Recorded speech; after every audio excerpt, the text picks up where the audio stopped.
All right. Hello, hello, hello. For probably one of the highlight matches of the weekend, China Seed 1 versus Seed 2 USA in the winners finals. I am Apple alongside my co-host Dynascape. I'm really excited to see how this match may work out. Yeah, I think this is going to be obviously a crazy match. Both teams trying to get into the grand finals through winner's side, guaranteeing at least a second place. This one is big, and backstory behind these two teams. A lot of people felt like the United States was snuffed out of their first seed with them getting a 14th place choke on the first qualifier, but China just performed overall better and beat them out slightly by the narrowest of margins to get that first seed. But now we're going to see if the United States can exact revenge on this team and if China really is truly deserving of that first seed.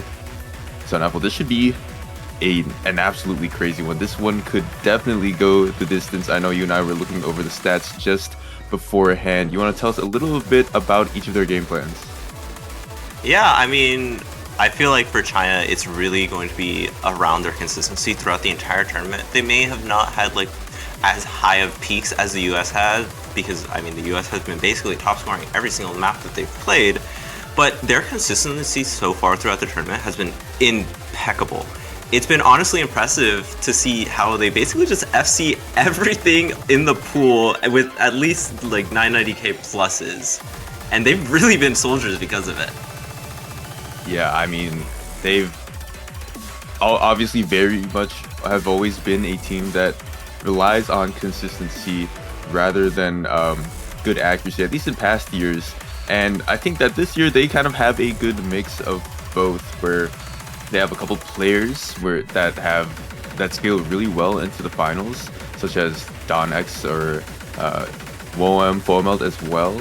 And they have that accuracy and also the consistency to boot. And as for a game plan, China has some pretty good scores from last weekend where they were either beating the United States or at least very close. So look out for the hybrids and also look out for some of the weirder LN picks like an LN3 slot. And not only that, they did pretty good on jump stream as well. I think that's something that they have always favored. So with them being up first to protect, I'm not sure what they want to go for just because they have a lot of good matchups in a lot of different places. Yeah, I do want to say right before this match, we were talking about and looking through the histories of both these teams throughout the season. And US so far hasn't actually lost a map. They've so far gone 6-0 basically throughout the entirety of this tournament. So if they lose a map already, it's going to be historic for this team, for China itself. Exactly. It would be historic for China, but I think that the US is on a historic run right now. I don't think we've had any team get to finals weekend without dropping a map. Now, I may be corrected, but it just stands as a crazy statistic that, I mean, if you look at who they went up against, they had to face Vietnam, they had to face Chile, Taiwan, Denmark. They just faced like a lot of good teams, and they're showing you some consistency too. Here we have some of the protects and bans. United States protecting LN1. Of course, they always love to play LN. They are banning Rice 8, so we are going to see that a bit of unevenness on those bottom half Rice picks. And China is going to ban LN4, so Kisaragi 1.1 is going to be out of the map pool. Yeah, interesting to see a Rice 7 ban from US. I honestly normally think of US as an extremely physical team. And Rice 7 is probably one of the maps where they feel very comfortable on, just because this team is so good at these Rices, and they've been very consistent so far. Though, to say that, China has also just had extremely strong capability of just playing everything in the pool. So I guess maybe they just weren't feeling too confident on being able to FC it consistently, and they didn't want to give China that chance to even take something. Yeah, I think the Rice 8 ban from the US is very much just cosmetic, where they don't want to play mini jacks at all, and that was the mini jack map. That was really tough. So China is gonna be up first to pick. As we've seen, we've got a couple of choices. They protected Rice 7. The first map of this match is going to be Rice 6. Yeah, so China picked first. We will be seeing a more of a dumpy map here, very similar to the past anime dump maps that we've been seeing. So, yeah.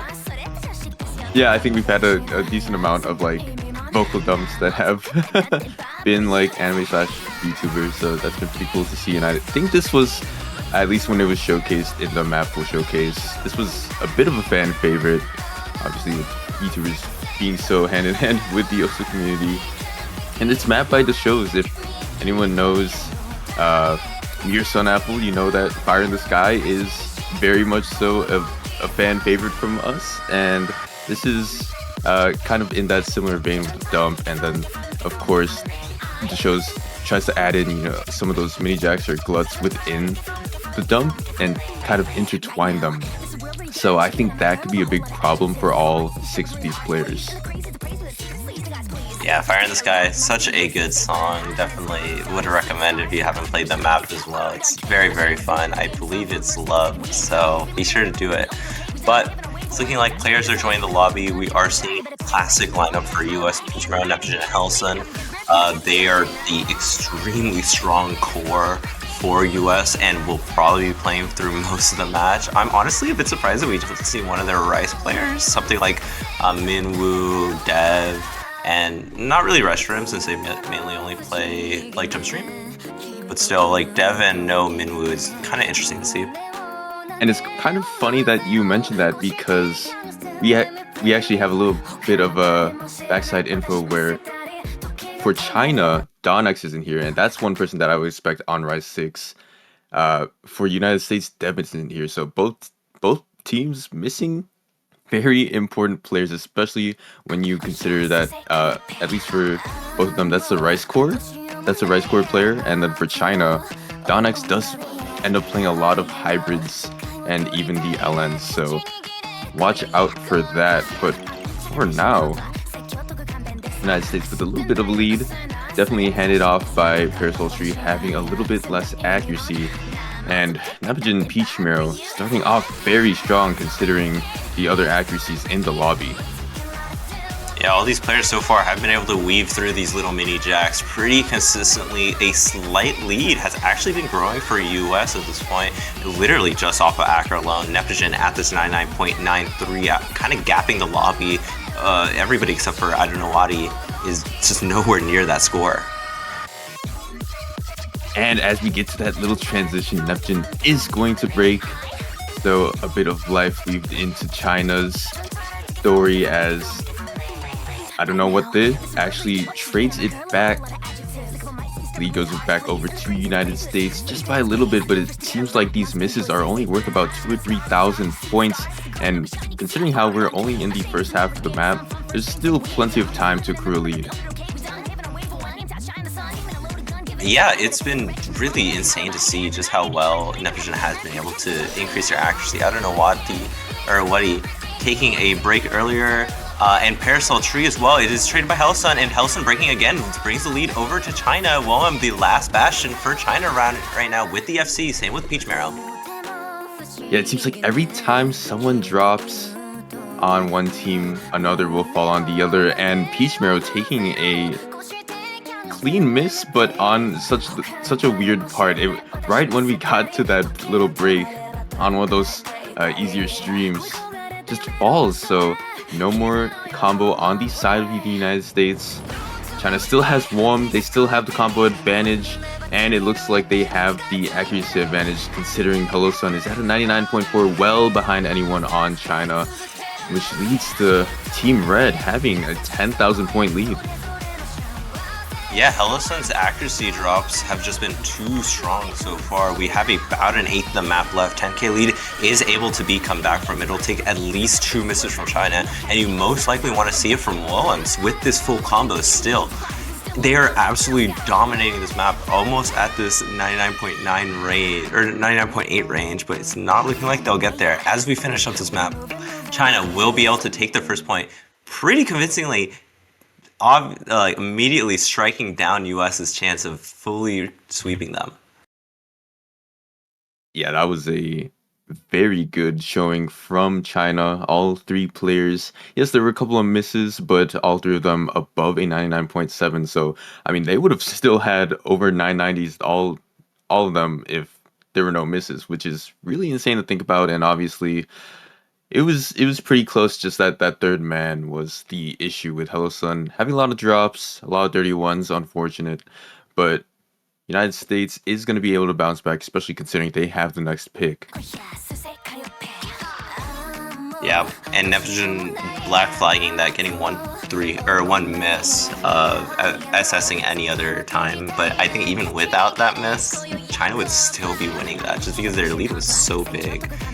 But at this point, I think US probably wants to go for LNs. I do think hybrids against China is extremely scary, even without Don X, just because China has been so strong at these hybrids. They have a pretty good roster for them, and actually we will be seeing Rice or Hybrid 4 instead of Legal Legacy. Ooh, an illegal legacy is an interesting one. You would have thought that they wanted to maybe hit up a couple of LNs beforehand, but no, they're going straight for some of the hybrids, which is very fun to see. So illegal legacy, definitely tough. I think the hybrids in general this year have been really crazy, and this one is no different. It's a very techy, so there's that physicality that's needed. It's not very long, so you do need to be very consistent on your run-throughs on this map. So I don't know what the angle is. Are they going for physicality on the LN side, or I guess the hybrid / LN side, and then maybe they can dip into LNs after? What do you think? I'm not too sure. I assume they probably want to go into LNs after like hybrids, maybe just trying their best to like I don't know, bring down the stamina of China so that they can like pursue that accuracy advantage that they most likely will have on the LN. But I do feel like Illegal Legacy itself is a bit of an interesting pick, considering that they did ban Rice 8, which you were saying is very mini jacky. And if I'm gonna be real, Illegal Legacy is basically all shields. So like that's where 99% of the difficulty comes. So it's a bit interesting to see that kind of dynamics happen. I just feel like when you when you turn the mini jacks into LNs, something in the United States brain awakens, and they can just play it 100 times better. That's my theory, though. And so as we get into this, we'll have to see if it's right.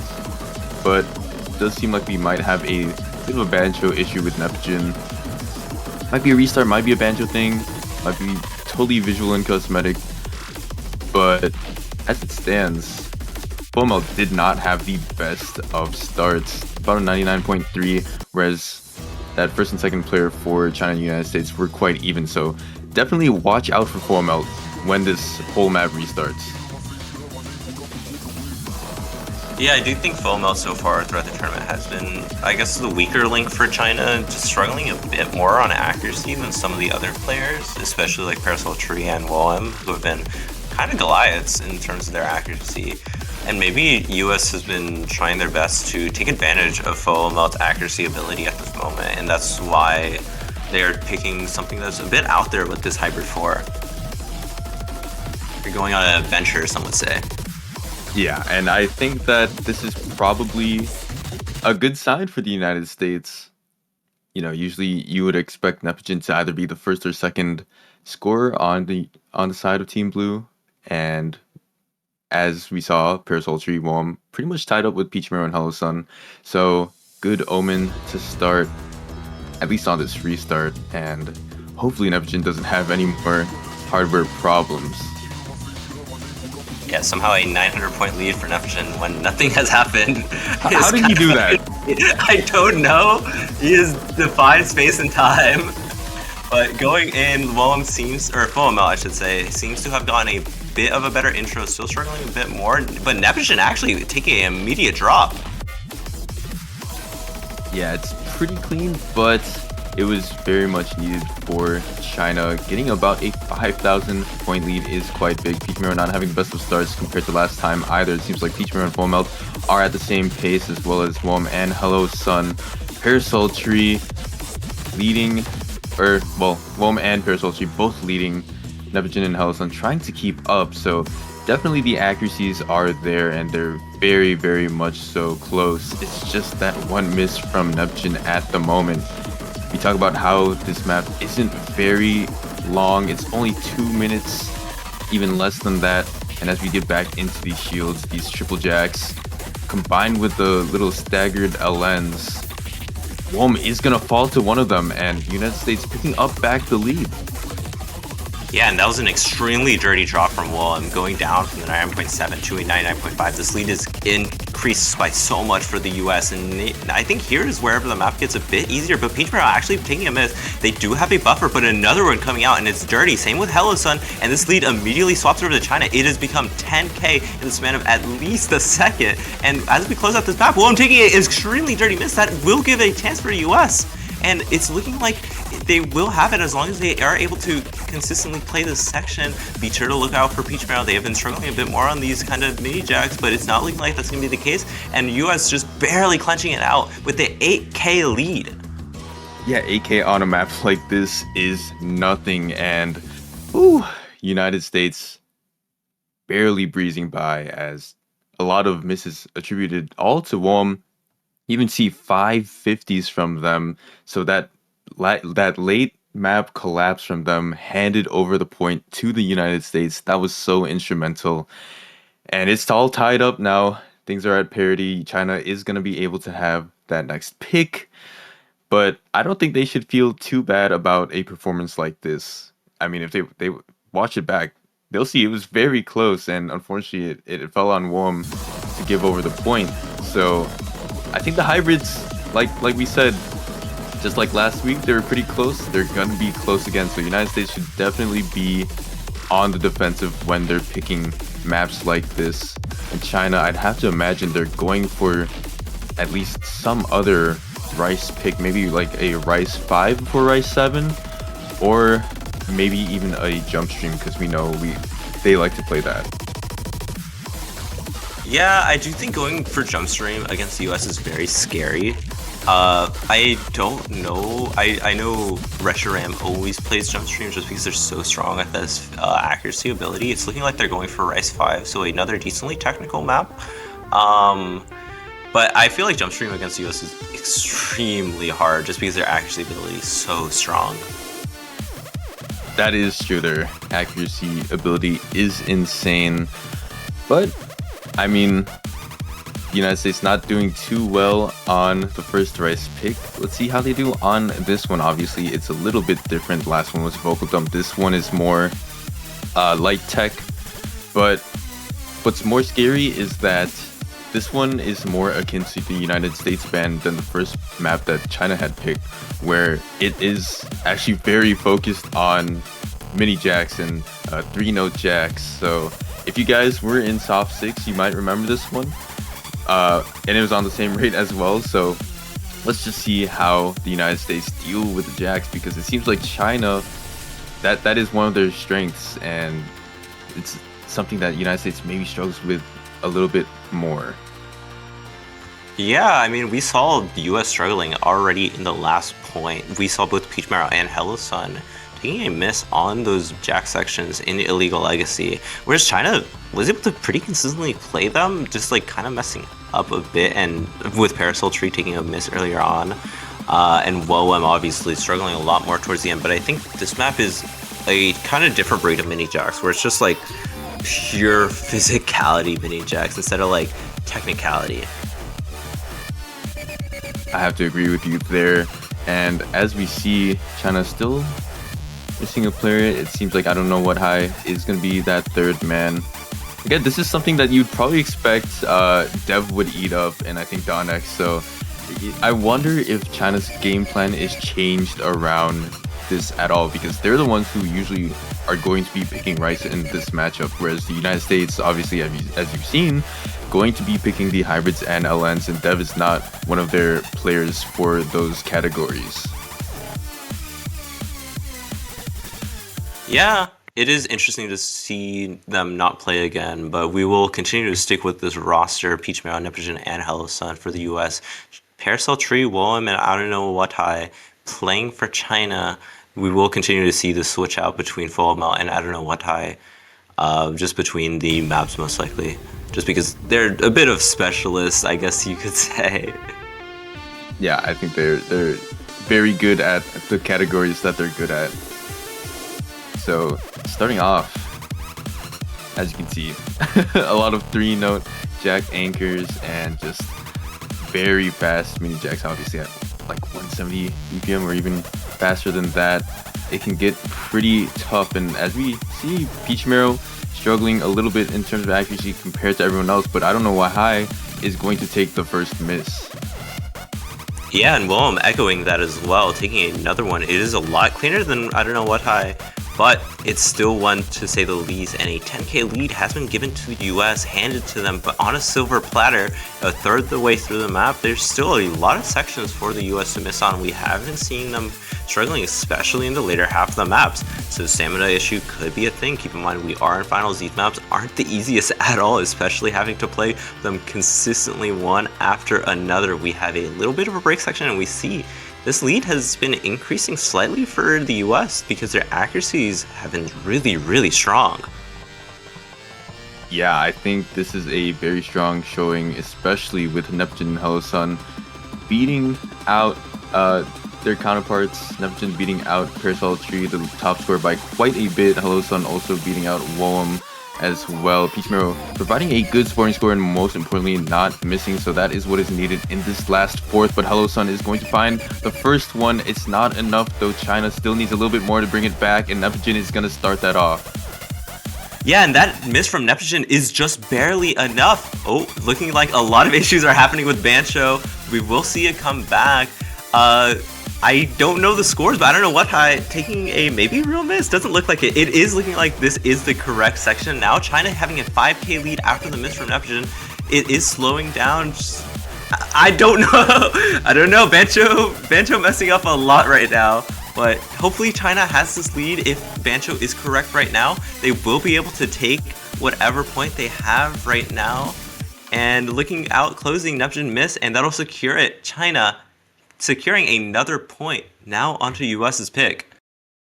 Feels like it really feels like China just they did some tomfoolery and messed with Bancho to get out Nepogen and Hello Sun.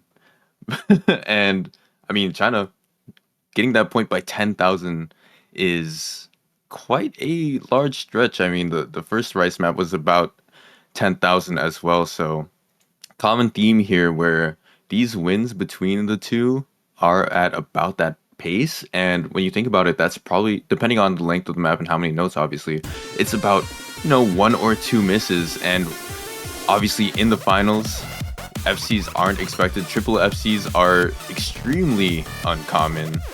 So if anyone is able to get that, they are almost guaranteed the point by how things are going in this match so far. Yeah, and it did look like Nepogen's break was real, but it seemed like everybody else's was fake, so that was really the difference maker on that map, the reason why the lead has swapped over to 10k for China. But now on to the next pick. US still has a lot to go. Nobody is anywhere close to winning at this moment. And I don't know whether they'll go for another hybrid. If they will, it would probably be like Spider Tank. And instead we're actually going to defeat LN2, Yurafu Jukai Girl. Such a banger. I love this song so much. I was about to say the same thing. This is such a banger. I know you want to see this one, and the other one you want to see is Rice 1. So we've got one out of the two maps that we've wanted to see, and obviously this is the density pick. This is high techs at 200 and almost 40 BPM. Like we said last week, density was quite close. Oh no, that was actually LN3. But I mean, China didn't play LN2. It seems like they're around top scores like either anywhere from first through third whenever they play an LN map though, and obviously their core is going to be Full Melt and Parasol Tree. The thing is, Donex usually plays on the LNs, so this hurts China a little bit more than US with the missing players yet again. Who is going to step up to the plate for China as United States fields their, I mean, this is the core, right? This is them. Yeah, especially on LN specifically. I think the only time we ever see a difference in LNs for the US is like maybe Reshiram playing instead of Peach Marrow for like grand finals density. And honestly, I know Peach Marrow has been improving a lot, so we may not even see that happen. Yeah, but I would actually guess that Reshiram would not take over Peach Marrow in Grand Finals LN for Peach yeah, for them, just because, like you said, they've actually leveled up a lot over this year in terms of physicality. And also, as you've seen throughout time and time again on these weekends, their LN accuracy was already insane. It's even better now, so definitely watch out for them to be one of the top scorers on a map like this. But here we go with Yurufua Jukai Girl. It's only 2 minutes and 17 long, but honestly, a map like this, it feels like forever. It just comes at you, and it stays relentless in it. Yeah, it was used previously as a jump stream kind of stamina map, so I mean, it definitely does feel extremely long, even though it is the 2 minutes. We are seeing our little bit of an intro stream section, US having a slight advantage. We will see that most likely swap over eventually, maybe start flickering, but for now, US's accuracy lead, very consistent.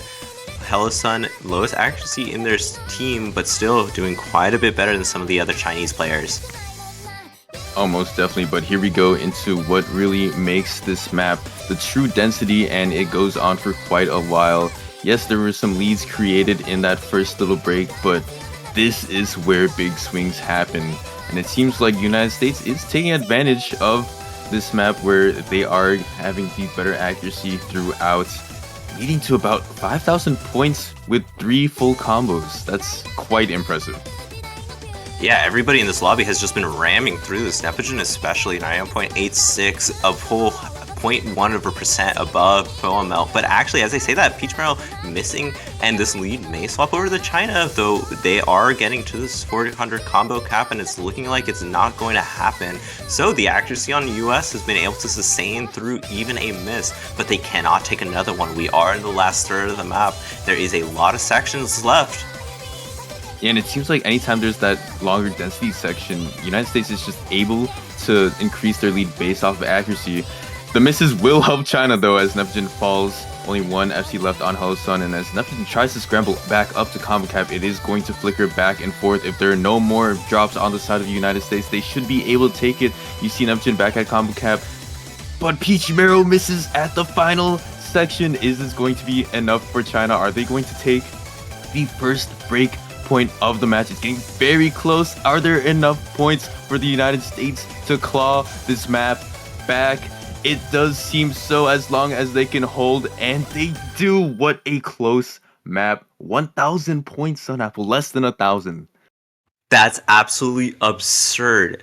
The US having 2 different players break in multiple different sections and still winning against a 3-way FC from China just shows how dominant they are on these LN accuracy, on this LN accuracy. It's honestly unheard of. I don't think I've ever seen a time where a 3-way FC loses against a single miss, let alone 5, basically.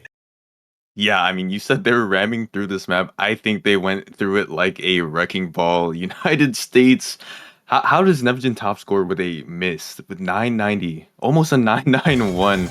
Definitely, if any of the players, and can we talk about a Hello Sun? Obviously, having the only FC, very important with that as well. If any of these players perform just a little bit worse, China would have taken that, and that would have been big. I don't think the United States can really afford China taking any break points at this moment. So United States being able to go back up 2-2 is I mean I breathed a sigh of relief when they won their first pick in Illegal Legacy. They've got to be sweating now, and China finally jumping the gun and going for Abandoned Shrine Party. When I think of this map, I think of the 3-star Juan Crystal Abandoned Shrine Party. This one's a little bit different. Yeah, I don't know if you know.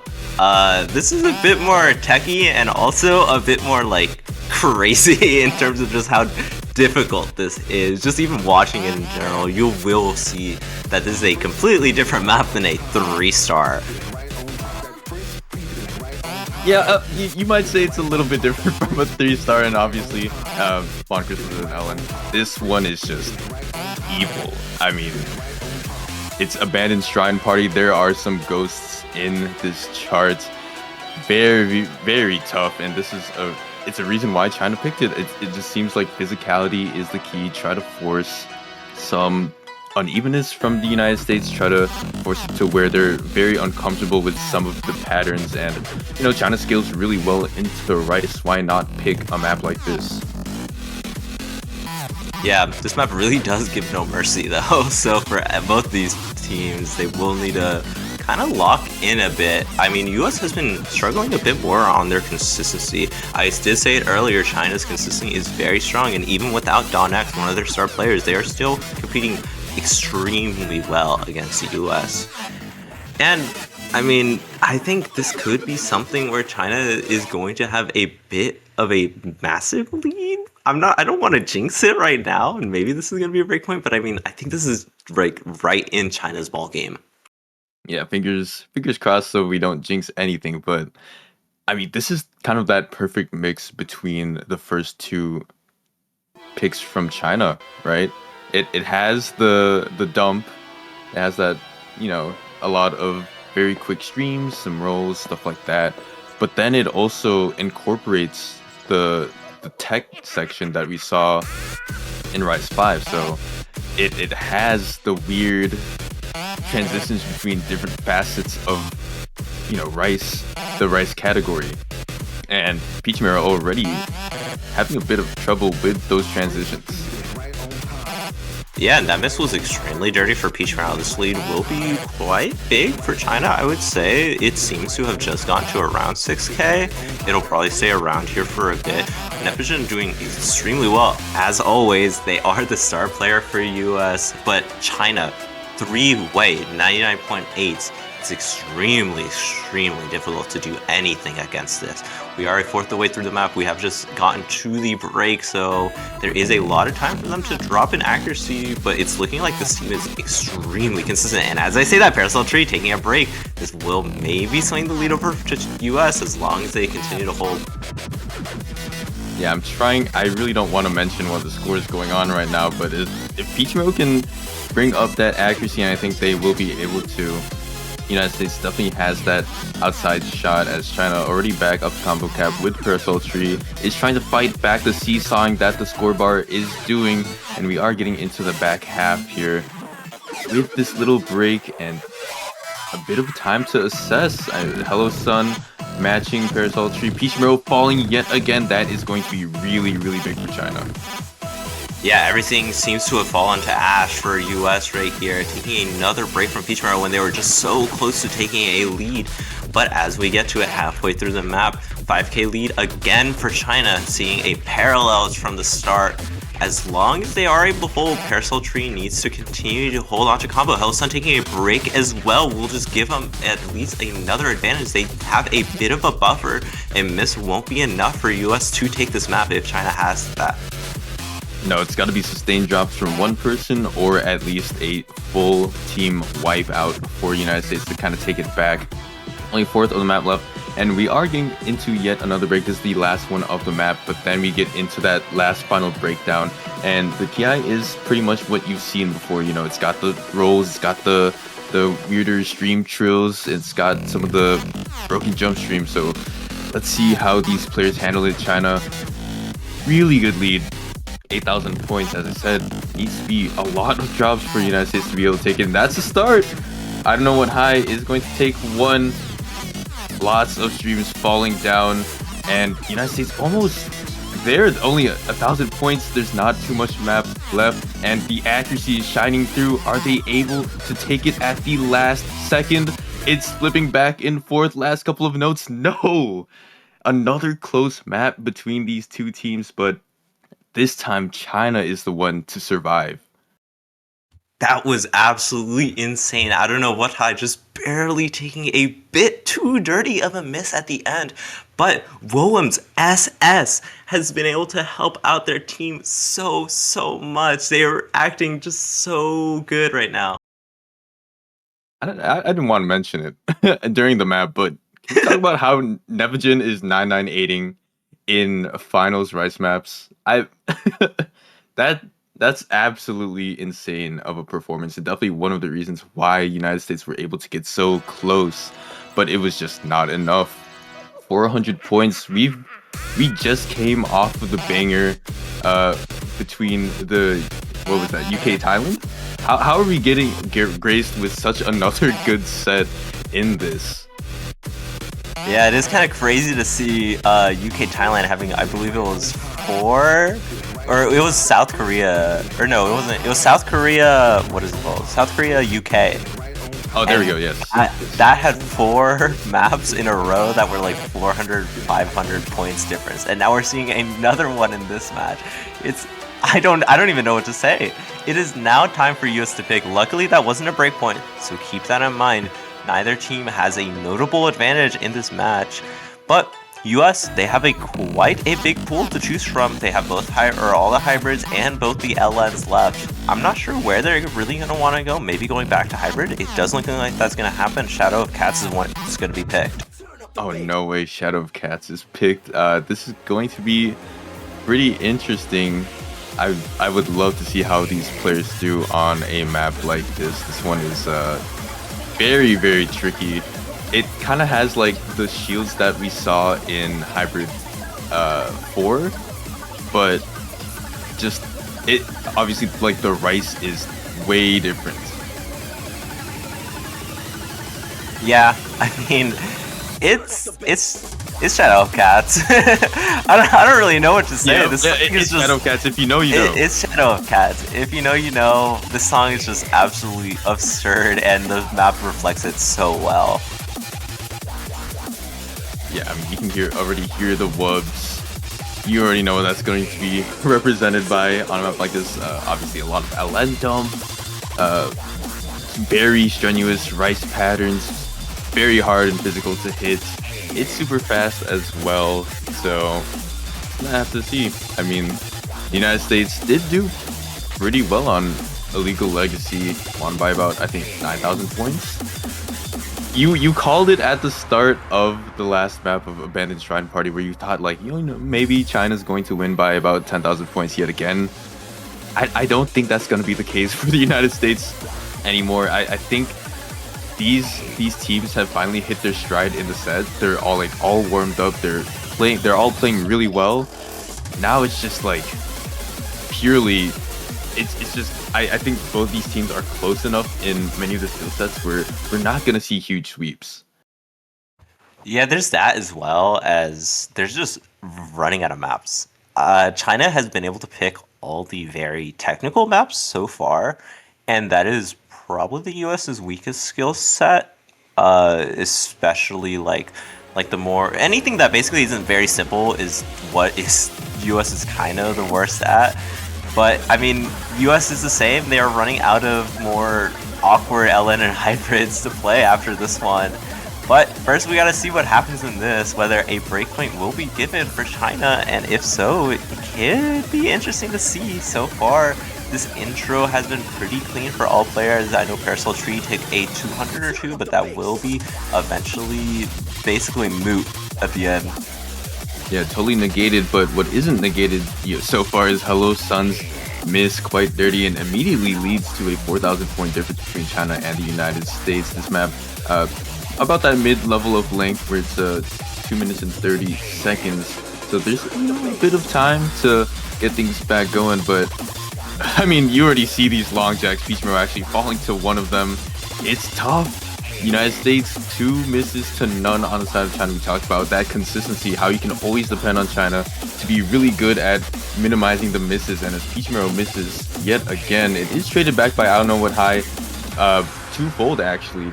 So we are getting to a little bit of break. All players can see how that score is going for them, how the team score is. And the United States, they know they're on the back, but they know what they need to do in order to secure this map. And same with China, they want to hold on to combo as long as possible. Yeah, but I don't know what taking a lot of breaks, let alone 30 breaks back to back. China had a lead for a while, but it has swung back to the American side. Pichimero needs to continue to hold on. China, 2 FCs on the board, and Hellosun taking a break.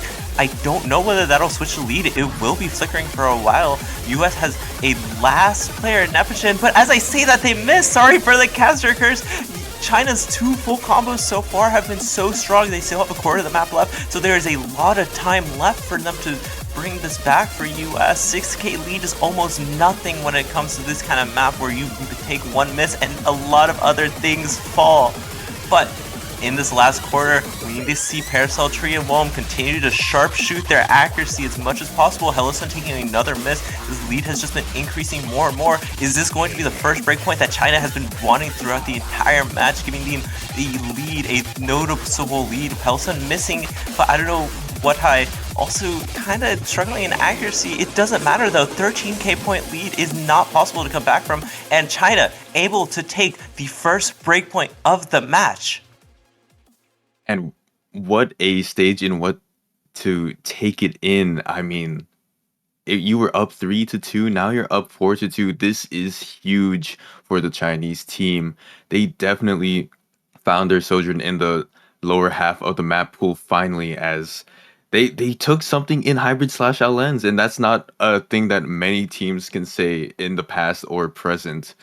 This is so big for China and really opens the door for them because they only need 3 more points to win, and 2 if they want to secure a tiebreaker. And when you look at the map pool and you see what's available to them, you see a lot of good picks. Again, China has both jump stream picks. I think they are very good at those. They still have the streams pick. I think they played on the vocal dump well enough where they can comfortably pick that. Where do they want to go? Yeah, I said this earlier. I do think China has a lot worse picks at this moment. US has been consistently really strong on these Rice 4s, these Core Jack picks. So I do not want to see a Core Jack pick from China. If anything, I'd like to see something like Rice 1, since that is their probably best chance to win the next Rice map. I do think Rice 2 and Rice 3 being jump stream is kind of in the US's favor, especially if Dev is in here, or even if Reshiram is in here. Reshiram has been very strong on these jump streams in the past, and they continue to show off probably in this match. And oh man, yeah, United States taking that time out.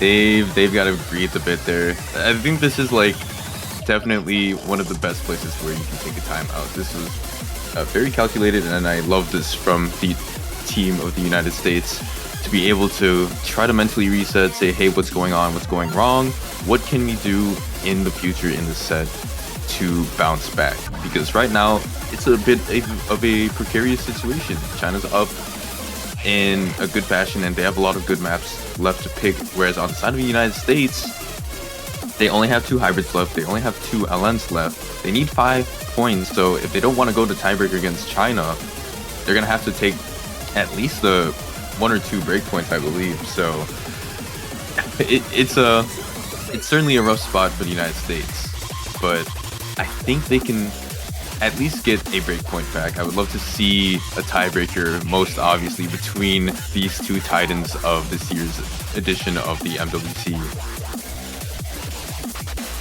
Yeah, I do really like this timeout as well. I think it is good for the US maybe to like have a bit of a zen moment, just like kind of chilling out. I do know this team is kind of prone to having a bit more of like a morale issue as soon as they are a bit struggling a bit more, especially since this is the first time they've been down, let alone this is the first time they've lost maps.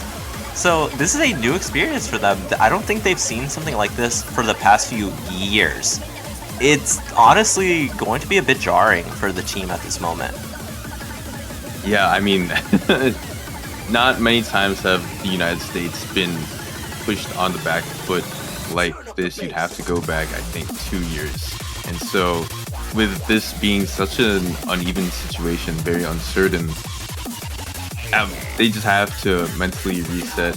And I think this also kind of serves as a bit of a break for their core players. If you think about it, Neptune, Holosun, Peach Mero, they have not subbed out anyone yet, and it doesn't look likely that they will, especially with Dev gone. You know, that's usually someone you look to provide a bit of a break for one of the Rice players on the United States. Whereas on the side of China, they've been capitalizing on some of these switches, right? You switched in, who is it? Wom, and you switched in I don't know what Hyatt a couple times, and I think that like little 2-3 minute break has been very, very good for China, and that's what's been kind of key to their consistency. Yeah, we are going to be seeing Rice too, though. So Reshiram seeming to join in at this moment. First time we'll be seeing them this match. I wonder who the third will be for US. I have been saying it. I've been hyping them up. Jumpstream God, Reshiram has been playing for the past few years. They took a little break in 2022, but came back. It's looking like Minwoo as well will be coming in, so we will be seeing a completely different roster from US. Nitrogen obviously staying in, but I think that's to be expected. Yeah, I mean, we just talked about swap outs, and to see two of them, both Holosun and Peach Mero, getting a little bit of a break and subbed in for both Reshiram and Minwoo, this could be really big. China, very scary when it comes to jump stream. You know they're going to be consistent as well. And how is the United States going to combat this? Because obviously, if you're in their position, you cannot go down 2-5. That is very much an absolute word. You just cannot allow this. So, very important point coming up for both of these teams, and they're gonna have to battle it out on a jump stream map that almost reaches 300 BPM, which is insane to think about. Yeah, while I was looking through the map pool, it was crazy to see that we're in finals and we're already basically at 290. I think we saw this in like 290 BPM jump stream in like grand finals last year. So seeing this, and this map is no joke either. This map is extremely, extremely dense. So it's something that you have to keep your full focus on, keep your physicality in check throughout the entirety. 2 minutes and 20 seconds may seem short. We saw it similar in Yura Fujukai Girl. It doesn't feel that way when you're playing it at all. No, not at all. And so all of these players gonna head into this map. This is full steam vengeance, and vengeance is the name of the game. Vengeance as United States tries to get back their point, and vengeance as China tries to beat the United States in such a paramount match. Starting off very well for Team Blue though. Yeah, China's accuracies, Willem and I don't know what taking a bit of an accuracy drop, and that has been helping the US as well. Minwoo having this extremely high score at this moment, really helping out this team. Willem taking the first break of the map, a third the way through. This lead is around 10k for US, so 2 breaks and that'll swing it over. Yeah, and there's a decent amount of breaks in this map, some larger than others. This is one of the large ones, and we can assess here a 10,000 point difference. It's not something that I would expect on a jump stream map between the China and the United States. I thought this would be a lot closer midway through, but obviously anything can happen, and this is one of those weirder parts where the LNs and the Jacks can mess you up, and it's gonna happen for I don't know what high. Yeah, and this lead has ballooned, basically. It is at 17k. US has a huge buffer. Maybe they will be able to bring back from what they've started from. Whoa, I'm taking another miss. Parasol Tree being the last player with an FC. This is spelling doom for China at this moment. 25k lead and growing, or almost 25k lead and growing. US just staying so consistent on these jump streams.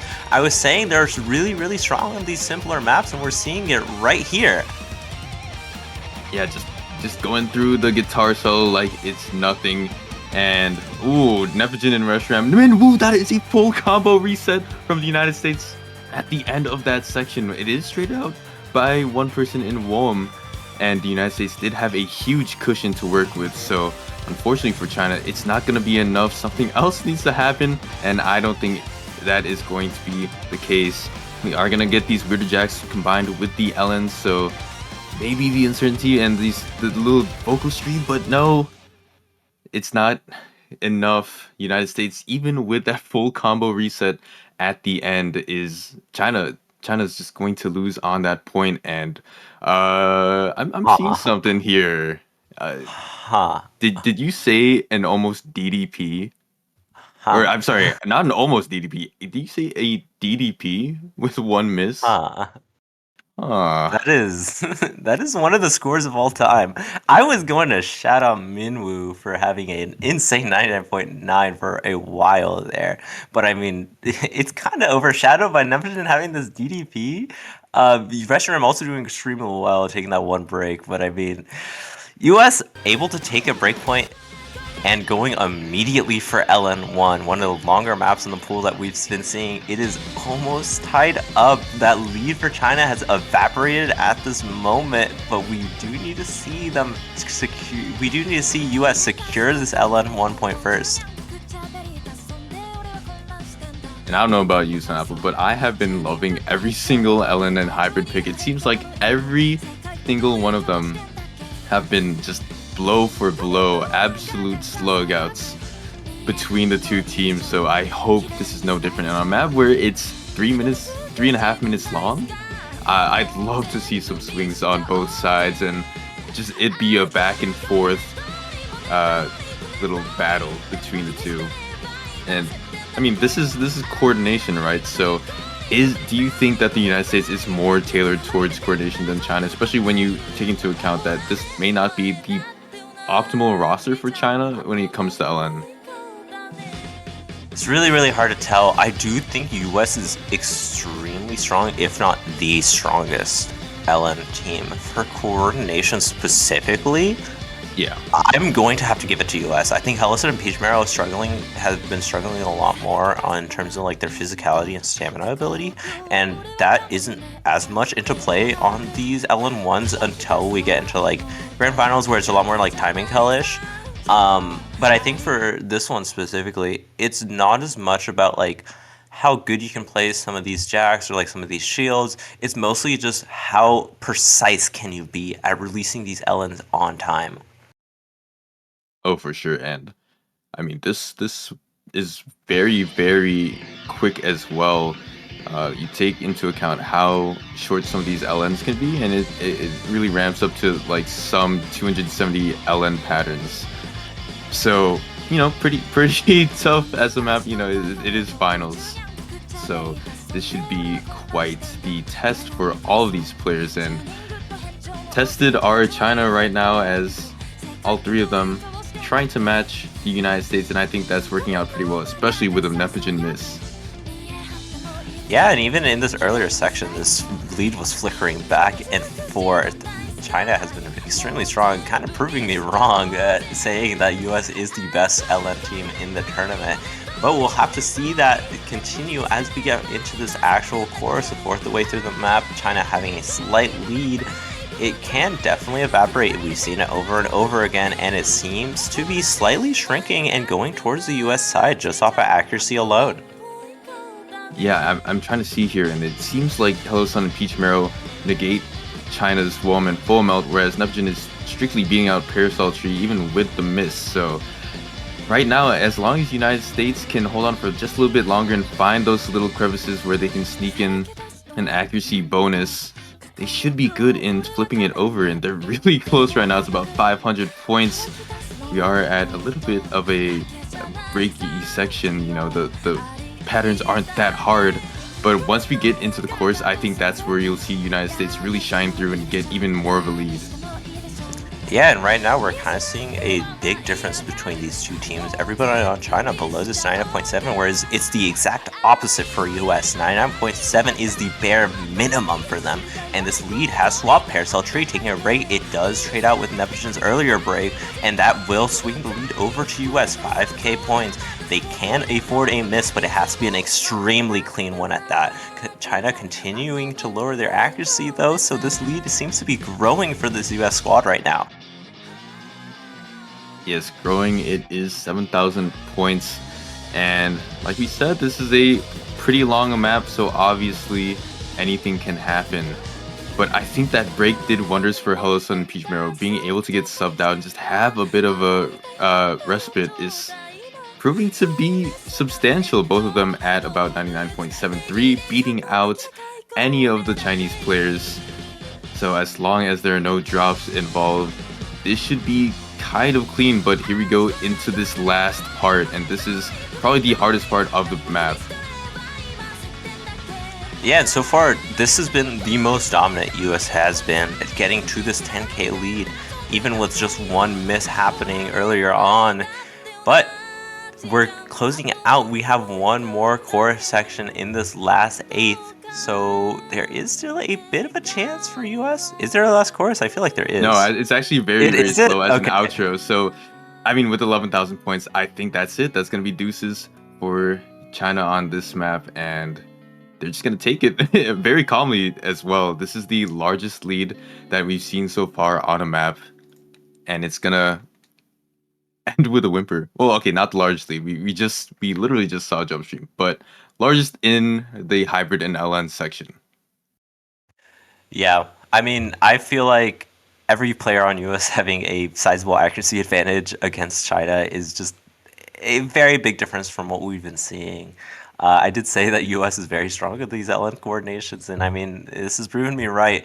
But we're all tied up back to 0, basically a best of 5 at this moment. China versus US, this has been a match everybody has been hyping up for, and it has been delivering. But China losing out on a lot of points to pick from. We still have quite a few Rice maps to play. But I don't know which one would be the best for them, especially considering they lost by quite a bit on Rice 2. Yeah, I think they've got to stray away from Rice 3, seeing how Rice 2 went. And looking at it, I mean, they have the Core Jack pick and they have the Streams pick. If you want to compare, make kind of like apples to oranges, Sugar Zoo might be the better choice out of all three of the maps, just because of how the Vocal Dump map went. So I think that could be a choice. Can I be out there? Yeah, of course, I feel like Rice shouldn't be what China picks anyways. Crazily enough, I have to agree with you. Like, with how some of these hybrid maps are, maybe you go for something like Villain Virus, right? I think Villain Virus is pretty good, but I was thinking a bit more techy. We can go for Spider Tank. Spider Tank is pretty similar to Legal Legacy and Shadow Cast. Maybe it doesn't have as many mini jacks, but it has still quite a few, and it can help out China quite a lot, since we have been seeing US struggling a lot on those kind of maps, and we are seeing it. Hybrid 3 is going to be picked for China. I've been predicting them this whole time. Yeah. You just have the foresight that I don't. Spider Tank, good pick from China. A lot of long jacks in this map, and as we saw in some of these maps throughout, United States have been struggling on it, specifically Hello Sun and Peach Marrow. They've been taking a lot of drops when it comes to kind of these either shieldy patterns or long jacks in LN or Rice form. So I don't know who United States is going to field on a map like this. If it is Hello Sun and Peach Marrow and Neptune, obviously things have been traded out back and forth in the hybrid slots. So it's tough, and with China having Parasol Tree Roam and full melt, it seems like they know what they're doing. Yeah, definitely. It seems like they were pretty prepared for this pick. Maybe they were talking about it a bit before. US not having their third players right now. It's probably going to be Hello Sun maybe finishing up a map. But We will just have to see it. I really do think that China has been playing super, super well, even without Donna X. And I think so far it has been honestly impressive just to see how well they've been playing on these hybrids. Oh yeah, so still waiting on that third player. I'm not sure if they're just running down timer and making sure everything's all right, or if they like legitimately don't know who they're gonna pick on a map like this. No news on the side of the United States. I don't know if they need like a tournament server switch in, but no, it's just going to be Hello Sun coming in for the United States. So the triple trio threat, Team Blue against China, and China, they won. Shadow Cats, 13,000 points. United States, they won. Legal Legacy by 8,000 points. So hybrid score 1-1. Who's gonna break that ice? It's time. This is, I think, the most important pick of the match. I think so far China has been kind of running out of options as we go through. They do still have their Rice one left, and that should be their last Hail Mary. But I think going for something like this could be the difference maker. If US wins this, they will have the ability to go to match point pretty consistently with the amount of picks that they have available. But we'll first have to see this. Will China lose a breakpoint so late into the match? There is a best of 5 going on right now. We are seeing this little intro section. Nobody has any sizable advantage. We know how the Braxis maps are. They are just crazy in general, though. Yeah, the flams, the staggers, and all of them in either Rice or LN form, in hybrid form. You combine all of them, and intermix them in your patterning, and it can get pretty rough, as you see here. Just look at the bursts in this map, the shortness of the LNs, the density of the Rice. It all comes at you so quickly, but as it stands, all 6 of them doing really well on this map. Yeah, every single player I've seen up until Peach Barrel's miss, and that will bring China a lead. Another one coming out. It wasn't at that 400 combo mark, so it won't be too big of a deal. But China having this slight buffer, they need to continue to hold combo like they have been doing throughout this entire match. We have a bit of a break, but Parasol Tree missing right before it. I don't know whether that'll swing the lead for US, though. We'll have to see right after this break. That's actually such a big break. If you look at it, Nepogen and Hello Sun are beating WOM and Full Melt by such a large amount, where Parasol Tree's not even at combo cap yet, and United States has about 1,000 point lead. So yes, I think that break really did matter, because Peach Marrow is handling his recovery quite well, whereas on the side of China, the accuracy is just not there. So more breaks are needed from the United States in order for Team Red to have this point, and there's not a lot of map left. WOM, with that miss, obviously going to put a dent in their plans. But here we go into one of the more crazier sections, so maybe something can happen. That something is not what we want to see, though. Instead, WOM taking another break. US's lead has just ballooned to about 15k. It is just going up and up. Peach Marrow taking a miss. It won't matter that much. It's just a drop in the bucket for this lead for US. Nepogen and Hello Sun still having extremely high accuracy, let alone a full combo full melt. Last player with an FC for China, and that'll just spell doom for the US. A 20k lead at this moment. Going up a single breakpoint is not what you want to see if you're a Chinese player.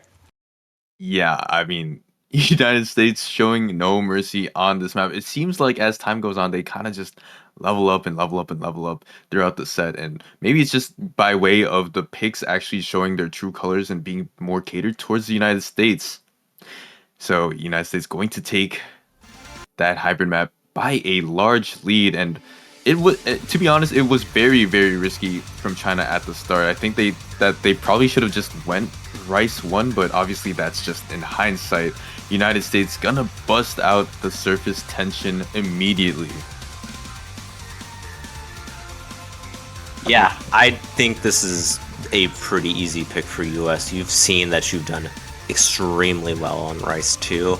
I believe we have scores from Rice 3 for China. Let me make sure. Yeah, so we know Rice, or China's Rice 3 score from last pool, or what is it, Rice 3? Oh no, Rice 2. So you know you're doing better than China on last pool Rice 2 and this map is basically just Rice 2 for a longer amount of time. So I think this is a pretty easy pick for US at this moment. And that is true, but I think that what's also important to look at is if you're going to look at last week's scores, first of all, Donix played on both the jump stream maps, so that could be a big issue. But also the fact that, at least for China, the silver lining is that they did perform better on Rise 3 from last week compared to Rise 2 from last week. And that was just generated by more consistency. And I think that even without Don X, they should be able to provide a pretty good score on this. Because again, we talk about Chinese consistency time and time again. And on a stamina map where you're playing jump stream for 4 minutes, this was kind of the bread and butter for China against like every other team in this tournament. Yeah, it is kind of hard to say that when US's the jump stream roster is just so strong. Yeah, that's true. There's a lot to go on. This map is definitely very different from last week's Rice 2, as you did say. So I was a slight bit wrong, I guess, but also, I don't know. I feel like the main difference is just the 4 minutes, and we may be seeing US struggling a bit more on, I guess, stamina ability. We've been seeing Peach Marrow, especially towards the later half of the maps. They've been taking a lot of misses recently, so I wouldn't count China out just yet. Yeah, no, not at all. So here we go into the journey that is 4 minutes of jump stream. All these players gonna have to battle it out for quite a while. So obviously with the starting section, as all players get up to the combo cap, a little bit of a lead for the United States, but what matters is how they handle that lead into the mid part of the map, and then furthermore into the last section. So the accuracy is there all through them above a 99.9, which I'm just dropping down right now, and it's slightly being out the accuracy of China. So it feels like with the accuracy difference being so close, the United States has to work so much in order for them to create a bubble, and that bubble is going to be popped as Russia taking quite a dirty miss. Yeah, fourth way through the map, it is kind of crazy to see that one miss, even if it was dirty, it has only swung the lead by 3k, but Peach Marrow taking another one will bring it up to 6k. Another one comes out, so that's not what you want to see. I did say earlier that Peach Marrow's stamina ability does kind of struggle, and we're already seeing it pretty early into the map. That is not something great to see. A 10k lead almost for China. They have quite a bit of room for error, especially with how long this map is. Misses mean less and less with the scaling with the map. Ooh, but that miss is gonna mean something, Sunapple, as Peach Marrow drops again. I think that's what, their third drop of the map. So now those misses are accumulating, and 12,000 points is definitely a big lead, especially when you account for they haven't even been playing for 2 minutes yet. They're about to hit that mark, and this is quite a big lead for China. So United States, very much so on the back foot, is going to work really hard to be able to have an outside shot at this, because you look at these Chinese players and you have to wonder if they're even going to miss, to be honest. Yeah, it's kind of scary. We finally get a break, so these players do get a bit of their stamina back. It's not going to be so much, since we go straight right back into it. 12k lead after, so this will probably stay around this place for a while until anything happens to any of the players. Neptune continuing to hold their FC last one for the US, and they need to hold it up until the end, I think. With this 11k lead, it has been slowly shrinking, it seems. I think the US's accuracy abilities has been helping them out a lot. But China 3-way FC at this moment, and I don't even think that's the only reason why they have this lead. No, not at all. I mean, if you count for the misses and you take into account Neptune's miss as well, China just kind of seems to have the overall better team accuracy score, which is, when you look at how the last jump stream map went, this is a bit of a surprise. They are excelling at the stamina component, and they're taking this map to the bank. There's only a fourth of it left. There's about a minute to battle with, and with a 50,000 point lead, it's quite large. China trying to tie things up, trying to make it a best of 3, and that would be huge. Yeah, 15k point lead and growing, and Peach Marrow taking another miss, a eighth the way through the map. It's going to be extremely hard for US to come back from this. This lead has just been growing more and more. There's maybe like 30 seconds left in the map, so we'll need to see three-way break for China, as well as a few more, and maybe a bit of a dirty one at that. But Nepish and Peach Marrow missing, I think that'll kind of seal the deal. There's still a bit of map left, but three-way FC from China. I talked about their consistency so early in this match, and we're seeing it in full stride right now. Even after so many picks, they're just so great at this Reshiram Ram, taking a break, and that'll seal the deal. 20k lead for China, and taking a breakpoint on US's pick. Oh man, what a point that was needed. The United States must have felt so confident when they were launching this. They won on the other jump stream pick by 14,000 points, but for China to bounce and bite back at them to the tune of 22,000 points on a map like this, it's just so insane from China. They've got to have all of the momentum at this point. Yeah, for US at this point, you have taken a breakpoint, but you also just lost one, so it's kind of difficult. We're back to even, almost only one pick left for both these teams. China going for Hybrid 1, not wanting to play that Rice 1 is a bit interesting. I don't know, this map, it's definitely fast, so there's a lot that can mess up for both these teams. Oh yeah, there is a lot. Thankfully, this is one of the more straightforward hybrids. I mean, as straightforward as it can be for a finals hybrid. We saw every other one, and we saw how disgusting some of these patterns can be. So, with China picking Villain Virus, this could be very big. As you said, it's best of 3 now. If you win this, you are on match point. So, with how the pool is whittled down and how the United States might have the only, or how the United States has the only standard pick left, this has got to be a big one from China. Yeah, I don't know how this match is going to go from now on. I think for the first bit, I could understand. I saw where things were going, but at this point, we're going to gray territory. This could go either way. Both these teams have been playing extremely well. Both these teams have had monstrous scores. But we'll be seeing the last Chinese pick, Hybrid 1, starting off soon as the Good Lucks have funds go out. Will China be able to secure a chance for TV? We will just have to see, as Full Melt seems to struggle to load into the lobby. Now, we've been having a lot of Bancho struggles this match. I think it's just Bancho not being able to keep up with all 6 of these players. Yeah, that's probably true. I mean, all 6 of these players, they're just... Let's just say they're not even human.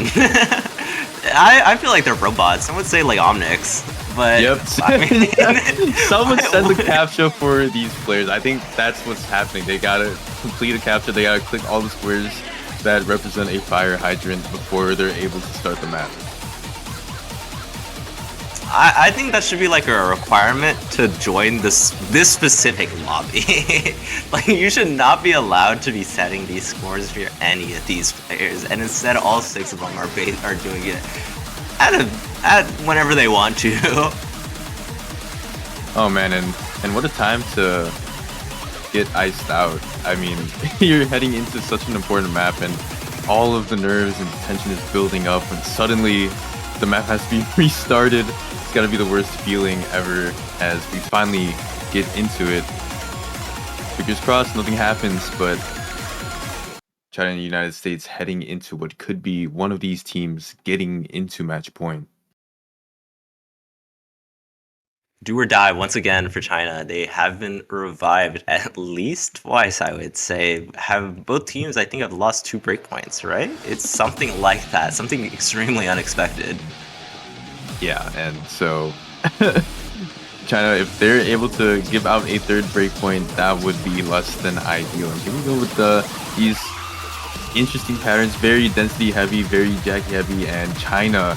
Two misses to start with 25,000 points on Apple. You look at the accuracy, you see how Parasol Tree absolutely missed the mark on that beginning pattern, and United States gotta feel pretty good about that. Yeah, I'm gonna be real. It looked like Parasol Tree took their hands off the keyboard.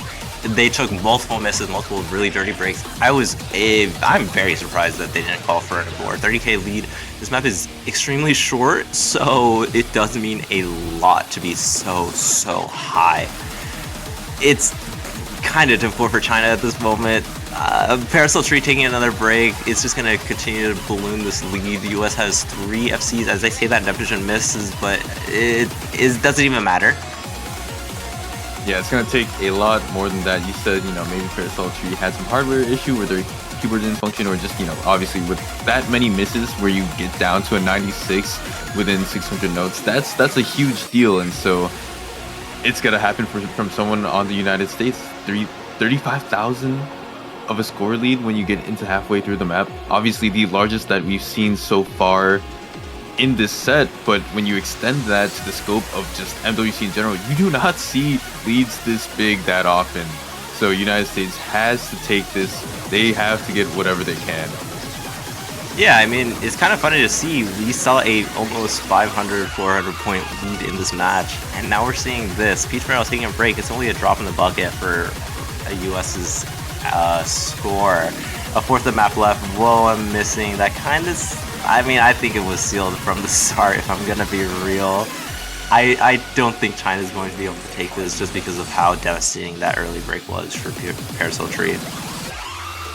And what a time for it to happen. That's just so unfortunate. That's gotta be so demotivating. They had such a good momentum coming into this map with, winning that jump stream pick and just having, everything going for them, but it's going to be stopped very short as United States 40,000 point win is going to go up 2 match point. It is 6-5 right now, and it's getting scarily close. Obviously, with all those misses, looking at the accuracies, unfortunately, I don't think it would have mattered for China, but it always is a what if. And so United States up to pick, then they could potentially pick their winning map. You look at the choices on Apple, what do you go for? As a former player of MWC, what do you think is the best for this team?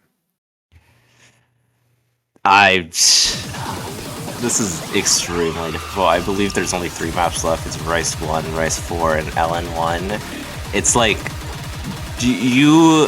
I'm gonna be real, I do think China's Horde Jack may be the weakest. I would probably go Rice 4, but instead we're going to be seeing LN3. That also definitely works.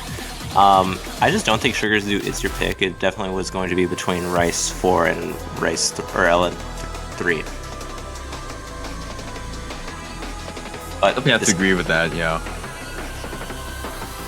But United States, I'm for you is going to be the last normal pick of the map. If China is able to secure this breakpoint, we're going to see a tiebreaker, and that would be really cool. So obviously, a lot of people rooting for China. Hope that they can take it away from them, and they've done it before on surprising picks. It can be done again. Yeah, these players now locked in a cage.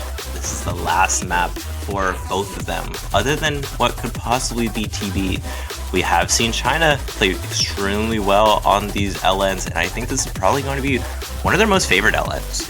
We've seen US struggling a lot on mini jacks and shields. We saw it in Illegal Legacy earlier on in the map, where every single one of these players had very great stamina. They still were taking a lot of misses. We saw it on Hybrid 2, I don't remember the name of it, but we saw it there.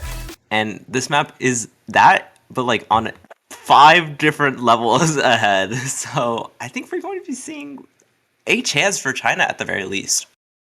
Yeah, and even pulling from statistics from last week, something that I said at the start of the match was that LN3 was very, very close between the two. Obviously, the physicality is a bit different, but it seems like China is no stranger to those difficulty spikes. And so, China and the United States at at a standstill. When you look at it from past information, it does seem like it's gonna be a banger of a map, and the United States gonna take that early lead. But as we've seen before, China has very much so been relying on the misses in the back half. So watch out for Hosun, watch out for Peach Mero. I think all three of the United States players have been dropping quite a bit this set, and if this is no different, then China should be able to grab some lead back. Yeah, we finally get into the mini jack sections right now, these longer jacks, I should say. This lead has been increasing for US off of accuracy, as you were saying earlier, but it can swing immediately. 6K lead is a pretty big buffer, though. It'll take a miss and a half, I would say. We are halfway through the map. All full combos across the board. All 6 players playing like demons. They're divas, honestly.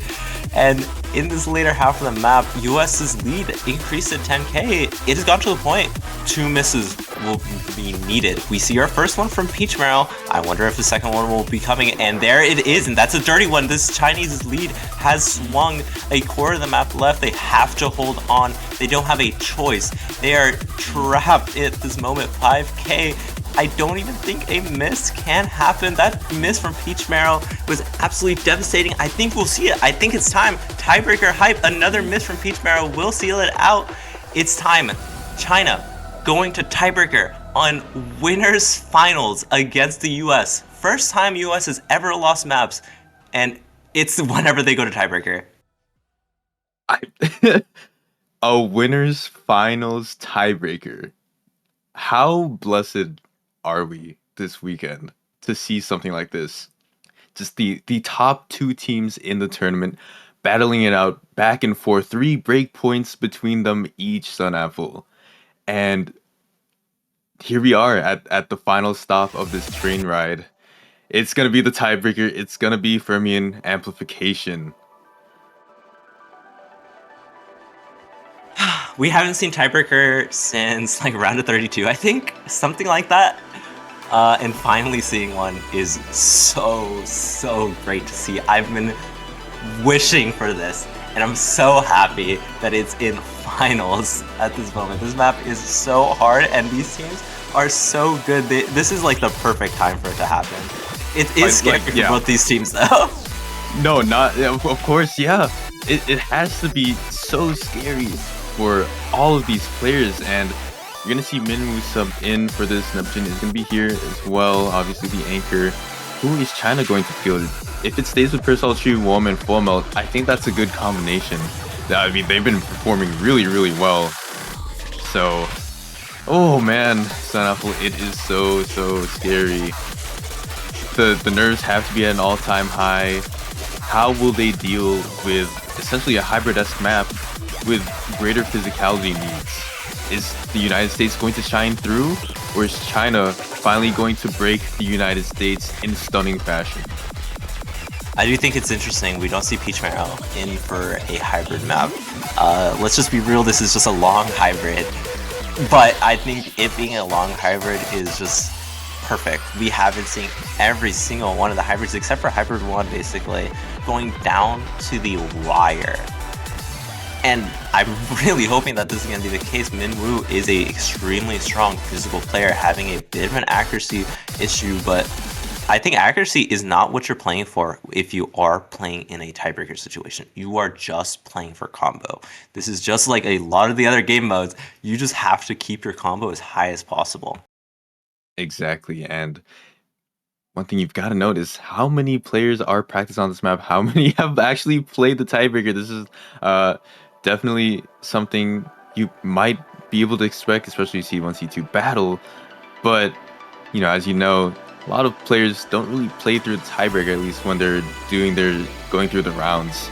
And so proper preparation will prevent a poor performance on a map like this. Let's see if anyone is up to the task. I'll say I think seeing that Minwoo is playing this just confirms that US has at least played this tiebreaker once, since they are able to make this higher level swap. But we'll just have to see how this plays out. This map is brutal through and through, very little breaks, and when they do happen, they still keep you in check. You can't let your eyes off this screen for a second. If you haven't already, be sure to put this match on full screen.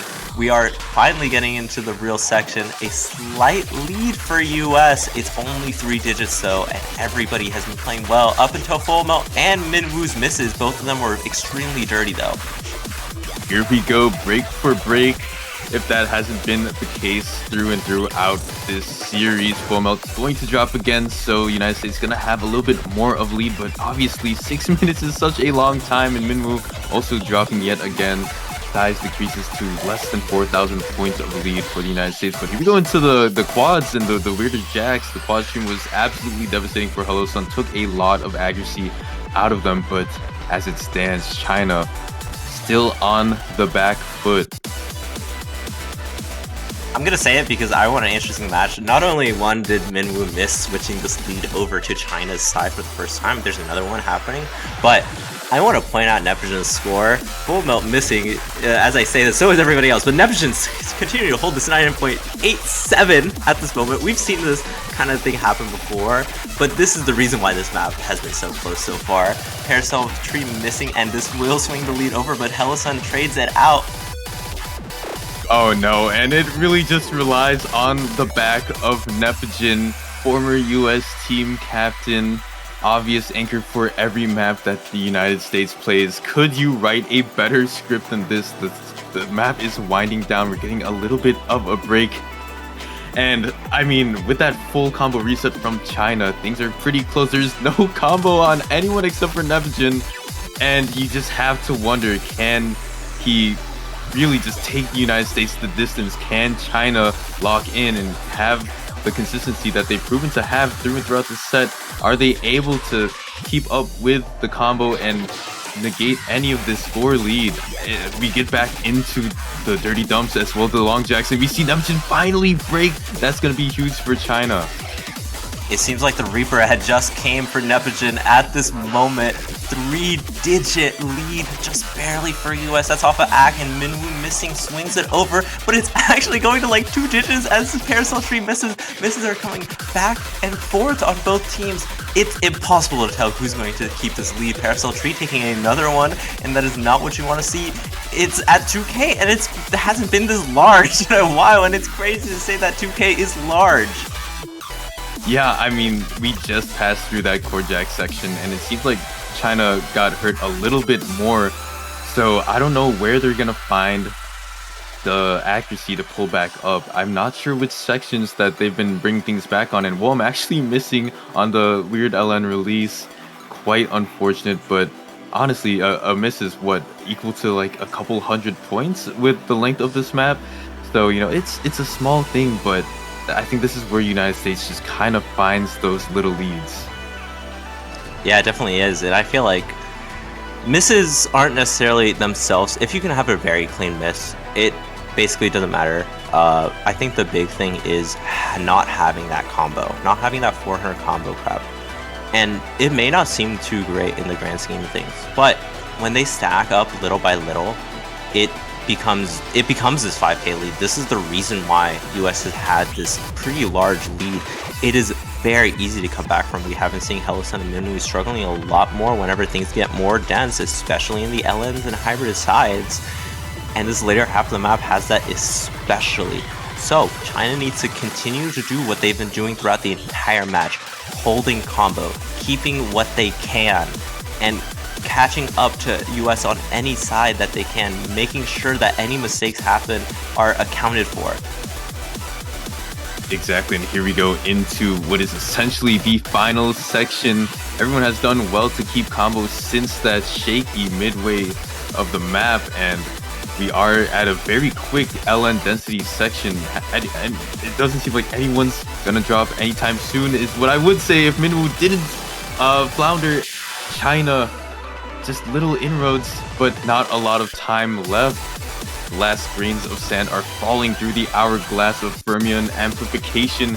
Can China squeeze water from stone and stage a comeback? Dude, are you kidding me? Minwoo taking another miss, and it's happening again and again. This lead has gone from 6K to 2K. No way, no Is way. it time, or did Minwoo miss too much? I don't think there's enough map. I don't think so. It's such a calm outro, but the score lead is dwindling little by little. Unfortunately, I think Minwoo dropped too late in the match, and oh my goodness, the United States is going to hold on and take out China from the winner's bracket by 1,000 points in the tiebreaker. I'm shaking. What is there to say? Is Neptune one miss? Okay, that's one of the scores of all time, to say the least. 993. Just actual full body chills with how this match has gone. You had it all. You had big wins, big break points. You had the tiebreaker. You had the overarching storyline, and I have nothing to say except I am so excited to see what crops up in the losers grand finals. And if China can get back in the grand finals and face the United States, oh boy, do I hope for another tiebreaker. Yeah, keep in mind that was without Don X, so this is insanely close. But with that being said, I don't have much else to say. I know there is another match that is about to start. That is Thailand versus Chile, seeing who will face off against Korea. Dinah, do you have anything else? No, just once again, congratulations to the United States. Thank you so much to China for that awesome match. Obviously, they're still in. They're going to be at least podium. They're going to be in the Losers Grand Finals, battling it out to try to get back and exact revenge on the United States, but that is in a little bit. That's going to be next week. Right now, we have Chile versus Thailand. So we're going to pass it off over to Mifa and Rave. Bye. All right. Hello. And what a match that we just saw right there on the back of the winner's bracket. China versus US there. That was extremely, extremely good. Point contention to be one of the match of the year on the year of Mania World Cup for 2025. But I'm also joined by Ravale here, commentating for Chile versus Thailand. How you doing? Yeah, I think we're all having to take a breather, but we are having to immediately go into another very tight match, really, between Seed 6 and Seed 7. Chile versus Thailand fighting for their tournament lives. Winner of this will be facing South Korea tomorrow. Yeah, absolutely. And I'm also a little worried that this can go towards that tiebreaker scenario once again. Back to back, that is to say. I would honestly say that Chile will have to step up, especially with the rampification of the difficulty of the map pool. And knowing how Thailand have been in this situation before last year and keeping pretty much the core of those players, you could argue and say Thailand are going to be the favorites to just demolish the maps against Chile. But yeah, I think Chile will definitely have to step up if they want to push this all the way to tiebreaker. And we saw the bans right here. Thailand does not want to touch Abraxas Hybrid, and Chile doesn't want to touch one of the LNs either. So all the rice picks are up, really. Yeah, and the rice picks are definitely going to be quite toss-up for Thailand. They have played a lot of these, well, not these Vice maps, but last weekend's Vice maps, the semi-finals, and they have been kind of inconsistent, maybe, against Canada and Hong Kong. So I guess Chile leaving the Vice maps open, maybe they'll be able to try and attack that. Yeah, and guess what? Rice 8 is the thing that this match has to go for, and it's open because the previous two matches have them banned. So yeah. that might be in whatever's favor, but apparently there are for Thailand is going to go over a Ben Shrine party here. Alright, we did see this being played between China and the United States, and I believe the point differential was like, what, 400 points? That is just eerily close, that is. Especially when you see previous match are being decided by 3-digit lead. And that's not even a lead, even. Yeah.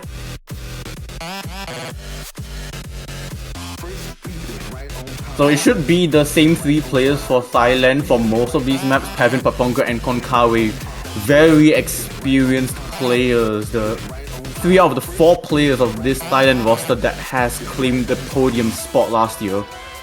And as for Chile, they're definitely going to see if they can try and break into the top 4 for the first time in 4K World Cup history. I think we're at a point that Thailand will have the like a 3-player paradox, because Pavin, Parpong, and Konkawi are going to be sitting in it for playing most of the maps in this finals round. Although there is one pick specifically for Thailand, and that is Achi will be. I would say that maybe they can go play Korjak in Konkawi's stead, in just to see if they can actually handle. I guess a little bit higher BPM, but definitely much higher density, that is. Yeah, but it remains to be seen. Berserk Forces has not been played yet.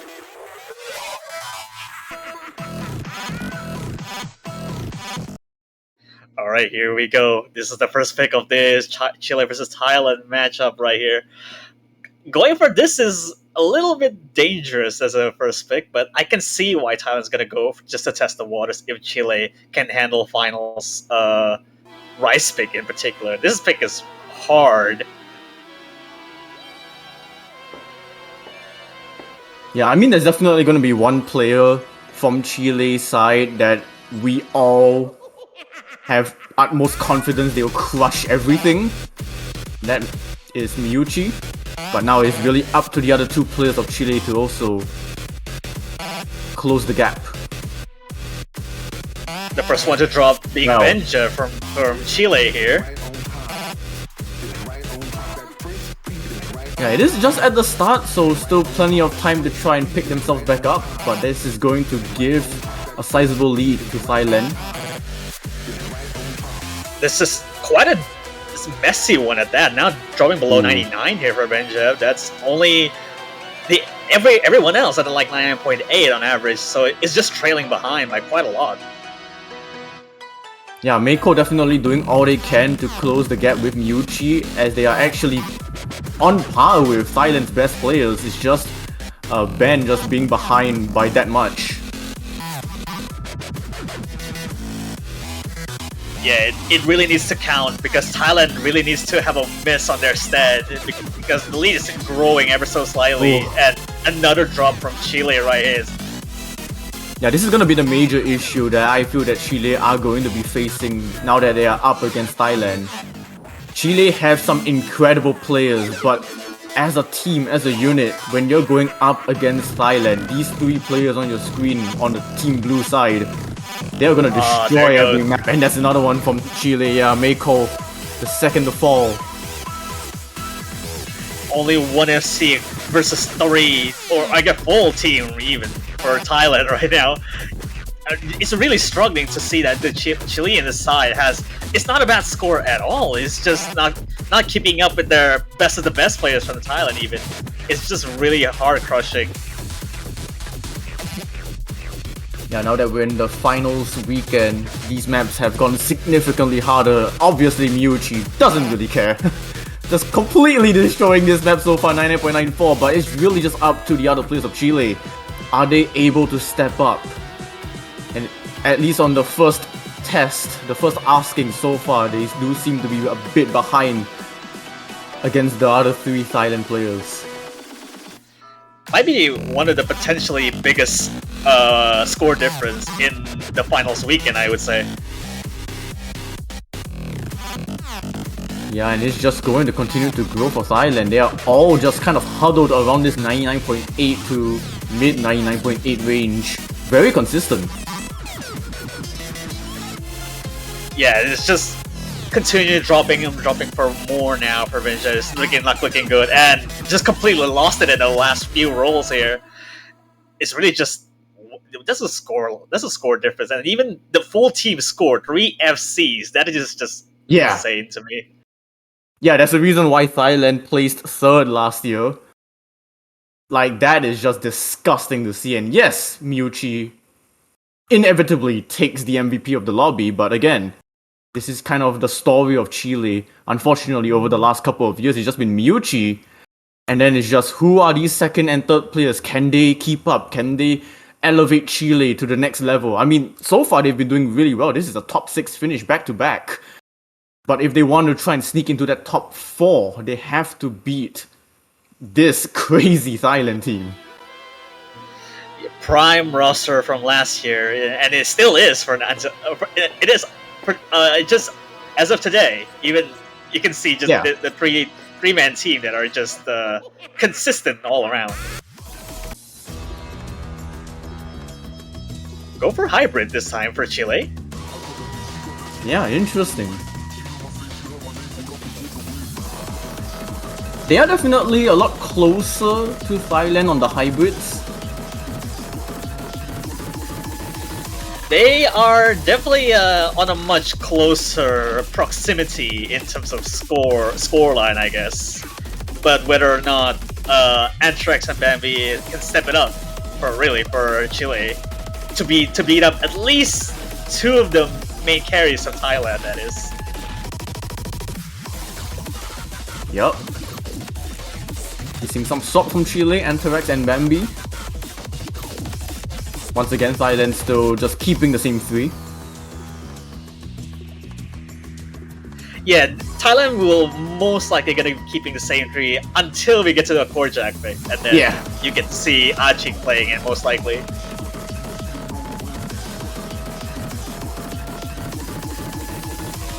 Alright, we'll see. Yeah, even without like any of the swaps for Thailand, like probably for the rest of the match, they are just holding their own.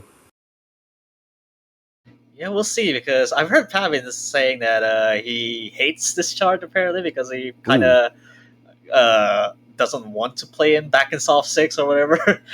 So we'll see. Well, times have changed. Let's see if they're able to improve from then.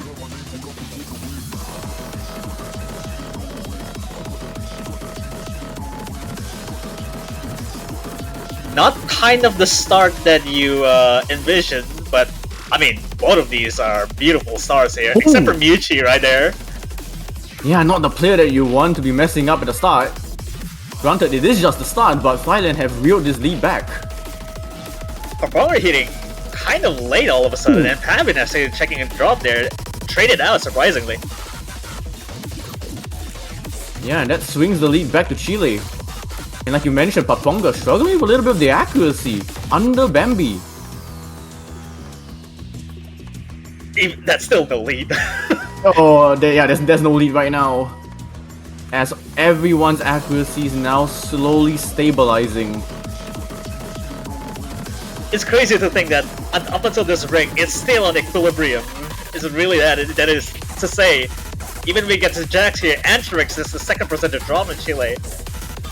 And that's a messy one. That's multiple drops from Antivex, but Pavin will trade it back. So this lead is gonna shrink a little bit. We'll see if Chile are able to pull this one back in their favor as Pavin misses again. Oh, Pavin does seem to be telling the truth here. He really doesn't like. Oh, hang on. I'm not sure what happened right there. Uh-oh.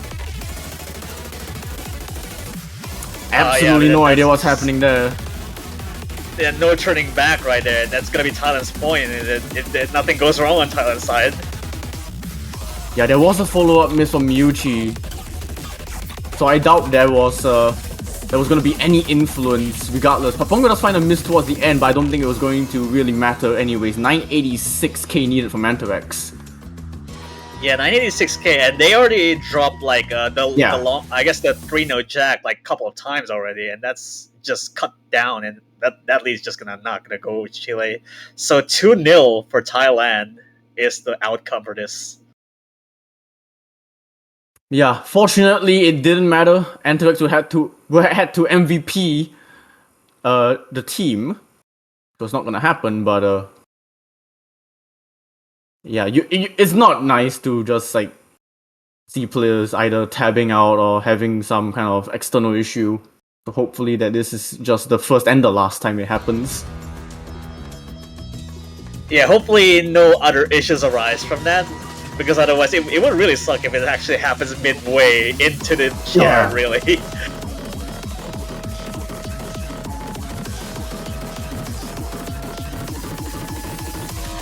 I reckon Thailand can stick around with like Wicked, like Rice 6 as the Vocal Dome territory.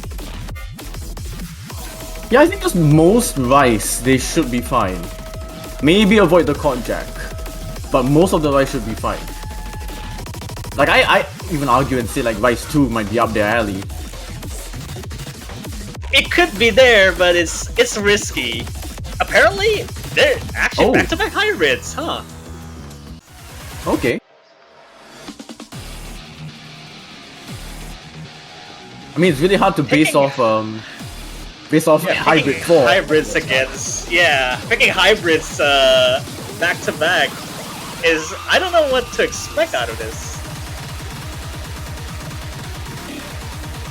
At least from what we know, it's gonna be a roll of the dice, but I think Thailand are also just banking on the fact that Chile's hybrid team score, regardless of what Anthrax scored, is still a bit shaky compared to themselves.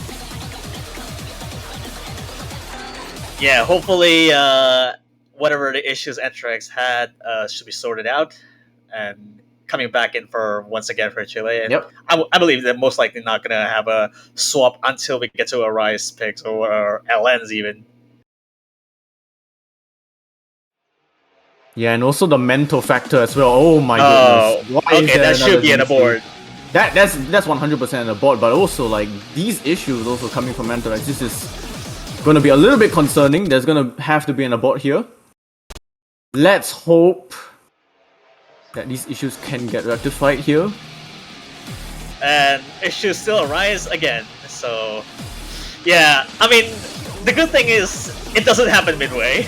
So, it's just really needs to sort it out, really. Yeah.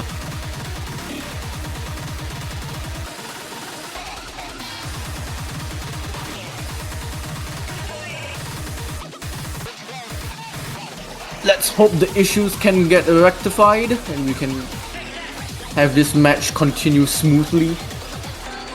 Also, if you're observant like me, the two screens from Chile's side is the only one that plays, and then the other ones are just like quiet. Yeah. I'm not sure if it's actually I don't know. It's like kind of weird to see the two screens are just playing, and then the other four are just very quiet. Actually, Thailand having their players just also sit out, probably just maybe to look at some of the maps again one more time at least, as Chile are going to be using the timeout to see if they can rectify the issues or perhaps have a replacement player, which, I mean, I think in situations like these, sometimes you might have to bring in that replacement player, but it's always not, maybe for Chile's sake, it's not always nice. Yeah, I guess that that tends to happen with when you don't have the third player or whatever. It's really just you're kind of stuck with it to the very end.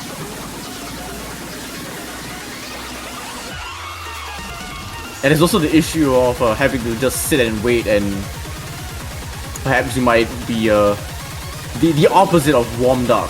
Warm down? Yeah, cool down. To cool down, yeah. There you go. Warm down doesn't feel right. Yeah, that could also be what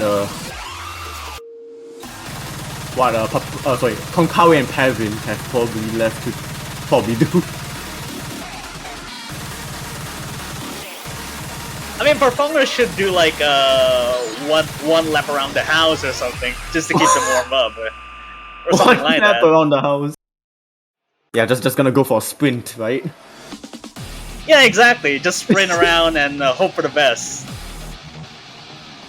Alright, Konkawa is back, just missing the third player. I mean, currently the timeout from Chile is still running, so nothing too concerning anyways. It's okay. It's okay. Just okay. There you go. Anthrax is back, and hopefully, no other issues. Third time's the charm, right? Please. I think for everyone's sake. Alright, just waiting on Pavin now. Pavin seems to be running around, I think. Or running around the maps, I would say.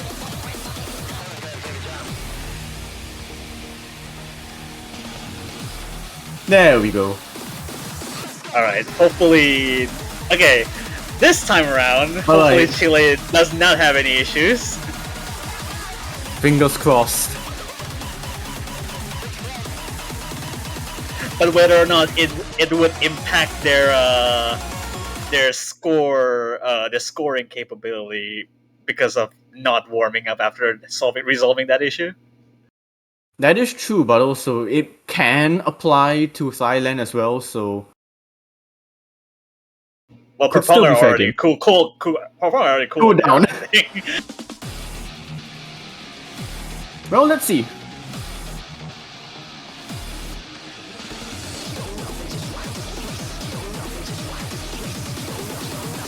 So Speaking far, of- it's looking okay.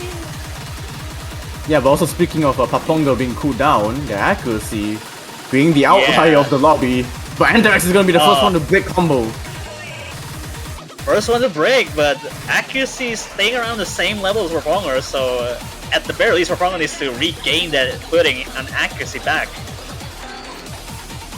Yup, and it does seem like they are slowly recovering. They're up now to 99.7. They are trailing behind Anthrax, who did have that miss. But this is still going to give a slender lead to Thailand, as Bambi is also struggling a little bit with the accuracy. Yeah, I mean, at that point, finals level, it should be comboing, right? But Anthrax is Yeah. the second miss once again. And there you go, second precision drop on Chile inside here. Yeah, it does seem like the story is continuing from the side of Chile. You just have a monster of Miyuchi destroying this, but then the other two players are having trouble keeping up. But if you see on Thailand's side, Paponga, even though they Big are the Chile. weakest link, still holding the AFC. Yeah. Yeah, and the other two are just big chilling, pretty Yeah. much, 99.9.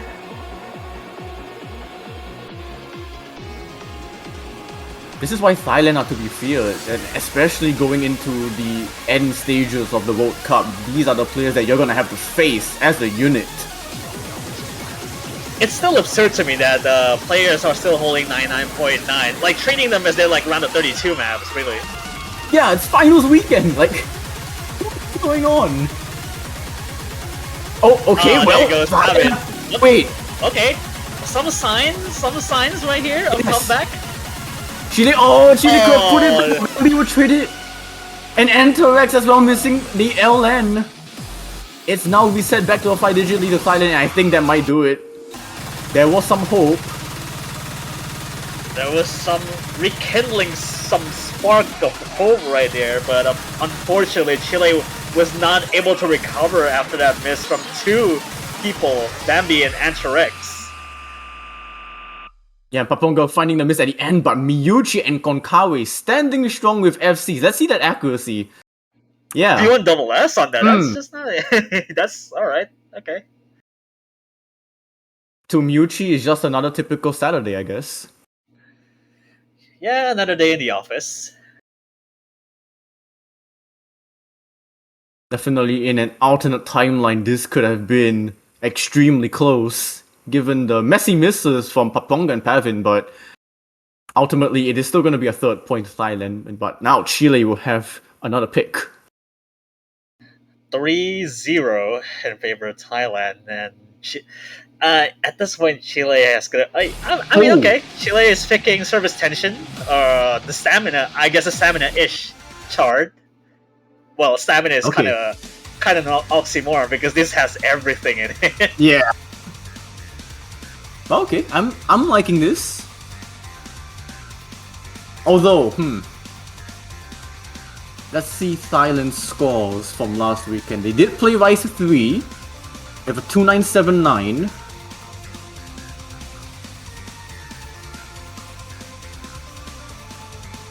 This could be interesting. Yeah, I'm ever so slightly worried about Chile's three-man team here. I mean, sure, Miyuchi was going to be staying in every single pick. The other two might not be as flexible as you might think. Yeah, but we do see Mako swapping in for Bambi, and Threx should be staying in for this, and normal service for Thailand as well. Yeah, we haven't seen Nachi, we haven't seen Korjak just yet, so Thailand's going to be still sticking in for the same players. Yeah, I think if Vice 4 were to come out, it would be the Hail Mary pick from Chile. I do not see any plausible universe that Thailand would go for Vice 4. I mean, I guess Thailand can go because Achi is a strong Korjak unit as his own right. But whether or not they beat the third player is just another question. That is true. But I think it's such a risky pick. I don't think Thailand would ever think about going for it and just go for the more safer ones. 200 nodes in, nothing. It's normal. 300 nodes. Okay, yeah, 300 nodes in, and apparently back-to-back 100%. Ooh! Oh, Proponger is the first person to drop here from Thailand. That's also slightly messy. 99.5. But Miyuchi will be one to trade it back, Chile! Will be dropping their best consistent player. Awkward place to drop here. I'm not sure what happened right there. Yeah, it is just a blip. 99.85 still compared to Paponga's 99.6, so Chile still have the lead. Ultimately, yeah. The other two players are holding just around the same level. I guess Antrek is be at least trying to battle it out against Pavin. Yeah, so far Chile still holding pretty strongly. Miyuchi knocking on the door of 99.9 with the miss, and there you go. Yeah, I haven't seen 300 in a long while right now, so rainbows are just definitely what keeps the Miyuchi getting the 99.9s. Yeah, but this lead, my goodness, it is so minuscule, and this lead doesn't seem like it's growing fast in Chile's favor. Thailand are knocking on the door to try and reel this back if anything were to happen from Chile's side. Yeah, Antrex dropping to like 99.86. Pavin also below 99.9, but Michael Major also 99.81. The only difference right here that I can tell is that Parponga is staying around like a 99.7, just like dead 99.7, really. Yeah, but we still got half the map to go. I mean, we haven't got to the stream section yet. Yeah. It's like 1/6 straight, or I guess 1/5. Oh my god! What did you miss on that place? I have no idea. And that basically gives the lead back to Thailand on a silver plate. I mean, the good thing is that you have a break too much on here, but you're ready to roll in this. Yeah, and also like the mental fatigue as well, knowing that you missed at a very easy spot, and now you're just going back into the non-stop streams. How are you gonna fare? Some sporadic wonder stream. There goes Konkawa. There only one FC left is from Pavin. And Antarex apparently as well. So actually keeping up very well. And I can't believe I'm saying this, but Chile are actually winning on the accuracy department, I think. On the back, that Proponger is still like around staying around the same accuracy as before. And Konkawa is actually kind of somewhat messy of a drop, even an accuracy drop. This one stream section right here is actually gonna tank a little bit on the accuracy side. Yeah, Konkawi does seem to be kind of stuck in this 99.7 range now. Chile do have a lead, but it is not safe at all. They are not out of the woods at all.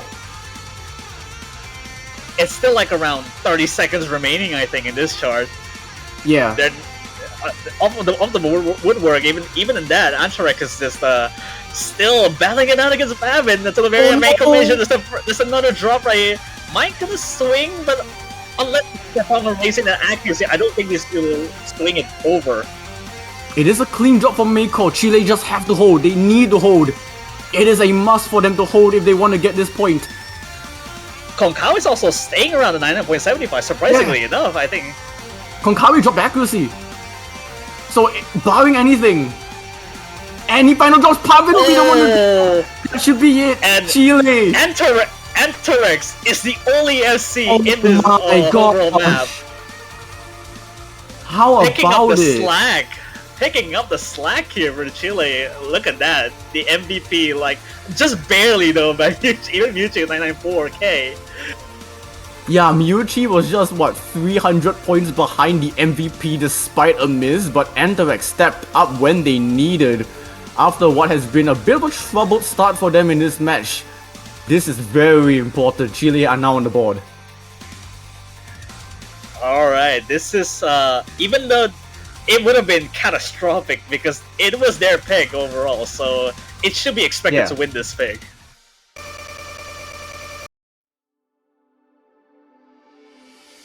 We'll see what Thailand decides. We'll see what Thailand decides to go with here. Are they gonna go Shadows of Kaz? I mean, they could. Like, I think it is still a safe option. It is a safe option, but it is also the funny hybrid. Not the funny in terms of complexity. It's just hard and dense. Yeah, I mean, we did see it between China and the United States, and both teams kind of got bodied on that, with China winning that. Yeah, it supersedes every single expectations that I ever had for Thailand in terms of scoring. Oh my god, okay. They're going Rice 1! Huh.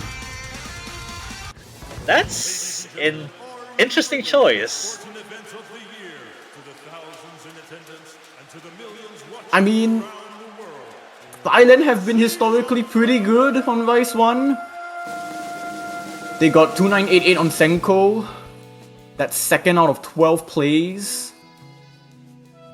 But Chile, they're not too far behind.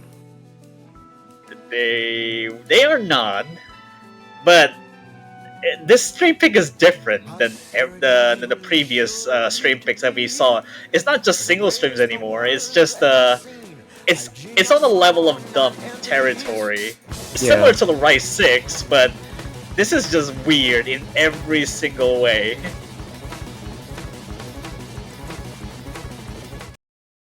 Like, if you can call it aggravating, then it's an apt description of what this pick is going to say to you. Yeah, I mean, I wouldn't really call this a curveball pick, but it is definitely intriguing from Thailand. Also, banger background. Oh yes, of course. This is definitely one of the backgrounds of all time. just combine two and two together, and you get some really nice background. Not wrong. It describes the title correctly. Yeah, this is not unlike unlike anything you ever seen in a stream. Yeah. you just have this, and then here we go. You have this aggravating stream picks like this one.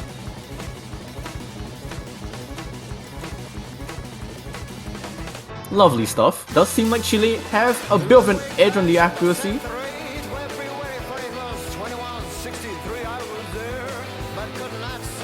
It's really off the back of Mewtwo. Like, my goodness, 99.96. I just don't want to mention because that's what happens in like Surface Tension before. Missed at the intro a bit. But perhaps all these players are slowly warming themselves up as well, so maybe we'll be seeing less of that. But of course, as the map goes on, then the risk of missing. This stream is very rolly. I'm so concerned. Oh my god, Anterex! Oh, the lead's gonna go over! It was a messy drop from them. They still keep the combo, but that gives the lead to Thailand. But, I mean, quote-unquote lead. Okay, they still hang on a little bit there. They are holding And on. Mewtwo is as well. Why? Okay, I forgot how long this is. I forgot how long this pick is. Oh my Yeah, goodness, only this is halfway like through 500 this. points. And we still have the same thing over and over, except in the back 30 seconds of this. Yeah, this is definitely the perfect time for you to just kind of mentally reset and get ready for what's to come. No. I just don't want to say anything because that also what happened to Michael Major back in Well, the missing on the break. surely, right? Surely not. You learn But from at your some past point, mistakes. at some point, they really need to lock in. Oh my gosh. And lock in hard. Here we go again. Okay, there you go. Oh I mean, my gosh. The vocals need to shut up because it's actually disturbing. Oh my gosh, it's actually Oh my closer God. than before. I can't believe it. Thailand are How not is this- letting this lead go. They are holding on to it for dear life. There is no lead still. Antarax is slowly pulling their accuracy back up as well. This lead might actually swing it over to Chile if Thailand can't do anything about Yeah. it. What is this? Oh, 300? oh no. We're at the back end of this chart now. Oh There's my no way. gosh. And he missings way. it. And he missings this. No, don't do this. Don't do this at the very end. This is actually getting very close. Can Chile hold on for a break point in this match? But Mewtwo! No. Out of all of the players, but Pavin retreated! There's enough time! There's not enough Oh my time! god. Saved by the Just bell! At the back end of the chart, 2 players miss right at the very end, and that miss was Messi for Muka. Oh yeah, it was very messy. Oh, what a huge point for Thailand. Oh, and Chile are just they are just going for ice too. Oh, apparently, I just didn't notice that. Apparently, that's a 2v1 double S, and without the Yeah. miss from Pavi, that could have been 3v1 double S. I have Finals no weekend. idea how you do that. Finals weekend. But yeah, no nonsense from Chile. They probably had this planned out. They are immediately going for it. We go from streams to jump streams. How do you go from this and then just go to a jump stream that has 10% Man. LNs in it? 10% LNs in it. 10% LNs. So that means it's gonna be decided by the LNs, right? Long node map. In my rights. Long note, man. Oh man.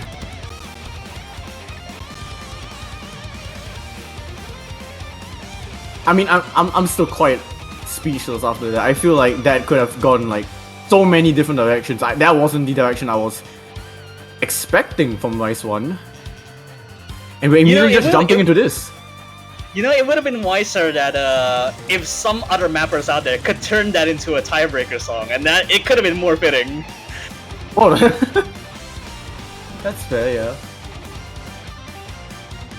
Okay, Konkawi seems like they have returned from something, and we should be able to get this underway.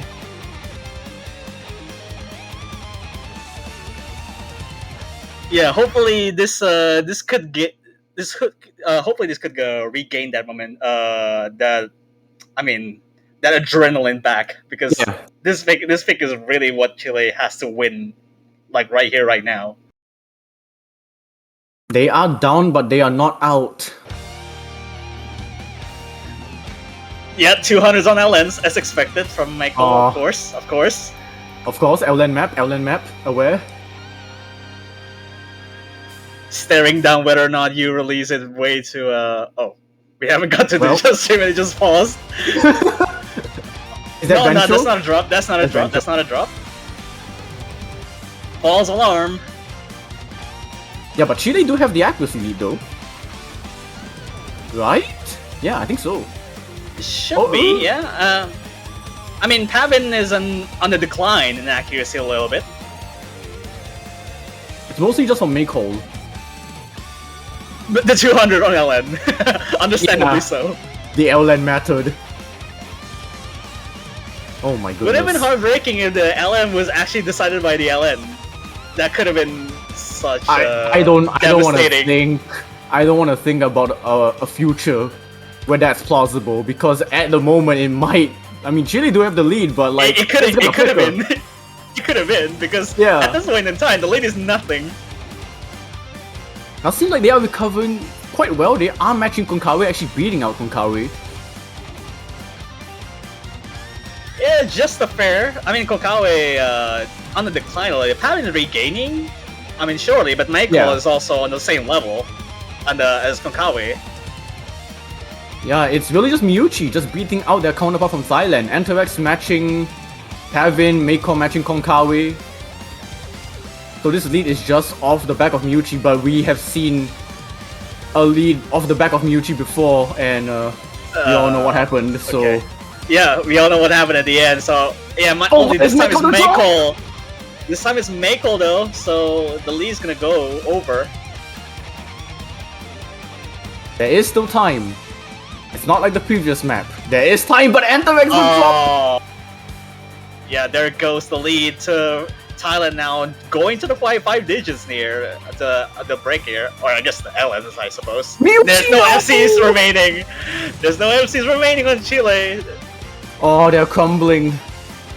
And Thailand are just stepping on the corpses of Chile as Antorex finds another miss. Thailand have And that's completely torn this map apart. Apparently, that's a three-way FC is expected from Thailand. Oh right my there. gosh, what is this That's, team score? 95 on mute as well, what? Yeah, well, that's the only mistake is that from the before the break section comes in from Ichi there. Yeah. That's a shame, really. I mean, this is a crazy team score from Thailand. I mean, you know what? I think ratio-wise, Chile won that. Just the outlier. Yes. The outlier is that Yes. the only thing that is a double digit against that the lowest is by 200, 300s.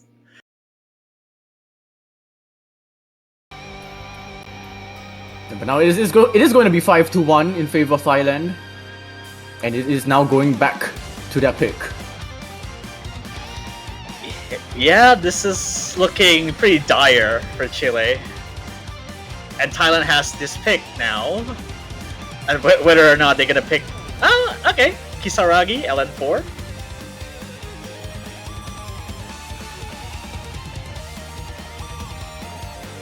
Oh, first time we get to see an LN map in this match. Okay, so... No signs of swapping for Thailand. Maybe except for Chile. Maybe swapping for Bambi FNF, seems like. Or Naitomare, maybe?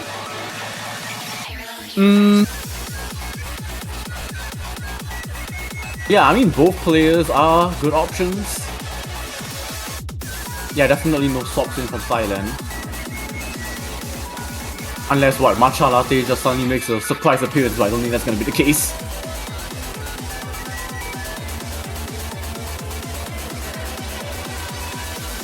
Alright, seems we're probably gonna be seeing whether or not Naitomare appear. Or maybe Antrix staying in. Most likely. I don't know. Yeah, I think Antorex stays in. It's just the third player of Chile.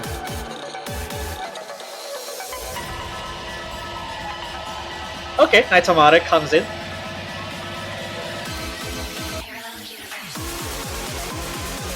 Alright, yeah, understandable. Yeah, this pick is a... I mean, thankfully this is a cut version of the rank version, and it's an upgrades, because pool's not hard enough without it.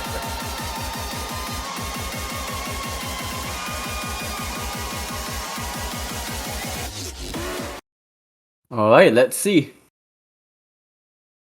We'll see how the outcome goes, because this is the first appearance of Naitomare in this finals weekend.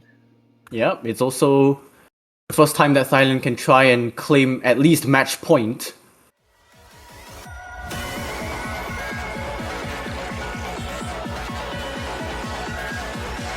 Decent start, I guess, for until we get to like some bursty LNs.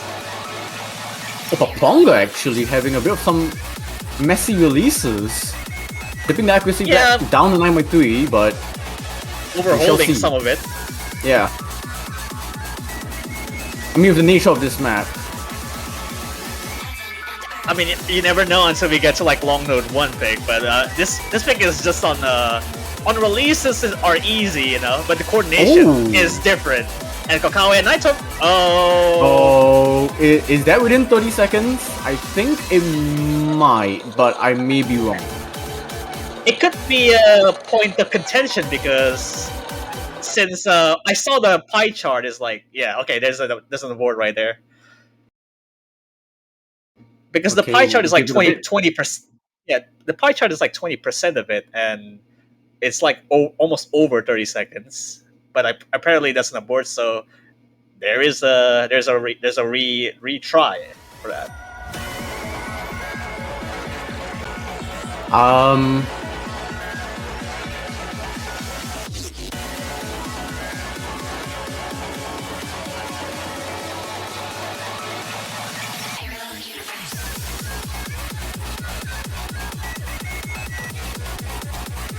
Alright, I mean, let's see how the second attempt goes. I mean, we've already experienced it before. Well, it is technically 4th attempt. Overall, Since yeah. it's, if you count towards like the previous maps we saw before, then make it 4.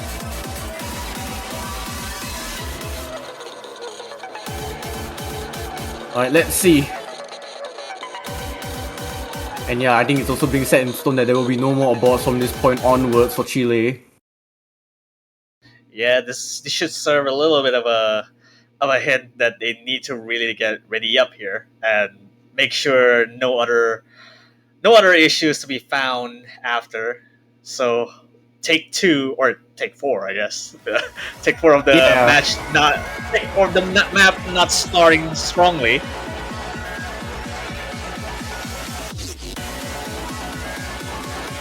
But yeah, from this point onward, no aborts, so it is just gonna be map played all the way, regardless of what happens.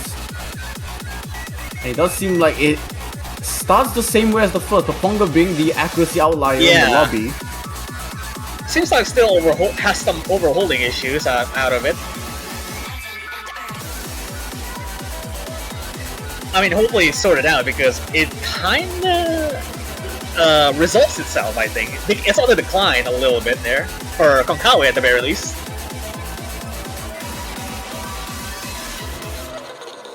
Yeah, a bit of a stronger start from Chile's side this time round, but Thailand still within striking distance, but Paponga does find a couple of 200s there.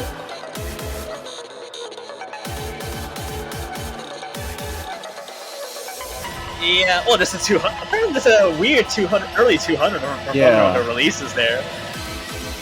And I mean, we haven't got to the meat of this chart now. It's just constant jump stream.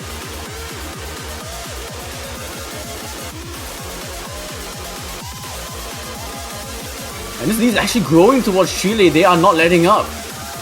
The accuracy is still stabilizing from there.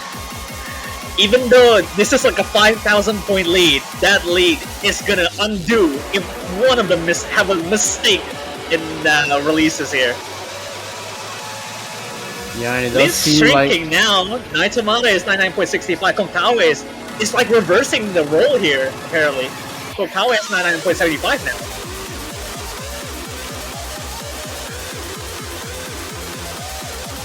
The first DLNs here. This lead's not changing. Everyone's going through these bursty LNs just fine. Just a couple of accuracy jumps for Paponga. This lead now extends to 5,000 points.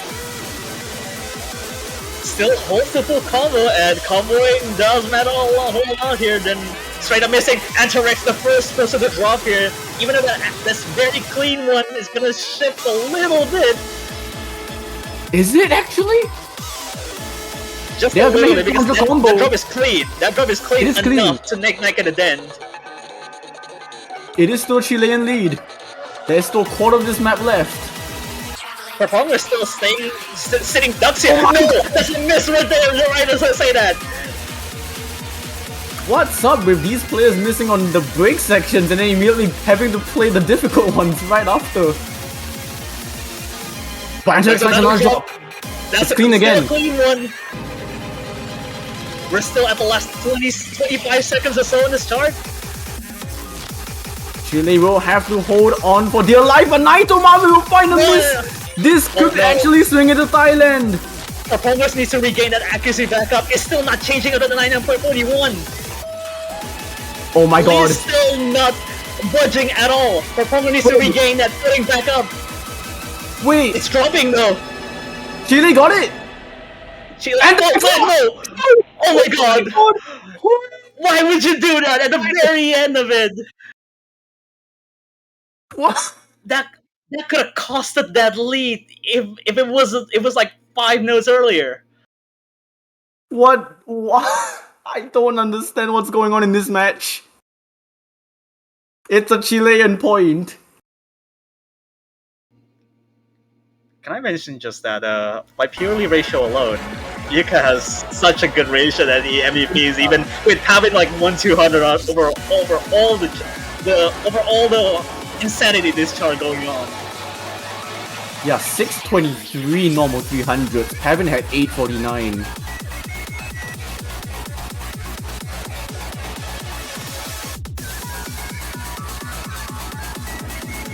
I mean, good news is that Chile has the breakpoint of this.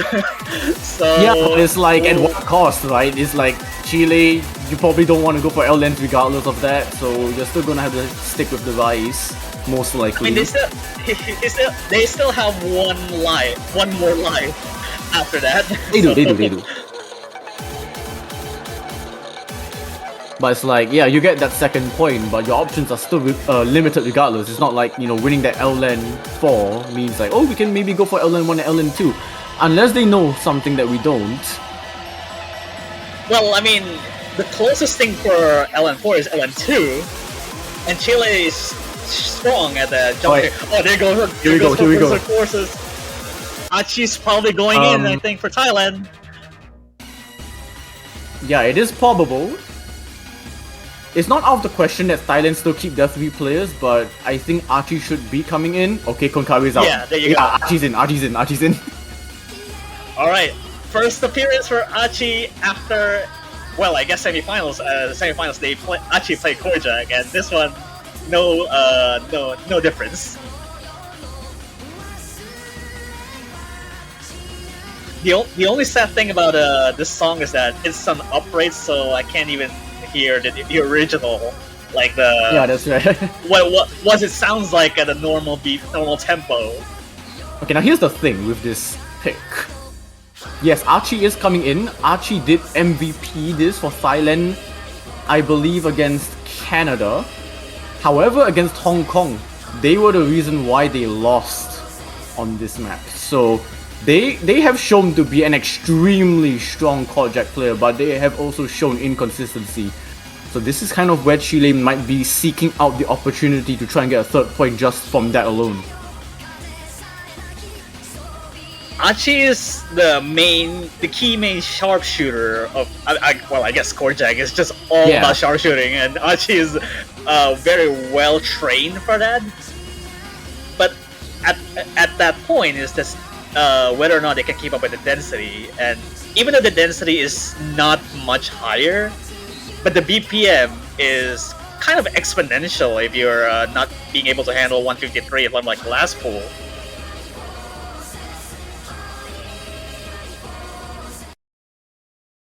Yeah, now we're up to 156.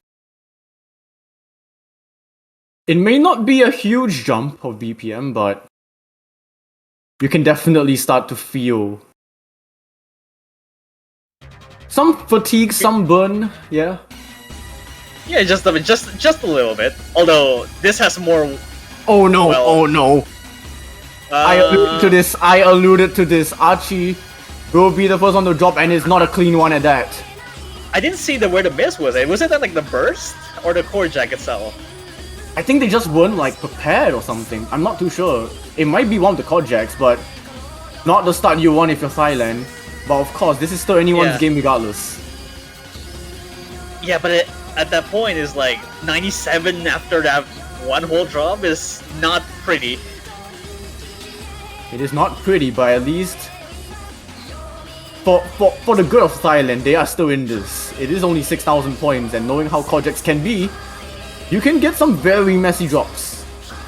I mean, thankfully, Archie recovered to like 99.65 very quickly after that, because all you see is just rainbows. That's kind of Archie's thing. Like, Archie is just extremely good at the accuracy, but again, inconsistency coming into play. I mean, I wouldn't really say that Archie's miss was because of inconsistency, but it is what it is. It just happens to be one slight mistake, and that proved to be costly, it seems. And actually, even if Archie didn't miss, I think Chile will still be in the lead just from accuracy because Paponga is below 99.9. Yeah, I guess, but the bursts are coming into play, and it's getting more aggressive in terms of like the non-regular snaps, that is. And this is the density I was talking about. The quads and the hands out of it, it's just really harsh to deal with it. And Archie's now getting to 9.8, just like there's nothing happened over there. And for some reason, just flexing, Muka, 99.98. It's not over yet though, it's not over yet. We have seen players hold extremely insane accuracies and drop towards the end after speaking about 200. It's fine. I guess the lead is still not changing anywhere, so... Because of this, it's a comfortable lead. Yeah, it's a comfortable lead. Alright, there we go. My goodness me, 999.3. 39! What do you mean you're getting 39 on finals? I mean, the BPM is not higher now, dude. Yeah, you know, the saying goes, the higher the BPM, the easier it gets, right? Well, it's just, at that point, it's just speed jack, and it requires different control of just chord jack, dense chord jack, that is. Man. Well, that's a definitive win to get back into the game, but they're still 2 points down, so Thailand needs to pick much more cleverly this time around. I mean, this is a pick they had to win.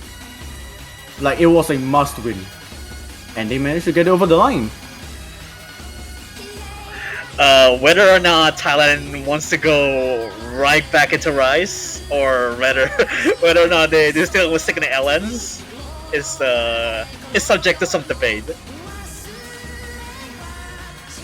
I really wanted to say, like, Thailand still have, like, very safe picks, but, like, I'm not too sure anymore.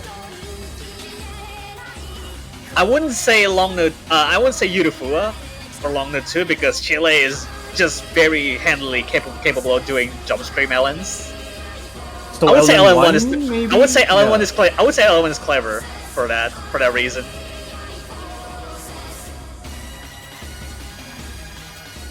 That's kind of the risk that you're gonna have to take, because if Thailand do drop again, it would be 4-5, and then Chile would have the opportunity to make things level. After what seemed like an extremely out of reach match for Chile.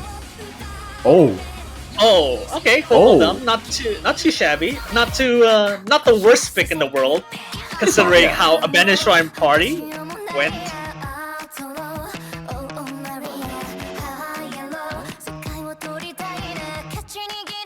but this is gonna be. It could be Thailand's saving grace or Thailand's kryptonite. I mean, I guess, but Abandoned Shrine Party was played by Ben Jett before, and Michael is now playing for this one. Although a little bit different approach to this.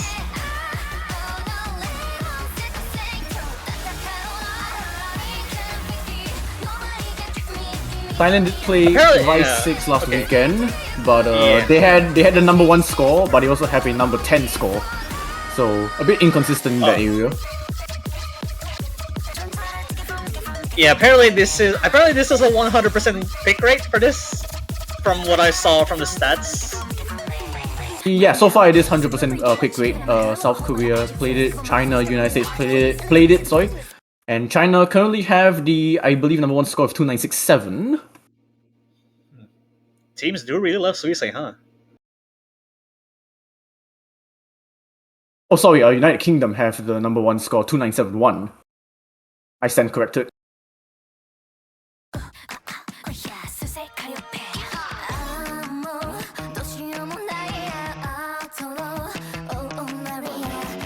I mean, hopefully there's no other funny thing happening because the vocal dump is vocal dump. Oh man. No funny things Oh, there's happening. the first Typing will be the first to drop. Well, I guess the drop was understandably so. Preparing is, about yeah. the jump jack before, preparing about the jump jack after. Yeah, but this already escalates the lead to 7,000 points. It is very early, as I say that Mako will be the one to trade with Pavin. Around the same level, but Pavin dropped a 200 apparently on the, Ooh. I guess, late hits to that.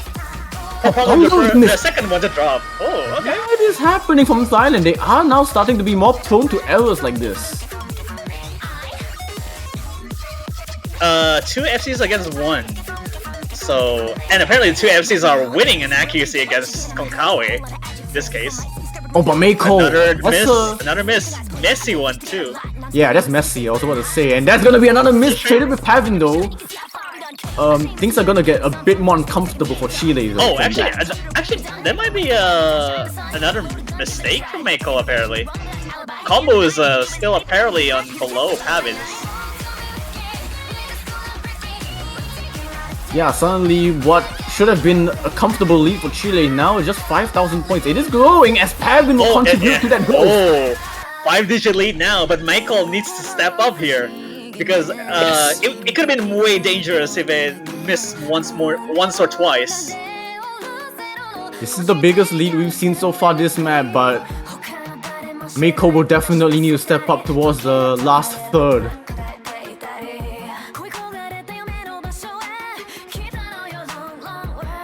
Once we get to the last quarter of it, it should be all hell breaks loose in terms of vocal dump.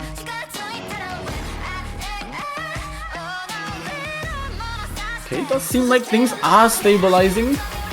But we go back into Alright, there you go. and Oh, Mako another drop from them. Now this lead gonna shrink a bit, but there is a 10,000 point buffer. But Mako another one! Not like this, Chile, not like this. You're gonna close this map out, but now this lead has shrunk by half. Oh no, this is getting dangerously Mirka again! This is the first drop as well! Are they gonna take it by the sheer end of it? I think so, there's nothing left. There's no more map left. Thailand have a 6. Just like that. Chile give it up. That opportunity to get a break point from Chile is easily squandered. Wow.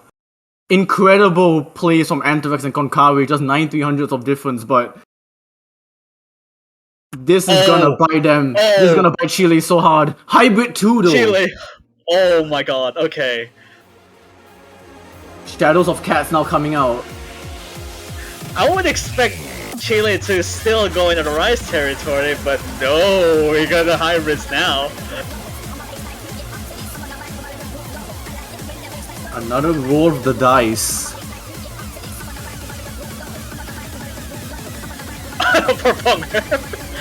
Let me sleep. I mean, to be fair, for Thailand, it's already like past midnight. Yeah, 1:32 AM or something along those lines. Let me dream.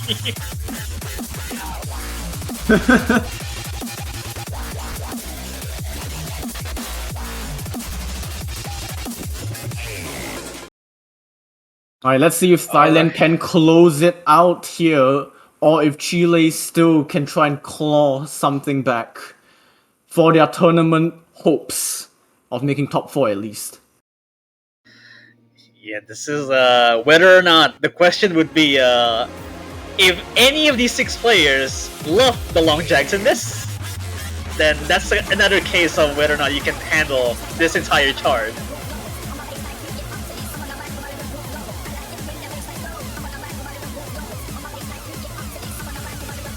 Yeah, this time now though, Thailand will actually have the early map advantage, but it might be squandering back to Chile, flickering. So, Bambi with the first miss. Turn up the base and the first miss come from Chile's side. Oh, and that's a very rough miss from Bambi. The Long Jacks. Long Jacks are claiming victims for Milka and Barponger. Messy one from Paponga, clean from Yuchi, but this lead's still gonna stay for Thailand's side. More long jacks coming out right here. Bambi FNF is taking more mistakes here. Muka is not handling as solidly as you wanted to. Yeah, Thailand are just saying we want to end this now. We want to go to sleep. Pavin Konkawi holding torches high for Thailand. 20,000 points. Oh, We have boy, now a this break. is not getting dire here with Chile. 20k lead goes to Thailand. Yeah, and Bambi dipping below 99 for a split second with that miss. This Most could likely be not all she being wrote. handling. Yeah, most likely not being doing to handle these shields particularly well. Yeah, these shields are egregious. They are brutal. They are so in your face and they are so hard to really act and time well, honestly.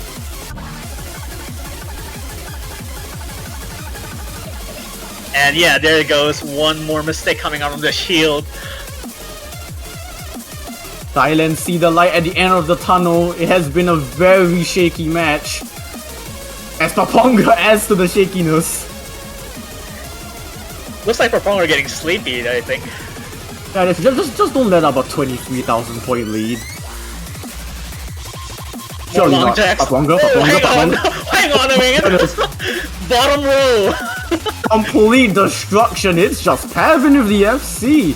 Holding a 99.79. What's going on there?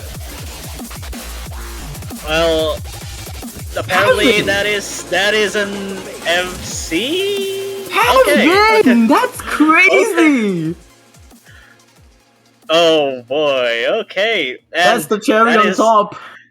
That is it. Thailand wins 7-3 against Chile, and Chile will have to stick around with the top 6 finish as previously from last year. And Thailand will be moving on to top 4 and will be facing South Korea. Oh boy. Thailand versus South Korea tomorrow. I mean, we've had Boy, some oh boy. very close matches this weekend, but like, if there is going to be one match that you do not want to miss. Yeah, this is what we expected out of the finish from being the last swan song for Chile. Commiserations over there for Chile. For even then, finishing top 6 is even on the same position as like last year is not bad at Yep. all. It was And back to back. despite all of that, and they had to they faced Thailand as well, which arguably one of the more consistent teams all around, even in the 4K World Cups. And it goes to show, really, Thailand has not changed that much. Yeah, for the third straight year in a row, Thailand will have a top 4 finish, but they can make it a back-to-back top 3 if they can beat South Korea.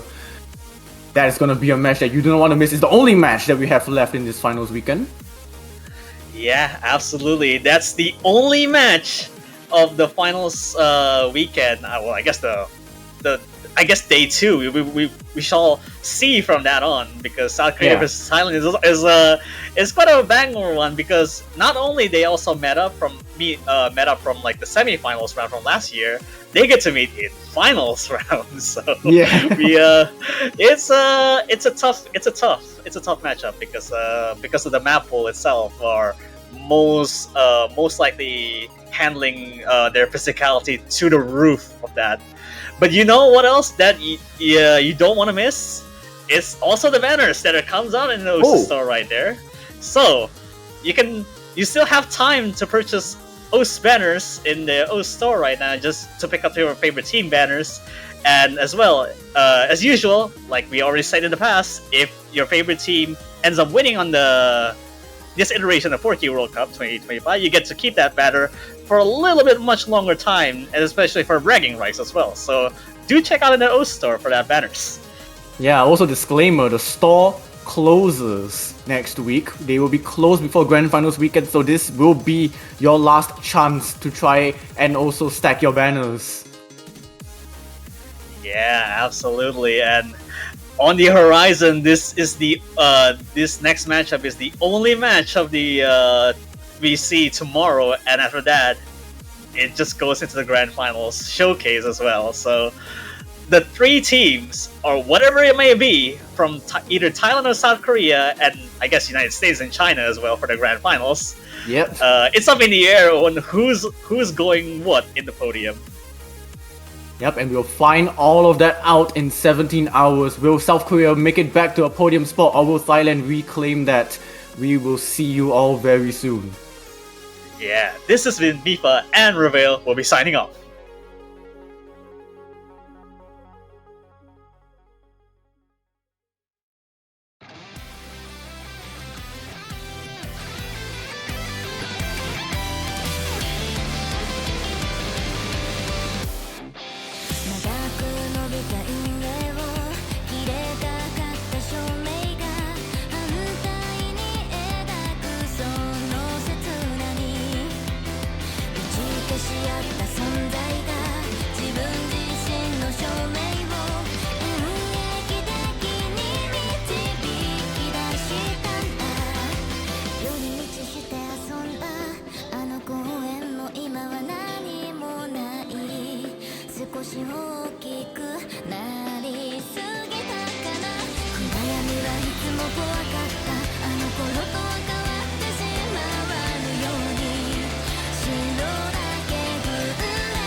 Welcome back everyone to the Osumania 4Key World Cup 2025. We are here with the finals weekend.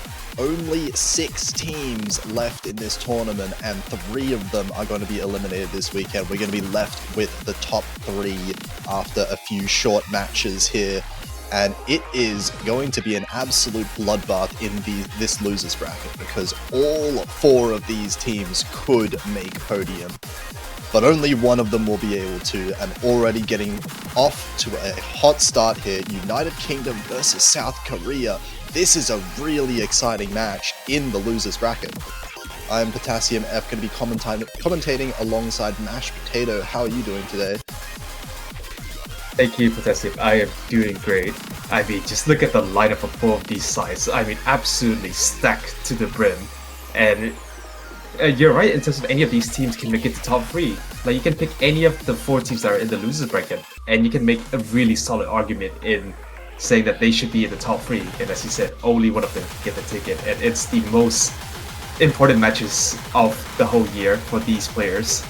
And I think there's going to be a really interesting dichotomy between these 2 countries. I think United Kingdom is going to be a bit more Rise-orientated, based on the previous weekend scores and seeing the sort of lineup. You've got Zubian and Ayen, who are like really, really strong on Rise. And you've got Ting Momentum and Yusen, who could help up a couple of scores as well. On the other hand, you've got South Korea, who is just super well-rounded. Any of these players can play any of the maps that are being asked for them to play. So maybe they might go for a more hybrid long load pick. So yeah, this Rise versus hybrid long load matchup will probably lead to tiebreaker if all of the combination goes to our way. Yeah, going to be really interesting. As you said, these 2 skill sets between the 2 teams I think is quite different. I think we are going to be having a very different pick strategy between the 2 countries here. As you said, United Kingdom has been absolutely frying teams on Rise the entire tournament. They've been pulling off some ridiculous team scores. And on the contrast, I think South Korea relatively has been, in recent times, quite struggling on some of these Rise picks. Not looking super comfortable with some of the tech picks and the Rise 2, for instance, last round. But they are going to be taking the Rise 2 out of the way early and protecting that LN1. So we're definitely going to be seeing South Korea go more into those hybrid LN picks. Yeah, that's for sure. And we did see as well, I think Rise 1 Protects is quite... I didn't see what... Okay, it's Long 1 Protect, so yeah, as expected. I would like to say, now these pools are getting extremely difficult now. Any of these maps, you won't be seeing freeway full combos. This is where kind of the singular player could make the difference with a really strong score, with a couple of good support scores. That could be the difference. So this is where the star players... Yeah. I'm actually kind of interested in the protects because if I were to kind of predict this before the match started, I would think that LN1 and... Was it Rice 1 protecting? I don't think I would have agreed with those protects just before, but I mean, still should be protects that benefit each team. I'm scared for UK on Rice 1 because South Korea has some players like Nard and Gex, for example, that are ridiculously good at that speed element. South Korea definitely been looking more shaky on those tech picks later on in the Rise pool. And on the other side, United Kingdom has definitely been performing quite well on more of like the less technical LNs. So I think each team might have some chances for some break points along the lines here. Yeah, you're definitely right. I think it's not just going to be whichever team's going to pick, they're going to win. And we're going to be going straight with our first pick. Rice 6 is going to be picked. So this is going to be your vocal dump pick, if I remember correctly. The J-pop, or I guess this is VTuber pop vocal dump. The VTuber map in the pool here. And I think this is United Kingdom's best pick, just straight up. This has been a slot that they've been doing so well in. I mean, even looking at last week's score, they had one of the best team scores without one of their best Rice players last week as well. So I am actually here today. Going to be a very scary looking UK lineup. Yeah, I think that's the scary thing, isn't it? It's that now they got their full lineup. They got their talisman right here. I think this is the highest ranked 4K player in Europe in general, if I remember correctly. I think definitely within the top 10. So single digit 4K player So their physicality is super strong, and now we're in the finals weekend. Now it's about physicality because the patterns are not easy. It's 162 BPM for sure, but there's a lot of bursts at 1/8 burst and a lot of just jacks that is littered throughout the map that can get you a lot of misses. Yeah, BPM is always a bit of a lie when it comes to this dumpy style patterning, because you are expecting a lot of these snaps are going to be in the like smaller denominations, right? We're seeing a lot of 1/6, maybe even 1/8 coming in here as well. Going to be very difficult to maintain any kind of like good accuracy throughout it, but so far at least some of these players have been finding these kind of maps comfortable. I think looking at the lineup from both sides, I think it's quite expected. Spanner Dude, otherwise known as Take Momentum, AN and Zubin on the left hand side, and at the right you got Nad, Citron, Gex. So very expected. I'm looking forward to see how they perform in the. There's a part that I wanted to focus on, which is like around the 1000 combo mark, where there's like a 1/6 burst, but it also has jacks in there as well. So it's like 240 BPM mini jacks at around 1000 combos. So that part, I think that has the highest miss potential of the whole map. But of course, this whole map, you can just miss anywhere. And here we go. Yeah, absolutely. Big choke potential here. Actually, right out the gates here, Citra with a really rough start. I was going to actually say Citra is the player that I'm looking at on South Korea to try and keep up with the rest of the players, because I think the other 5 players are some of the best Rice players that we're seeing in this tournament. And, yeah, that's for sure.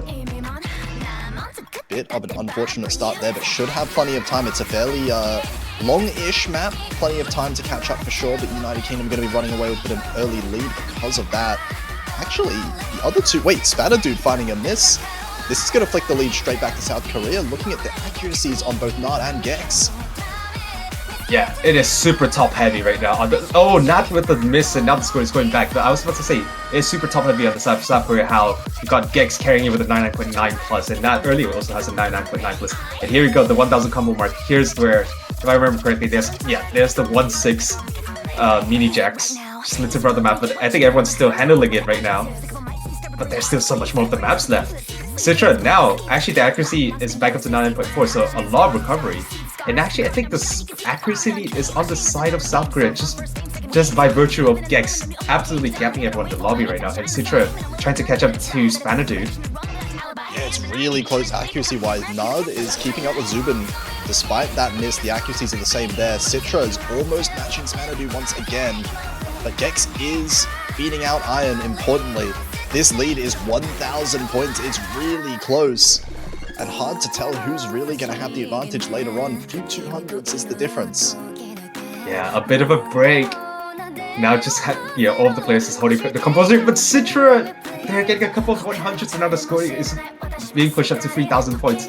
But it's still a very minuscule score lead right now. Again, a miss, just any singular miss can balloon the score up, and there you go, Citra. Yeah, that's not good. As you said right there, Citra is the player to focus, and unfortunately they're struggling just a bit. And not on the hard part, it's the easy parts. I think it's the nerves that's betraying Citra right now. Yeah, especially when you get into those little bit slower sections, you get a bit too much time to think sometimes, and that can really make you mess up your composure. And Nard actually finding a miss again there. Multiple misses from the side of South Korea throughout the last minute or so, and United Kingdom's just going to look to run away with their own point now. 2 full combos versus the 1, and even then, only 1 miss on Spanner Dude for the side of UK. This is a really strong team score that they're showing. Yeah, 2.97 million plus team score. I think that's basically a guaranteed ticket to at least get that 1 point. And this is kind of like the team performance against a singular player performance. Jax with the MVP of the lobby, 995k, but it's just the team consistency from United Kingdom. Double full combo from Ayan and Zubin, 992, 994k, and Spanner Dude beating out Citra's score by quite a large margin, and that was the difference there. And now it's going to be South Korea's to reply to the Rice 6 pick. Yeah, absolutely. We did see like the ratios I was looking at as well. Gex and Nard with the highest ratios by far in the lobby. But I mean, as you said, we're at the stage of the tournament now. The ratios are not going to have as much of an impact anymore. We're not expecting 3 FCs. So if UK can still pull out these 2-way FCs, that's more than enough to get the point there. But South Korea, we're going to be going straight to the hybrids, and I actually really like this this pick here. I think relatively to their other skill sets, UK has sort of found a little bit of struggle when it came to these more technical hybrids, while South Korea has been performing quite well on them, all things considered.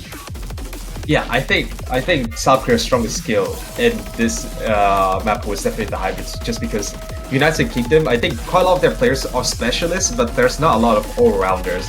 Of course, you got Team Momentum, a Spanner dude, who can pretty much play anything at this stage. But then players like Zubin struggle a bit on the hybrids and long nodes. And I don't know if Nuisance is going to... I do expect Nuisance to be coming in, kind of the hybrid long node player. But there's the question of, can they handle the finals pool? Yeah, absolutely, because these are getting absolutely brutal right now. This one actually a really short map to be picking first, full of these like mini jacks, or not mini jacks, but just jacks in general throughout the entire map that we're going to be seeing. And Zubin actually coming in for this one. More of the physicality component of this map maybe forcing him into the lobby there, but Zubin has actually been improving quite a lot in past years at this kind of like hybrid LN type of patterning. But is it enough to keep up with some of South Korea's insane players when it comes to that? We've got Poker and I'm Yi switching in for South Korea. And then you got Nat as well, who I think kind of...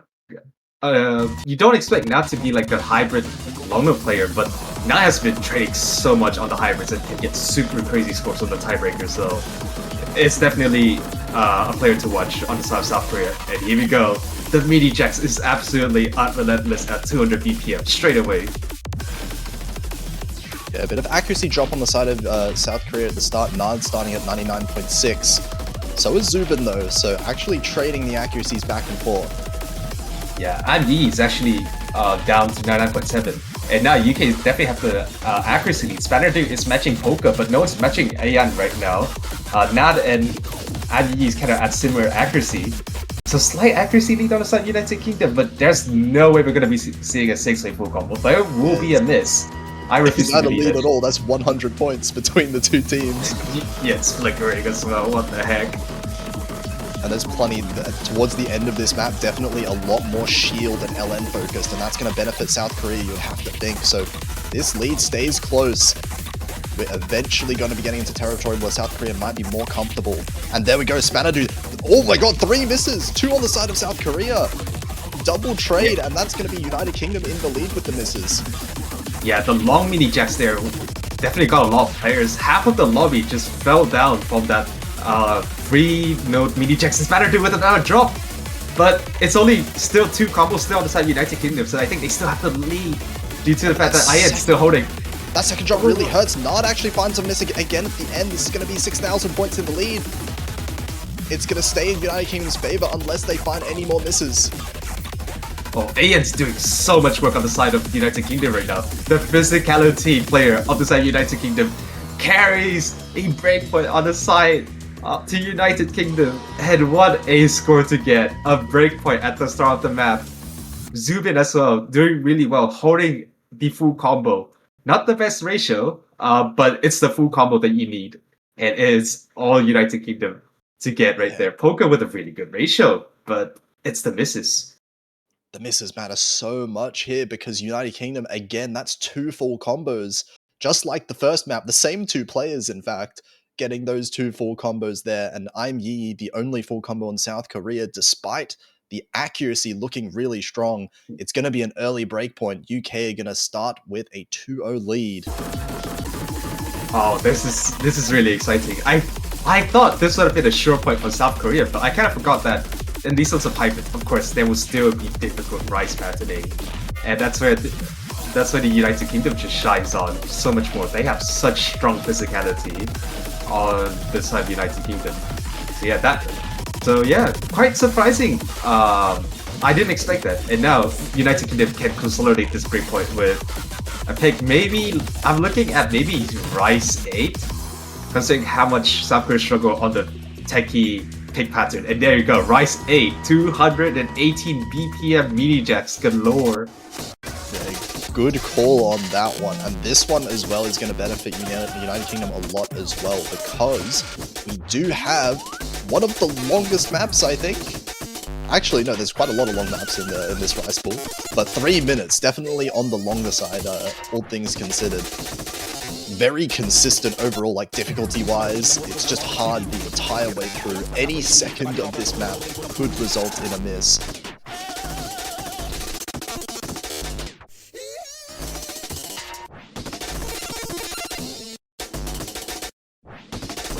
It looks like we might be seeing Imui staying in for this one. Not a player that has been playing many of the Rice maps so far in the tournament, but we know definitely the player on South Korea to look at when it comes to some of these late game physicality kind of maps.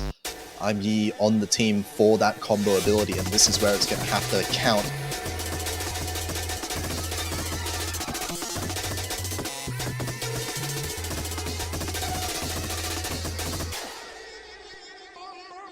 And again, the same 3 players for the United Kingdom, switching around the slots a little bit, but maintaining the same roster nonetheless. And we'll see if they can pull out another one of these two-way FCs.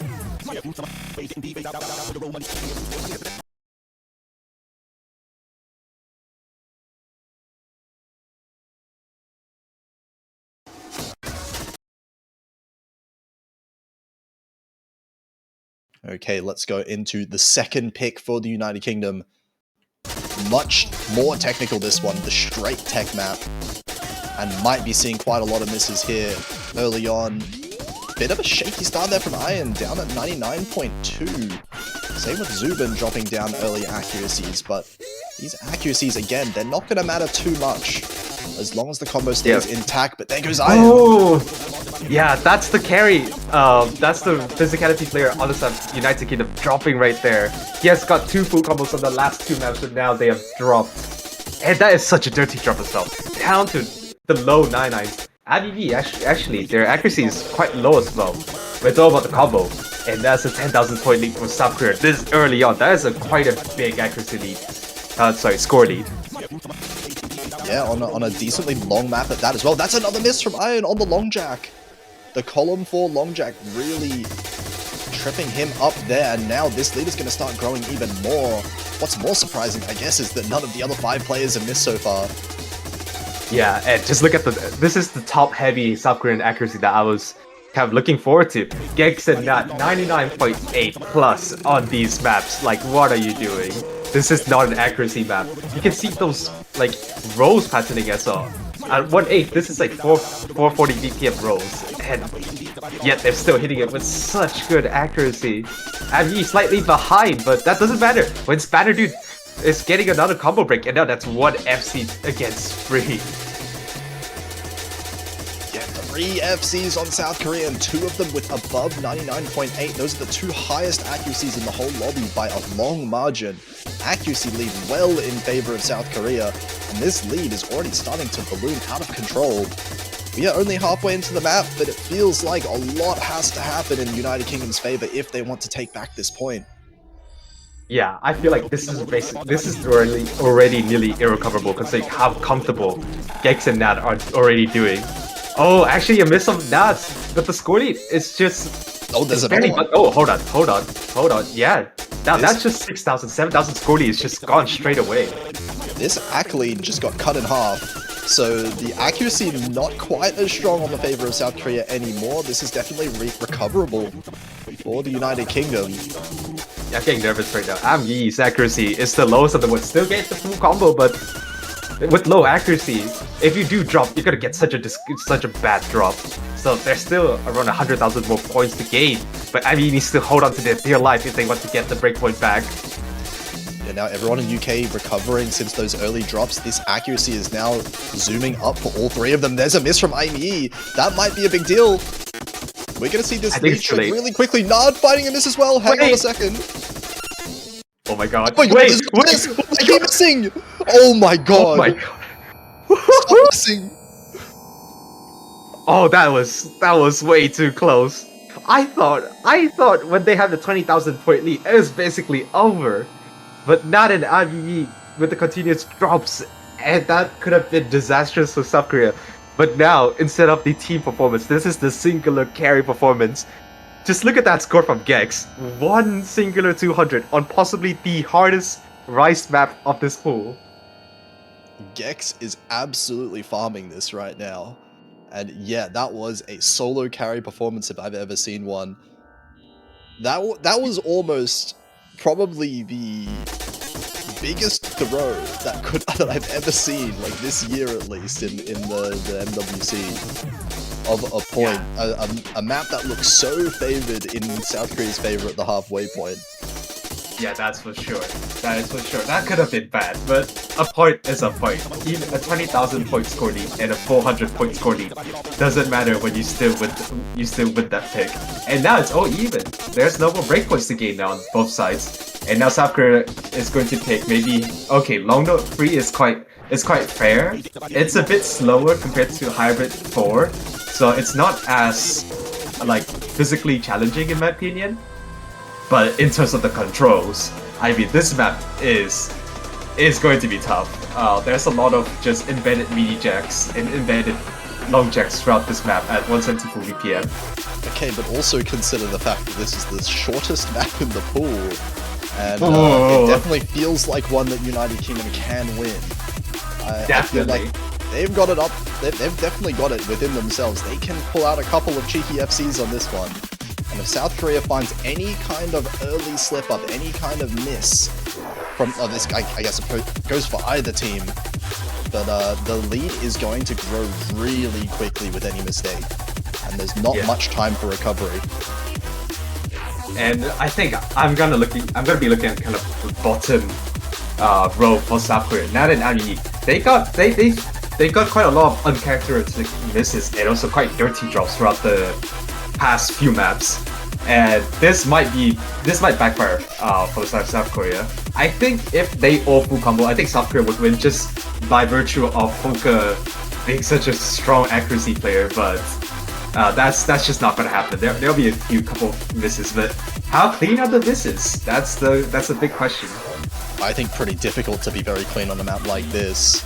And I think, as you said, if there are 6 FCs, South Korea should have the accuracy advantage, but we're not expecting 6 FCs, so I don't think that really does come into play. I think the misses, when they do happen, is going to matter so much, and I almost feel like United Kingdom might be more comfortable with the combo side of things, honestly, from what I've seen this tournament. They have, if nothing else, they have been very good with their combos, even in these LN picks. Yeah, and then you got Miniac coming in for Zubin as well. I think Miniac's also a pretty good substitution. They've been playing quite a few of the hybrids last weekend, so pretty good substitution considering now we're going into the long note side of things, and Zubin might struggle on the releases. And here we go.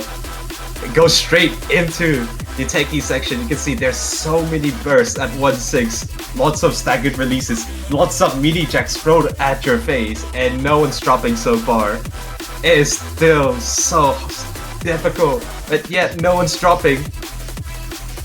Well, Spanodu does find the first miss, and that drops down to 99.3%. South Korea's going to have a bit of a lead now, and Nard with the highest accuracy as well is helping South Korea stay in the lead. With the axe side of things, Mini Egg does find a big miss, traded by Poker though. That's going to keep things really close. Yeah, Poker actually went from 99.7 down to 99.1. I think they missed a whole jack column right there. And now the scoring is just even. I think the accuracy is just even on both sides right now. Oh, and there goes Poker again. This is going to be United Kingdom in the lead for the first time this match, but Iron does trade it back. Oh, this is the oh my kind of volatility I'm looking for. Nad is dropping. Nard is finding a miss. There's only one FC, Mini Egg, finding the miss back and forth, but it feels like none of these leads are going to be lasting for too long. It's 1,000, 2,000 points in the favor of South Korea. Iron does find another miss there as we're approaching the end of the map now. I mean, yeah, the player we're looking at right now, lowest accuracy on the side of South Korea at the start, but their full combo is holding South Korea together right now, and the lead is at 10,000. There's not much more map left. I think they're going to do it. The score lead was just swinging back and forth all over the place. But in the end, as expected, it went to South Korea, but that was way too scary. I think I couldn't cope, yeah. Super close there. In fact, I'm Yi, the only FC, but not the MVP. That's Spanner Dude with the best accuracy in the lobby. Only the one miss there. But yeah, really small margins at the end of it. Trades back and forth. Yeah. I mean, that's just super scary. I think this is only the kind of the fourth pick of this map and second pick for South Korea. This is how close this can be. This is kind of their comfort pick. Like both these teams, this is what they find comfortable. And this is now a best of 13. So there's more patches picks. There's gonna be so much more volatility coming into this match later down the line. Yeah, still tied up 2-2. Only one Indeed. breakpoint each for both of these teams. UK still has plenty of good picks for themselves. I think as long as they just stay away from Rice 4, if I'm being honest. Yeah, I think they're gonna pick like Rice 5. I think they're not gonna pick. Okay, Rice 1, also pretty good considering it's their protect as well. And they is had their protect. yeah, it is their protect.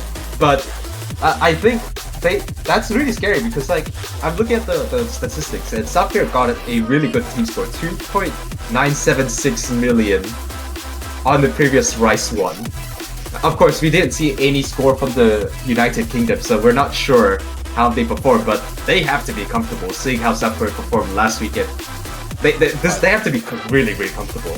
I think in general, this is like United Kingdom's like relative best skill set is Rise 1. They are one of the best Rise 1 teams. Like if you were to pick one map that I would think the team of UK is really, really good at that they could beat anyone on, it has to be this particular category. But as you said, South Korea very strong on themselves, particularly on Nard and Gex. I think those two players can definitely keep up with United Kingdom speed players here.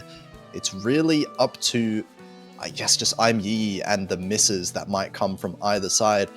I think so far this match, I'm Yi has shown that they are pretty good at holding the combo. They've managed to get a couple of these FCs, but just with a bit lower accuracy than the rest of the lobby. Yeah, and I should be expecting to see Zubin and AN coming in for the side of United Kingdom. This is their kind of Rice roster. Actually, AN's going to be subbed out, maybe? Not to wait, but South Korea, they have locked in their roster already.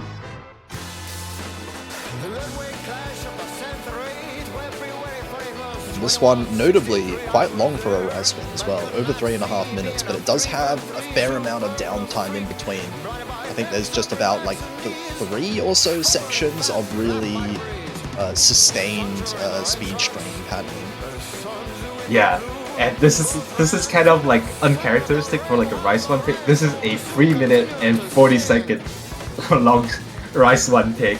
So there's gotta be so many misses just because of the whole nature of Rice 1 and how easy it is to combo rush the patterns and how sustained these patterns can be and how rolly as well the patterns are. So it's not easy to accuracy.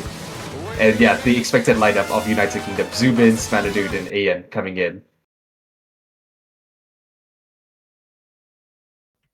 Expecting some pretty strong scores from definitely a few of these players here.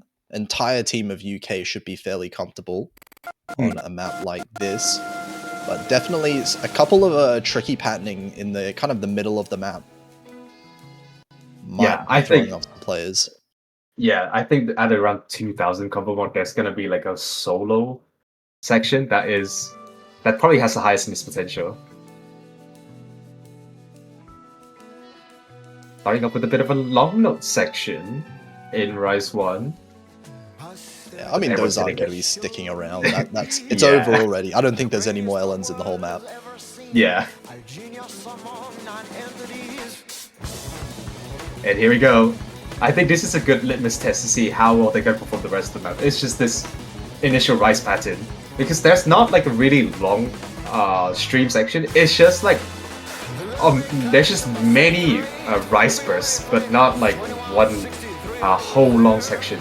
And everyone's hitting it so far. I mean, with the slight accuracy drop compared to the rest of the the rest of the lobby, you can just look at the United Kingdom right now. Everyone's above 99.85. Oh my god, everyone, yeah, I was gonna say, everyone nailing that first speed pattern, and that's really telling of what's to come later. These patterns do get a bit trickier now. Another really long section here, we'll see if anyone does mess up so far. No one's messing up so far. It's so scary. There are some embedded rejects here as well. But they're just plowing through this as if it's nothing. Standard 2 with a slight accuracy drop now is equaling to that of IBE. IBE is down to 9.65, but it's still a slight lead in accuracy towards the United Kingdom by virtue of Standard Dude having a 0.1% accuracy lead towards IBE. I think it's quite even on the top side of things. IN matching Gex and Nat matching Zubin. Oh my god, that was a 100 from Iron. That was dangerous there, but still maintains that 99.8. This lead is less than 1,000 points now, though. 6 FCs somehow still in halfway through the map, and there is, I think, one really, really long speed section that's coming up at the end half of this, after this break. It's coming. Yeah, it's right after this break. It's around 2,000 combo. Right now they're just regaining their composure, but... Oh no, that's 147 points, no way. There's no way that's gonna continue. Oh, Gex missing right there! That's the last player you expect them to miss. The Rise carrier on the side of South Korea. And now the score is going straight to the United Kingdom. What a horrible place to miss as well. Right before the hard section. But now this is the hardest part of this map. Everyone's still plowing straight through. There's no way United Kingdom is doing this. There's no way everyone's hitting this. There's no... Oh my god, that is a 600... Crazy. That is insane. That's a 600 combo worth of Rise patterning. AN's dropping. Miss. Wait a second. 3,000 points, 2,000 points, 1,000 points. Wait, this might go towards South Korea at the end. Oh, I think it might be just enough. Gex, despite the miss, still 99.83%. I think it's coming to South Korea. Wait, Iron's about to hit that 400 combo mark. They've hit it. It looks like the United Kingdom is still in the lead, but it's not by much. They can't afford any kind of 200 drops. And it's flickering back and forth with this roll at the end. Oh my god! At the last second. Oh my god. That could have been it for United Kingdom. If just any later, they could have taken it. But that miss from Spanner Dude was the undoing. And wow, what a performance from everyone. I think both of the teams gained more than 2.97 million. I think that would have been quite a lot of the roster for the in this weekend, but unfortunately, just considering how top heavy everyone's been playing, IBE managing to hold the full combo, so does Nat. Gex, a singular miss, best ratio. Wow. I mean, that was just absolutely bonkers of a pick right there. Insanely close. It felt like United Kingdom should have had that 9 times out of 10. Just the most unfortunate timing at the end of things. South Korea stealing away a break point, and now they're in the lead. They get the next pick, and it's up to UK now to prove that they can win another one of these break points on the LNs or hybrids. And maybe... I feel like... LN1, I think. Oh, actually, LN1 could work. I mean, yeah, maybe. I kind of like Hybrid 3 as well. I feel like if South Korea wants to go for that kind of there you go ratio ability that they have, the accuracy ability on some of their LN players, this is a good one to be picking here. Something that I can't imagine almost any players being comfortable getting good accuracy on a map like this, but it is relatively easier to get the combo going. Yeah, I think out of physicality, I think this is the easiest pick in my opinion. But you know what it lacks in physicality, it makes up in kind of the control, the releases, the abrasive patterning. You know, you see the mapper right there, Abraxas. You know things are going to get heavy in terms of the releases, and we're going to be seeing Citra coming in. IBE and Nat staying in for South Korea. I thought Polka would be coming considering how well Polka's accuracy is, but I think it's about the combo now, and I think IBE is definitely staying for that combo accuracy, just that combo potential. Yeah, I'm also surprised. I would think this is definitely a map that Poker would be quite good at overall. Definitely a player that is like excels when it comes to the ratio side of things in these like wacky kind of LN charts. But I'm also, on the other hand, maybe slightly concerned about IBE on this chart. We've seen some decently low accuracy on other maps. I can imagine this map would be even worse for the accuracy on the side of IBE, but we'll see if I'm proven wrong here. Citra, definitely another one of those players that is in for some of these like more accuracy-based maps, lower physicality maps on the side of South Korea, and we'll see UK keeping strong with these same three players that have played most of the maps so far. Yeah, that's for sure. I think I want to look at Citra because, yeah, I think at the first pick for South Korea, Citra that struggled quite a bit on the easier parts. So we'll have to wait and see. It's just the beginning of the map, so there's not much to say. Everyone's still doing quite well as expected. Never mind. Early Oh, miss there. tough. That's gonna give a decent lead over to UK, but still early on. A decently long map again, more than 2.5 minutes, so enough time to recover, but it is very strong accuracies right now on the side of UK. They are beating all of the accuracies on South Korea's side. Zubin does drop a little bit down, but nothing to really talk too much about. Yeah, I think right now United Kingdom on the head-to-head definitely beating out South Korea. You can see the top two players on United Kingdom is slightly ahead in accuracy in South Korea, and then Zubin is doing all they can with the full combo. Now their accuracy is match against Nat, but yeah, it's just a combo lead right now for South United Kingdom. I think accuracy is quite even across the board, and surprisingly, it's going to be ME and Citra leading the accuracy. Yeah, I'm Yi with the highest accuracy in the lobby, or tied for the highest. Wasn't something that I necessarily expected coming into this, but it is going to be the case here. United Kingdom still with a small lead, but Spanner Dude finds a miss. Iron finds a miss my as well. These trills are so brutal in this. Yeah. It's not even a break section. It feels like almost the hardest part of the map to be able to combo. It looked deceptively easy, but that is just extremely difficult. And now the score is at 11,000 points. And Spanner Dude continues to pick up another miss. Oh, this is looking like to be a really good pick on South Korea. And Yi and Citra still holding the full combo. Zubin's doing all they can with the full combo, so the accuracy is just really low. No accuracy in the South United Kingdom is matching the lowest accuracy of South Korea. And Yi does drop, but I think that's just too late right now. There's just the scoring of the South United Kingdom has bled so much. Now it's 25,000, 26,000. Zubin getting that drop, and now there's no more full combo on the South United Kingdom. Yeah, there's unfortunate bit of a collapse there on the I don't want to call it a break section, but I guess the less intense part of the song Yeah. for United Kingdom there gives South Korea over the advantage. Citra with the only FC in the lobby here, managing to hold together a really strong accuracy at that as well, and South Korea picks up their own point now. It is 2-4 in favor of South Korea, and that's 4 points in a row, I believe. Yeah, that is 4 points in a row. Yes, they finally got their footing back, and they have not let go of their gas for the past 4 picks. So Citra with the substitution, that was a really good substitution on the South Korea. That was the score difference that they were looking for right there. And now United Kingdom, they're going to have to pick something that they're less comfortable with. But I still feel like Rice 5 is still really favored towards United Kingdom. Yeah, I would also agree. Rise 5, like the more technical maps, that's the map that they were looking really strong on as well towards the start also. Maybe even Rise 7 might be a good pick to go for also, but it looks like they are going to go for the Rise 5. More Yeah, of the I think- technical side of things. I think quite a lot of the picks so far is quite obvious in both teams. They're just United Kingdom preferring to play more techie Rice, South Korea prefer to play more techie hybrid / long load so far. But we're running low on those sort of comfort picks now. I think after that, there's not much more to pick on both teams.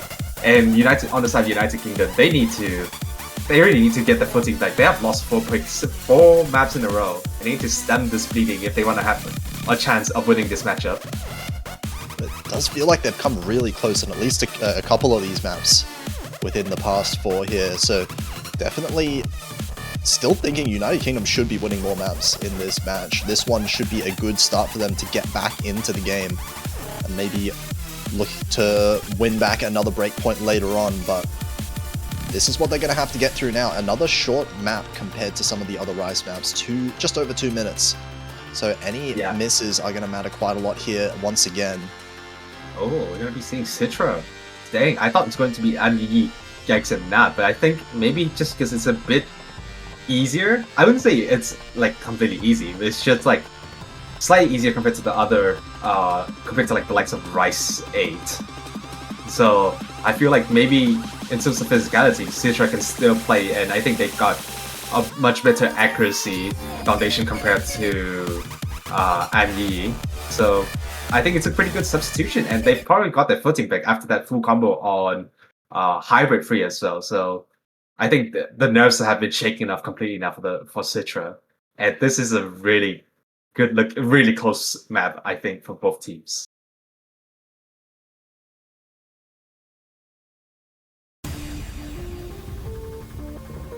Let's see. Nerves should be pretty high overall. We're getting later and later into this match. These points are getting more and more important as we're going on. And this one going to have a lot of these really tricky bursts coming out here. We'll see anyone messes up on them early. Looks like so far everyone holding strong. Not massive miss. That was huge. Yeah, and for a map this short, it's really hard to recover. And another miss as well. Oh, that is disaster on Sapper. We're only like a quarter way through, and the score lead is already 20,000.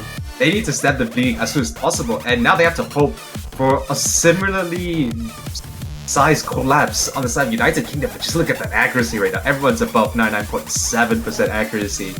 It's only Gex who's matching the accuracy on the side of South Korea right now.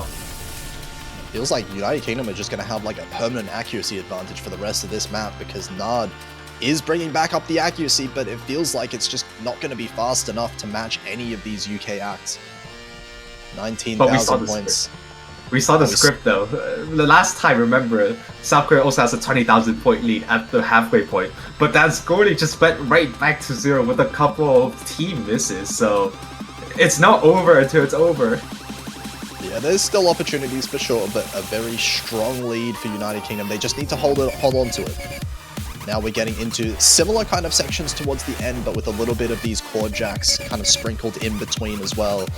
Nothing too fast for these players. At the very least, if they were comfortable with that first half, they should be okay with this second half as well. Yeah, that's not much. Oh, such open miss, and I think the score now is going up to around 30,000 points, and this team score from United Kingdom is looking to be really disgusting. We still have a freeway full combo. Everyone's above 99.7. Can we see a freeway full combo in the finals map pool? It's looking really likely right now. The United Kingdom's taking a victory lap. Can they do it? And oh my god, three-way full combo. What a way to get back into the match and a foot back in the door for United Kingdom. They are still within 1 point from tying it up with South Korea now. Definitely. What is that team score? One of the best team scores that we're going to see. This, I mean, I'm going to say, I was going to say I'm going to be surprised if we see another team score this good, but I mean, I'm also thinking about the other teams in this tournament. Yeah. I mean, some ridiculous teams, but I don't expect to see many, if all, any three-way double S's on these maps. Yeah, that's three-way for sure. FCs, I should say. FCs, yes. Double S would be insane. No one's double S'ing this. Yeah. Oh, I mean, they nearly did. I mean, the highest free and 200 count on the side United Kingdom was free, and it was 2 and 1. So they nearly freeway V1 double S that as well. So it might have been possible in an alternative universe. And now South Korea, they're just picking LN1. They're just they're not taking any breaks. They're just insta picking LN1. They're gonna be seeing the lineup of Citra and now Poka's coming in. I think that's a really expected lineup. Poka, the release player on the side of South Korea, and Mania is going to come in for the side of United Kingdom. Yeah, this is definitely the Poka pick of the pool for sure. But that said, I mean, I have been like despite United Kingdom not being an LN team, they're definitely more of a Rice focused team. I have been kind of pleasantly surprised at how good their LN1 has been, and they're just LN in general. They have managed to hold on to the combo throughout these maps, and some of these players like mania has been performing very well as well on some of these LN maps. Zubin as well in general has just been a combo monster, so Yeah. and we've seen that's enough, right? We don't need like 995k scores anymore to be able to win these maps. It's about, everyone getting at least 980k, and that could be the difference. I'm looking to see the 1v1 match between Spanadu and Poker, so really strong LN player, and also particular focus on Nad, who the last map had a bit of a stinker, and hopefully we can see a recovery from Nad here. Yeah, we'll see. It really just does again come down to the misses. It's not felt like so far the accuracy has been winning any of these maps so far. But Actually, it let's might be a see. bit different now. It could Yeah, be different that's this map for sure. We're seeing Zubin dropping an accuracy a bit lower than the other players. That's expected to some extent, but nothing Yeah. too serious. Yeah, it's just the nature of release maps. I think for Rice players, they can still full combo this, but there's gonna be a lot of struggle. And on the side of South Korea, we can see just the absolute wall consistency. Spatter with highest accuracy inside United Kingdom, and they're barely matching the third best player on the side of South Korea, and that is Nat. Citra and Polka's doing quite well. Polka with a miss, but I think for how many notes are there in this map, and the map being 3 minutes and 30 seconds long, and Spatter trading the miss there as well. So now the combo lead is tied, and the accuracy lead is just super high right now. Miniac did climb up the accuracy back up to 99.6-ish. Zubin just slightly behind, but still 2 full combos to 2. So still quite even grounds. There's still opportunities for United Kingdom, but as you said, this is a very high note count map compared to a lot of the rest of them, so individual misses are not going to mean a huge amount unless they come with those act drops as well, and Poker's miss was super clean. We can still see, despite the miss, Poker the highest accuracy in the room right now. Some of the other South Korea players, oh, there goes Poker again, actually. A second miss is going to cut this lead in half, it feels like, but still looking like South Korea going to be in the lead by a little bit. Yeah, I think this is pretty much just an accuracy battle here. I think even if you get a couple of misses here and there, as long as you're just more comfortable on these release patterning, I think you can still beat up the opponent, even if the opponent have like 2-3 more. Actually, never mind. Hold on. This could be bad. That's 2 misses. Say? 2 to 3 more misses you were about to say? Yeah, 2 for free. Oh, another score is going back to United Kingdom. But they need to hold on to their dear life. Not just the combo, but the accuracy, because Nat and Citra's accuracy is super strong. The score lead is only 1,000 points. 200 drops on the United Kingdom could go back really quickly. And we can see the recovery coming back from Poker, from Citra, from Nad. Oh yeah, I don't think this is going to be enough for UK to hold on to the lead. It's less than 1,000 points, but we can imagine South Korea's accuracy is going to start building back up now, and as that gets bigger, this lead is going to flick back towards South Korea. There it goes. Less than 1,000 points still, but it looks like it might... Oh, actually, I can't even tell anymore. This is going back and forth. But I think it's going to go more towards South Korea as the map progresses further. There's no way. No, there's still a bit more. Oh wait, this is ending right now. This is the ending. The ending. No 200s can be afforded by either team. It's 200 points. Are we going to see any 200s in these last patterns? I saw a few 200s on Mini and Zubin leading up to this ending. And I think that's pretty much it. There's still some more long notes. I don't think any of the players in South Korea is going to get a 200 because of how comfortable they are. Oh my god, that was way too close. That was way too close. I talked about the 2-3 miss comfort zone that South Korea had, and that is Sutra just replied back with just what I said. 2 full combos on United Kingdom. Shout out to Zubin and Mini Egg as well with the full combos. 0 full combos on South Korea, but their accuracy was high enough in the end, just barely. And South Korea comes away with another one of these stolen points. I mean, on their own pick. Yeah. The fact that happened twice already in this match is quite a rare occurrence, how South Korea could have through. This could have been a 5-3 match, whereas United Kingdom is picking onto their next points. You know, that could have been it. That could have been like United Kingdom running away, but unfortunately, on these 50-50 picks, South Korea has been getting the hang of it more, and now it's going to be Rice 7. This is going to be an accuracy battle. The bursts, the polyrhythmic patterns is going to be practically impossible to accurate. This is another must-win for United Kingdom. They've been performing well so far when it comes to the Rice picks, so they should be favored in this one again. Yeah, that's for sure. And now, I'm really interested to see who's going to play. It's going to be Amini or Citra. I think Citra definitely brings the accuracy side of things, but with a potential caveat of picking up misses. Okay, so we're going to be seeing Citra coming in, and probably going to be seeing Zubin coming in. I don't see anyone else but Zubin coming in on the side of United Kingdom. Yeah, it has to be Zubin surely coming in for the UK side. Especially on a map like this, we're seeing like these kind of bursts, these kind of like speed kind of related patterns. Definitely something that I would imagine Zubin would be one of the best for on the side of the United Kingdom. And as you said, I mean, interesting seeing Citra come in again. I'm not going to be playing for this one. So South Korea trying to match the accuracy side of things on the United Kingdom for this one. Yeah, that's for sure. It is going to be interesting. United Kingdom, they're practically playing on sudden death, considering that South Korea only needs 2 more points to win this match. So I think anything's onward now on the side of United Kingdom. They have to win.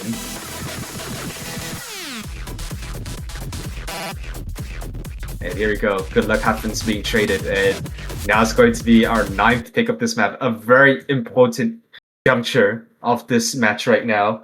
United Kingdom needing to stay alive for just a couple more picks, while South Korea wanting to get this over with a break point to break the spirits of the side United Kingdom.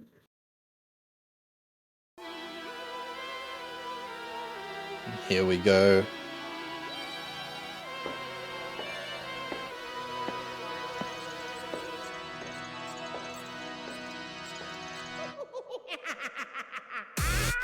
Okay, there we go. The polyrhythmic pattern has entered the chat. Let's see how everyone's performing. So far, so good, but Spanner with the first drop, traded by Citra. You can see right there is the miss potential on the Citra might be bringing in.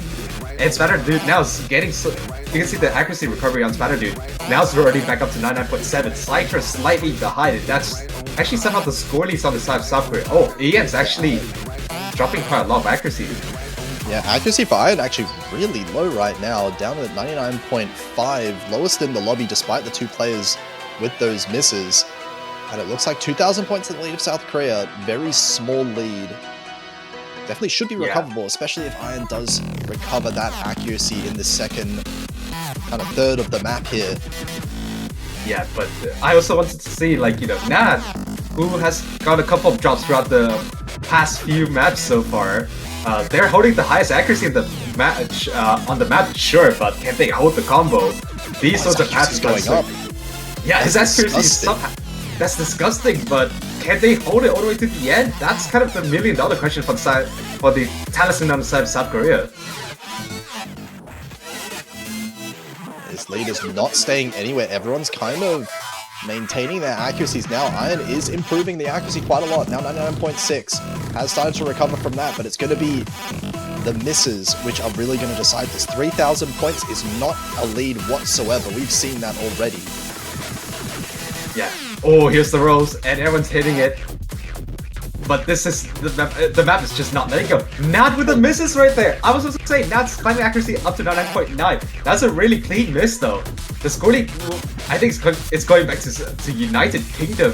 But just the strong accuracy in South Korea might bring this back. This could be a repeat of LN1, but I think it's a bit UK favored just because UK is so much more comfortable hacking these sorts of maps. Don't say anything yet though, don't say anything yet. Nad did find a miss there before, and that is enough. It looks like it is UK in favor right now, but A couple of 200s are all it's going to take. A little bit of an act drop is more than enough for South Korea to take this one back. And we already see, hang on, that drops below 1,000 points. Yeah, but I don't think it's that likely for them to drop that much points, in my opinion. Oh, hold on. Is it though? Oh, I don't know. It's 100,000 more points to gain of 80 of these players. Oh, it's getting way too close right now. I can't call who's leading. I think Zubik picking up a couple 200s. The score is flickering. 200s at all. Wait, the score goes no! towards South Korea at the end here. Do they manage to hold on to it though? Are there going to be any 200s at the end? No. It's going to be the third map that South Korea wins by 3-digit points, less than 1,000 points in 3 different maps. And Gex? Gex? Like, hello? That's a V1 double S. Not as well with the not with a singular miss. What are these performances? They are so ridiculously good at these rice map accuracies, even with the misses. It feels like United Kingdom, they've had like 3 maps now stolen from them at the very end. I just feel so bad on the side of United Kingdom. That is 3 maps with 3-digit score lead that went against their way. It's just so hard to watch. I mean, you know, in an alternative universe, United Kingdom could have won this 6-3 already. You know, that could have been like match point for United Kingdom. But still, there's still so much more maps to pick, and now there's no more comfortable maps for South Korea. Maybe LN4? I think that's like probably the most LN4 or hybrid one. Probably LN4 is probably the way to go for South Korea. I think hybrid 1 is probably a bit too physical for what South Korea wants to go towards. I mean, I'm thinking like players like Poker on South Korea that probably don't like the high BPM of that one. They're gonna go for LN4, but I kind of agree with you when I say, you know, United Kingdom can still win this. I mean, maybe a little bit of copium, but they have gotten so close on pretty much every single one of these skill sets. I don't think it's out of the question for them to win 3 in a row here. Yeah, that's for sure. They did win like one of the hybrids against South Korea earlier on, and 2 of the points South Korea won. Sure, it was by like really smooth lead, and that was like South Korea's picks as well. So they can definitely put up a fight. And this is the sort of match where I think it's not as hard to like read. There's not a lot of like release per se. It's about the density at 253 BPM. It's much quicker, and also at 3 minutes, there's going to be some sort of stamina factor coming in as well. We saw how in LN1, everyone on the side of South Korea picks up a couple of misses here and there. This could be a repeat, and in my opinion, this is much easier to act compared to LN1. Yeah, definitely. And I would say, in fact, this is much less South Korea favored than LN1 as well. And that map, we all remember what happened in that map. So absolutely, United Kingdom should be able to keep it close at the very least, keep their opportunities open. And it looks like, interestingly enough, Iron is actually going to be playing the LN4 here. Maybe it's just the density is just good enough for Iron to be comfortable at it. And here we go. This could be potentially the last pick in this matchup. South Korea with a potential ticket to victory, but can they do it? 3 minutes is all going to decide. Will United Kingdom stay for one more map? Poker with a miss right there, and that's a good start for the side of United Kingdom. Definitely a good start for the United Kingdom, but Poker didn't drop that much accuracy. It's still before the 400 combo mark, so it's not going to result in more than a 2,000 point lead. Still a very, very slim margin here, and all the players, they're going to have to hold up these combos as much as possible. It looks like decent accuracies on the side of South Korea overall, but Spanner Dude right now topping this lobby with 99.77. That's going to keep United Kingdom in the lead for longer. Yeah, that's for sure. Spanner Dude is doing everything they can right now. I think I think for the past couple of picks, Spanner Dude did drop a couple of misses, and you know they may have that could have decided a couple of points throughout this match. But this is their chance. This is their chance of redemption right here. 99.8% absolutely gapping everyone in the lobby right now. And the supporting score of Ian Meeting Egg is doing everything right now. But the scoring is slowly coming back to the South Sapphire. Polka is timing up the accuracy. Now they're up to 90.7. The whole accuracy of the South Sapphire is so even. Oh, that was a big act drop there from Poker on one of those chords. Actually increasing. Oh, I did not miss! Citra. Poker does find a miss though. And that's going to be looking good. Citra missing as well. So United Kingdom going to be increasing their score lead. There's still 3 full combos on that team. 9,000 points now. Oh, this is getting into scary territory right now. Smatter Dude still want a carry performance. They're doing everything they can for United Kingdom right now. And they're supported by the... Oh, hold on. And that's a miss from Smatter Dude, but it's traded by Poker. Still, the supporting combos of Iron and Maniac is still doing so much. It's now 13,000 point lead, and for a map this dense, that is a monumental lead. Nat's doing everything they can right now, but they're still being neutralized. Citra's accuracy is quite low, so is Poker. But look at Spanagy right now. They're leading the accuracy, they're leading the country for just one more chance against South Korea. Can they do this? We're into the last quarter of this map. Poker's been missing more and more now, the physicality side of things starting to get to him.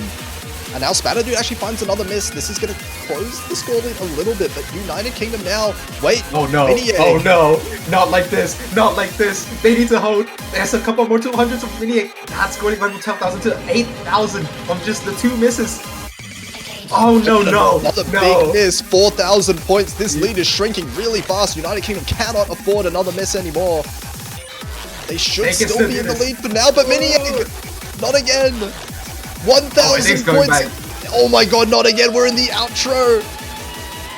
Oh, Supper is leading now. Oh, this is disaster for United Kingdom. Wait, there's still a bit more. No. Another point, a 4th one that South Korea wins by less than 500 points.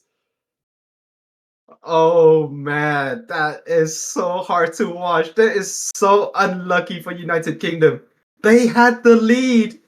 They had the lead all the way to the end of the map, but the couple of misses there at the end was the deciding factor. Not with the MVP performance, 988k. South Korea barely scraping through. This could have been 7-3 for all it matters. This could have been 7-3 in United Kingdom's favor. It was just a margin of, what, 2,000 points altogether that decided the entire match direction here. South Korea managing to stay alive in the losers bracket, but unfortunately for United Kingdom, they are eliminated here in tied 6th place, tied 5th to 6th.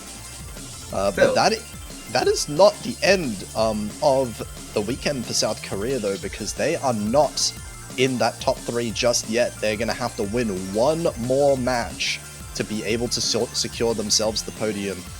And, I mean, all of these matches in the losers bracket are going to be absolute bangers, I think.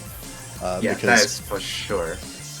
Yeah, if anyone's seen those other teams in the losers bracket there, we've got Thailand versus Chile is going to decide who faces up against South Korea tomorrow. And also, look at the schedule. We have a banger of a matchup. 2 banger matchups. More.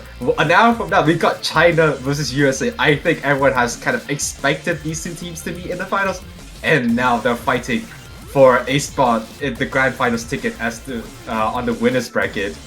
An extremely crazy matchup. Then followed by Chile versus Thailand. I mean, those 2 double-header matchup, you cannot miss that. And you know what else you cannot miss? The banners. I think the banner's still up, I think. I have to... If it's still up, you can still check out on the stores to get the... Yeah, until next week. You can still get your banners until next week. You go to the Osu store right now. For just $2 a banner, you can support your team, even if they're eliminated. And if you do pick a team that ends up winning the Mania World Cup 2025 4K, you can get to keep them for a whole year, and the designs are absolutely stunning. And furthermore, there is no restriction on this, so you can buy as many banners you want, and you can buy the same country as well, just to deck out your profile to look as good as possible. And with that, We're going to close this match, and we'll be back in an hour. Thank you for watching this match.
trying.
Hello everyone and welcome to another match of the Oceania World Cup 2025 4K edition. That is, we're here with the very last match of the finals weekend. This is one of the most important matches we're going to see in the whole tournament to decide who gets that third spot in the podium for the grand finals weekend next week.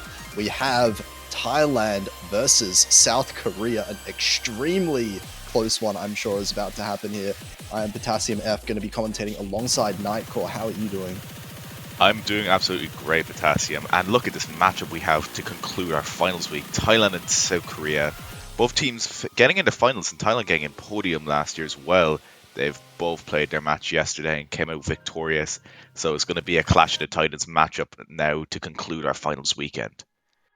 Yeah, absolutely. Both of these teams you would absolutely expect to be in the top three. I mean, the thing is, this year there was so many teams that could have made the top three, so many really strong teams just in this top 6, top 8, so many of these teams pulling off great performances. These are the last two teams among all of those in the lower bracket, and it would make perfect sense for either one to win here given how they've been performing.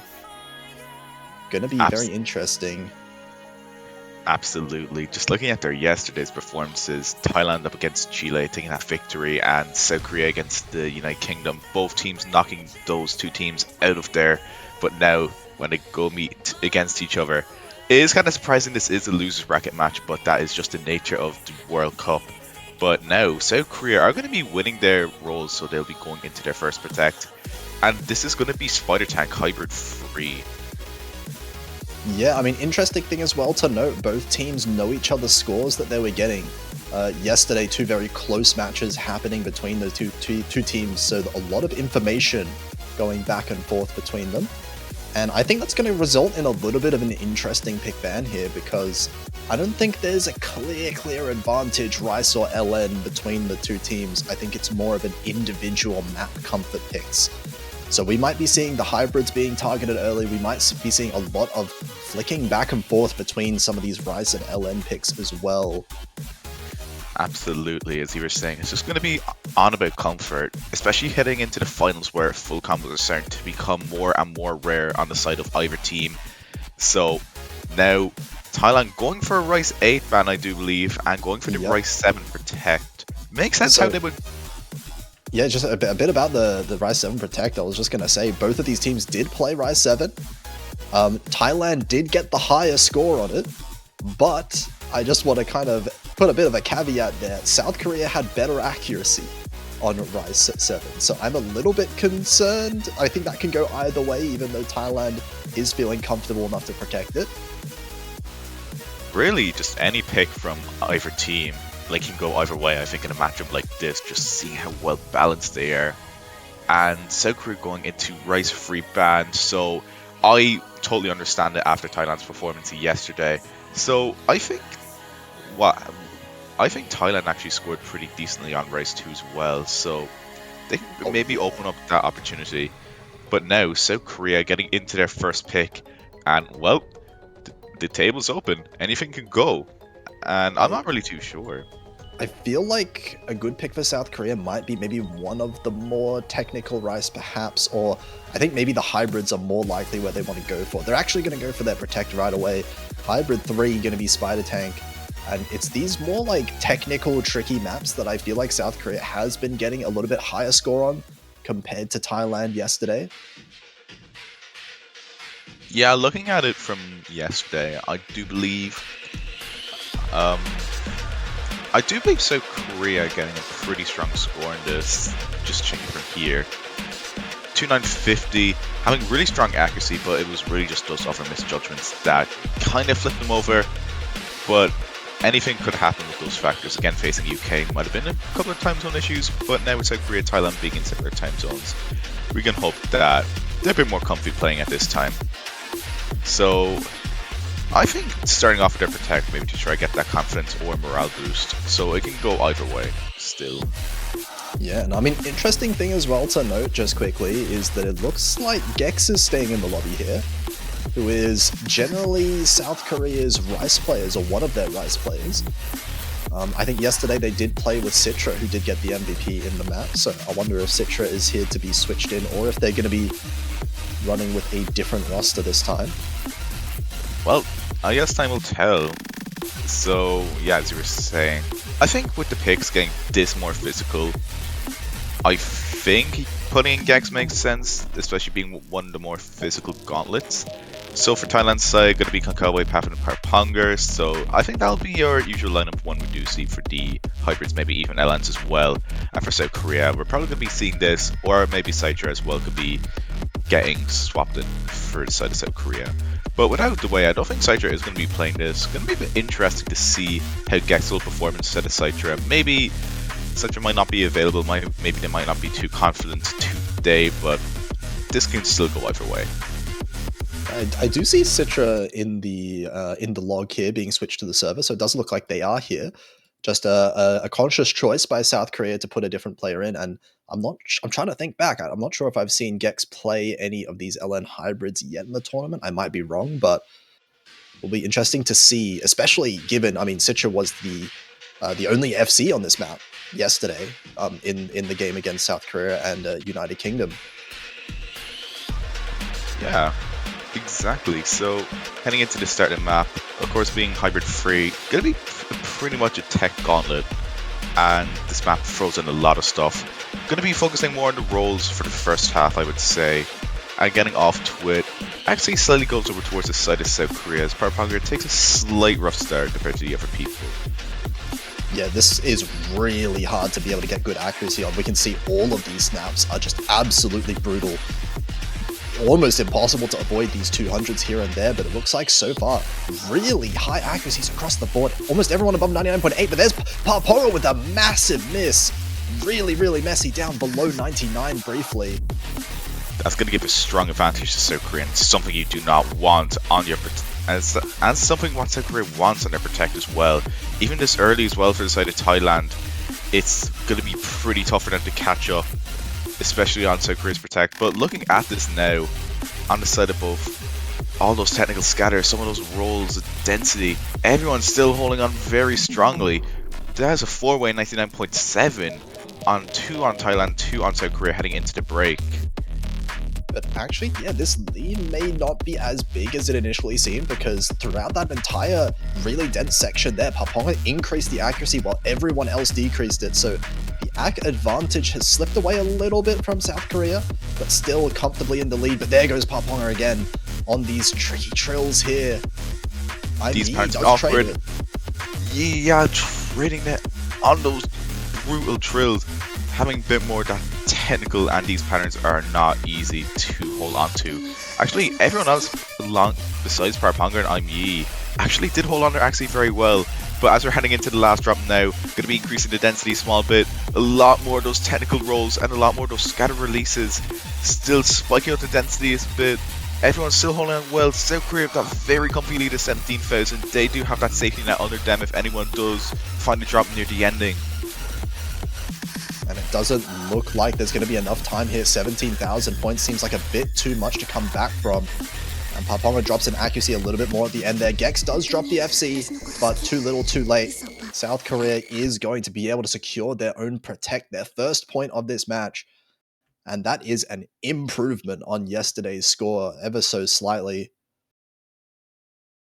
Really strong performances by all these players. 7k increase from yesterday's match. Very good performance again. Gonna be Nad, Pavin, and Konkawa as well. That Freeway 990, very impressive performances. But now, Thailand are going to be counteracting with their Protect going into Rice 7. Yeah, instantly picking both Protects here. And this one, I mean, I said it before, I'm a little bit not sure, I'm on the fence a little bit, because Thailand put off an incredible team score, 3 FCs yesterday.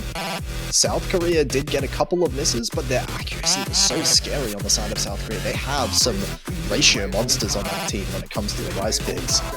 So it basically comes down to, is Thailand going to be able to hold these 3 full combos again?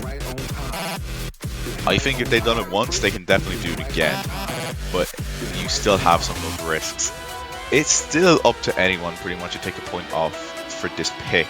And this map is very brutal, let me tell you. It's very bursty. And it's kind of more around the 128 BPM, so around the 1A, so you have to manage a lot of those 256 BPM bursts, and it just pretty much throws everything at you. Yeah, absolutely. This is one of those maps that you can really expect to see misses at any moment. These bursts can be really easy to mess up if you're not really paying attention here, and it lasts for 3 minutes as well. So plenty of time to find big mistakes. Absolutely.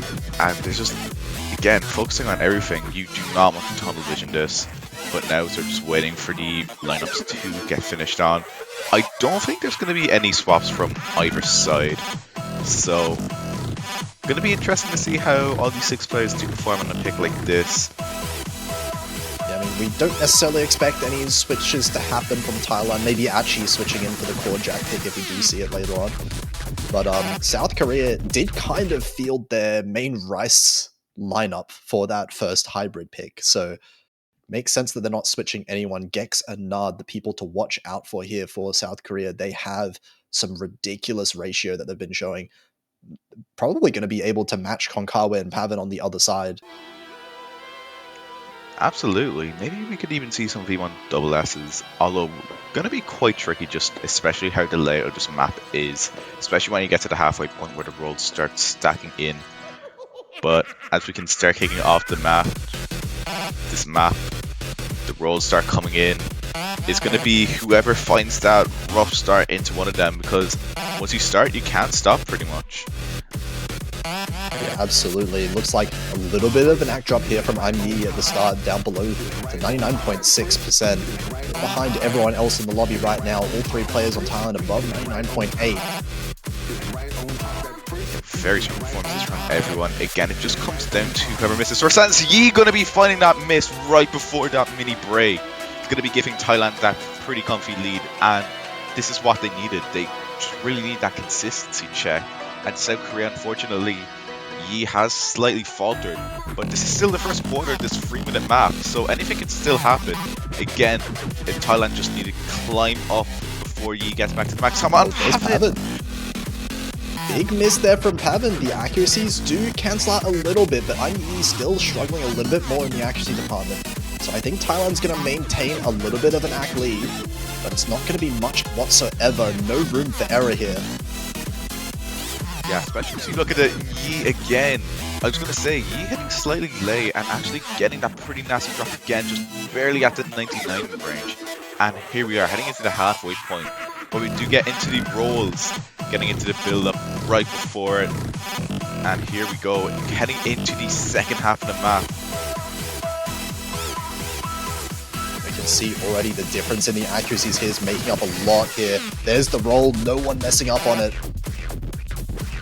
And here we are, going to be getting a bit more into the technical with a lot more of those flams, so hopefully no one does get caught out by them. Looking at the side of Thailand and South Korea, still a 4-way 99.8, not on the MVP at that 99.88. And heading into the final quarter, stuff still kind of stay the same. but you still have some of those jack transitions you have to watch out for. Will it catch out anyone? I think for Thailand, they do have that pretty comfy safety net of 16,000 points heading into the final quarter of the map. But, I mean, we saw this entire lead of 16,000 points was gained in like 1 second. So still an opportunity, South Korea. Anyi's accuracy is building back up, but so is Pavin's, and there goes the best score in South Korea. Nard finding a miss in a very unusual location there. I think that's going to do it for South Korea, especially that double miss from Nad. There's not going to be enough time for South Korea to catch back up unless something detrimental happens on the side of Thailand. Nad just struggling to keep up the combo at the very end. Again, there's not going to be enough time as the map does come to a close with some of those final rolls. And I think that's it. Thailand are going to be snagging their protect, and it is going to be equalizing back to 1-1. Very strong scores on both sides. And that is going to be a two-way V1 double S on the side of Thailand from Konkawa and Parapongo. Really strong scores. Yeah, crazy team score there. 0 200s on that entire team, and we can see the Aka difference here. I'm Yi is that like physical combo player on South Korea, but against a team like Thailand, it's looking like not quite enough if you can't keep up with the ratio. And the AK definitely helped out Thailand a lot there in their own pick. Absolutely. I totally see why Thailand would go for a protect like this, having that very strong accuracy and just that consistency. Although Pavin with the miss, it was probably going to be more of a mishap instead of more strong to keep up with the map in general. But now, with both protects exhausted, we're going to be heading back into South Korea, and I would not be too surprised that they'd still be jumping down into the hybrid LN sections as well. Yeah, I'm looking at some things like, Hybrid 4 looked quite good for South Korea, just despite being a little bit risky, of course, but I definitely think the hybrids are probably where they want to stay for now. Absolutely. Rise 6, I'm kind of thinking about looking at the scores yesterday as well. South Korea got a very good team score on Rise 6, but all of these picks kind of feel a little bit risky for both teams. There's not really any pick that I would say is definitely safe for one or the other. Yeah, I agree, and Hybrid 4 it is. I totally see why they would jump into it. The only problem I do kind of have with that might be more the consistency issues regarding the combo. I do believe Yi getting that full combo and Buck actually tying with them, but it's just maybe if Nad with that 4 miss, and Cypher's actually going to jump in instead of for Polka, I do believe. Yeah, so I mean, a bit of information about the team scores here as well. Both teams did play this map, and it was a 5,000 point difference in team score in South Korea's favor. So they did perform better on this yesterday, but big but here, there were a lot of misses on both teams. That 5k is really close in context, and it feels like on a different day, this could really go either way. Absolutely. 5k in a final. 5k in the finals feels like 500 points when it does come to early game as well. Again, that's just a difference between a moderate miss. So Sidra actually going in for Yi and Polka and actually swapping Polka's spot from yesterday as well, I do believe. But when a map is 1 minute 57 seconds, there's not going to be much room for error. So we're getting the better hand out the intro, but that's not really going to be saying much as you get straight into it. A lot of those shields, a lot of those LN density rolls as well. Very hard to keep your 200 count to a minimum. I don't think 200 counts is necessarily going to be the aim of the game here. We are expecting misses. No team has been able to keep good combo throughout this entire map. So easy to find misses, particularly at the end sections as well. Yeah, when it climaxes up with all those technical parts. Actually does slightly favour over towards South Korea coming out of the first third, as Parapongo's a slight bit behind with that 99.6, but just looking at Pavin and Konkawa's accuracy with 99.85, definitely equalising out the score a small bit as we do get into the second half. And oh my god, it's dead even in terms of the accuracy. No one has missed yet, and we're seeing some of these long jacks coming in now.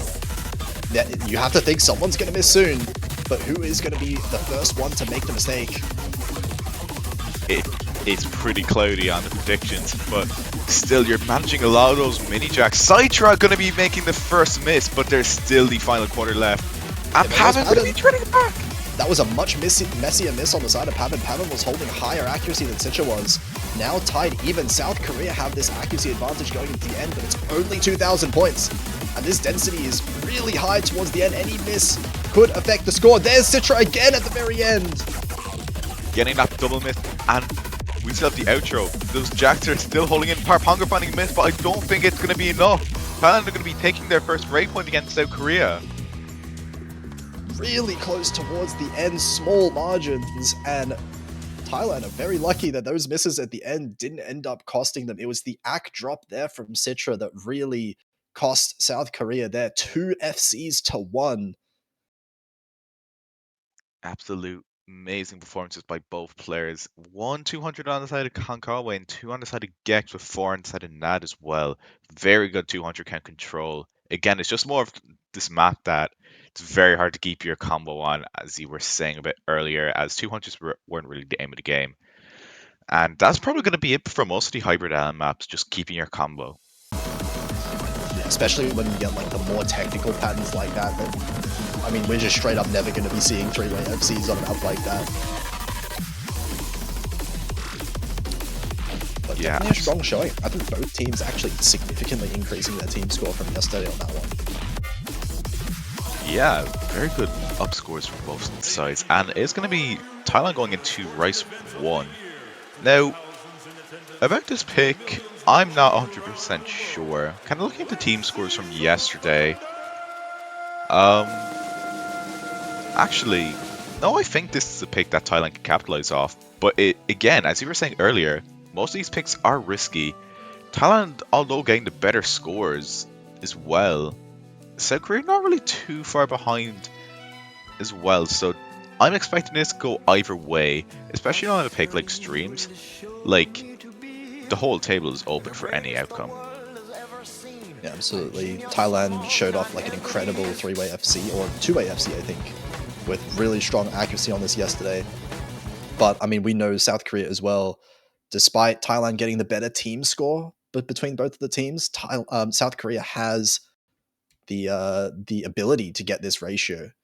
I think really looking carefully right now at players like Yi and Parponga, right? Those expected third players on either team, whether or not they can keep up with each other, because I have a feeling Konkawa, Pavan, Nard, and Gex, they're all going to match each other as far as the accuracy is concerned.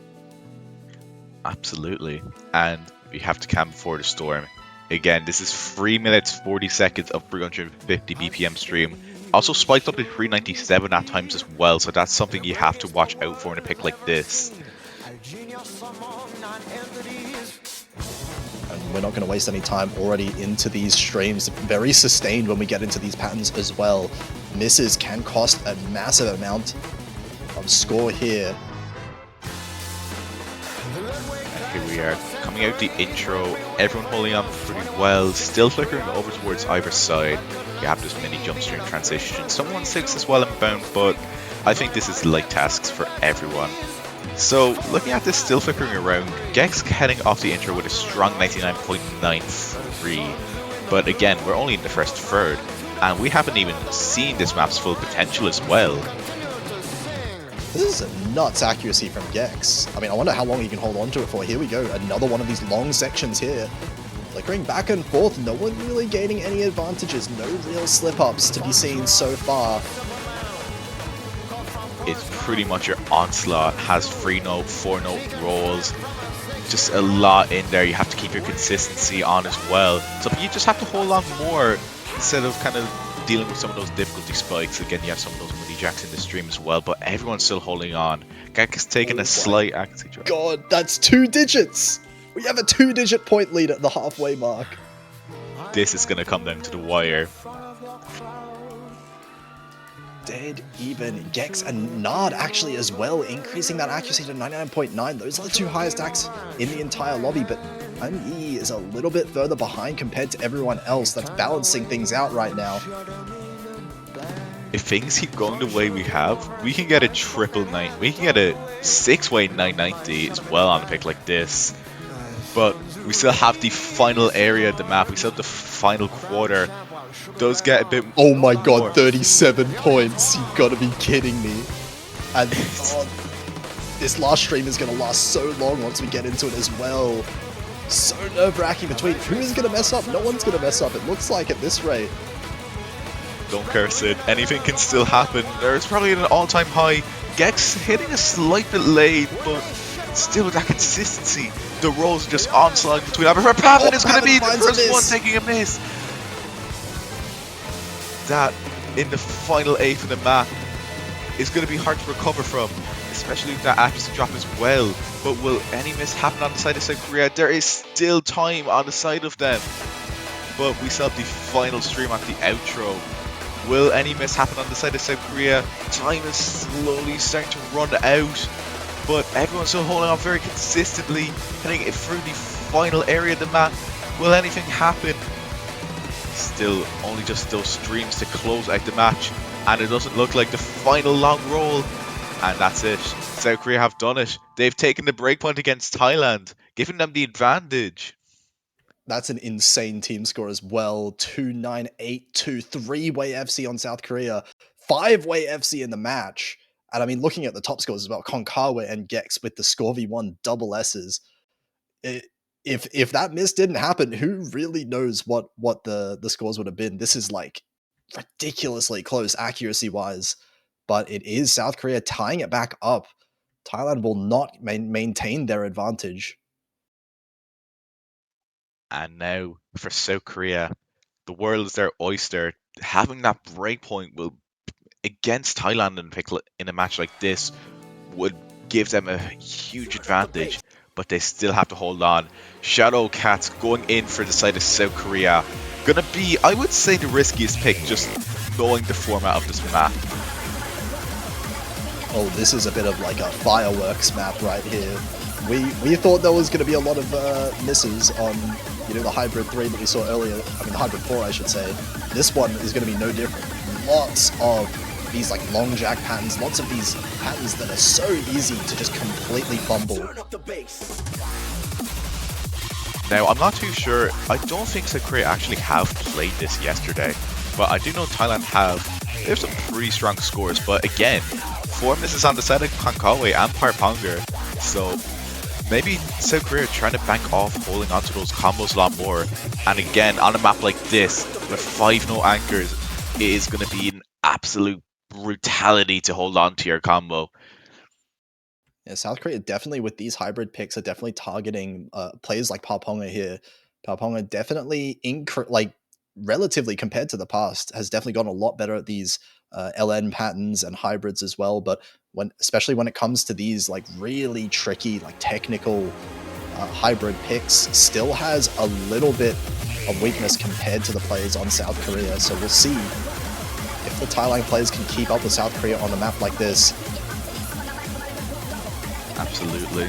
Again, as you were saying earlier with one of the other hybrids, 2 punchers aren't really going to be mattering too much. Just knowing the format of this map, 182 BPM jacks and anchors, and as we head into the first Ki, Parponger is a small bit behind on the accuracy, but combo is going to matter at the end of the day. And here we are, some of those 5 no anchors into those reverse shields is going to be whoever falters first, and everyone's still holding on to the full combo into the first quarter as well. Oh, but there goes Gex. That's the first miss there, and a big act drop along with that as well. 99.5. Accuracy lead, though, importantly, still in favor of South Korea, so this is not going to be able to give them much of a lead. And as Parponger gets a few more 200s, this lead might switch to South Korea at any moment. It's actually shrink back over, especially as Gex got back up to the max combo count again. But heading out the first drop, it looks like there's going to be a 5-way FC coming out in the first half of Pavin! But that is a pretty nasty drop. 2 drops right before the break. That is going to give South Korea a huge advantage, as right before the break, you can't even call this a break. Absolutely not, but that was such a big drop as well. That was the highest accuracy on Thailand. Now no one here to match Nard. Nard on 99.85 right now, crushing the entire lobby. And this ACK is well in favor of South Korea, but he's still just 5,000 points. And oh, there goes Nard's score as well. The miss is going to even things out. 2 full combos against one on the side of Thailand is really going to be helping them. But we still have the final quarter where the anchors are still going to be prevailing, getting this nice mini break before we do head back into the onslaught. We still have some of those LN trails which can catch some players out, but I don't think it really is going to be mattering a lot. Still, score lead goes back over towards South Korea, just having that stronger accuracy, but we still have the final area of the map where the anchors are still going to be jumping in. There's still time for a score difference. Gex! That's such a big miss at the end, but it's not giving much lead towards Thailand either. It's still only 1,000 points. There's still plenty of map to choke on at the end here. And Paponga does find a miss there as well. It's going to go back towards South Korea for now. 2,000 points. And will they manage to hold on through the last patterning? They will survive their own pick by 3,000. Holy, what a pick to see. Absolute nail-biting performance by everyone.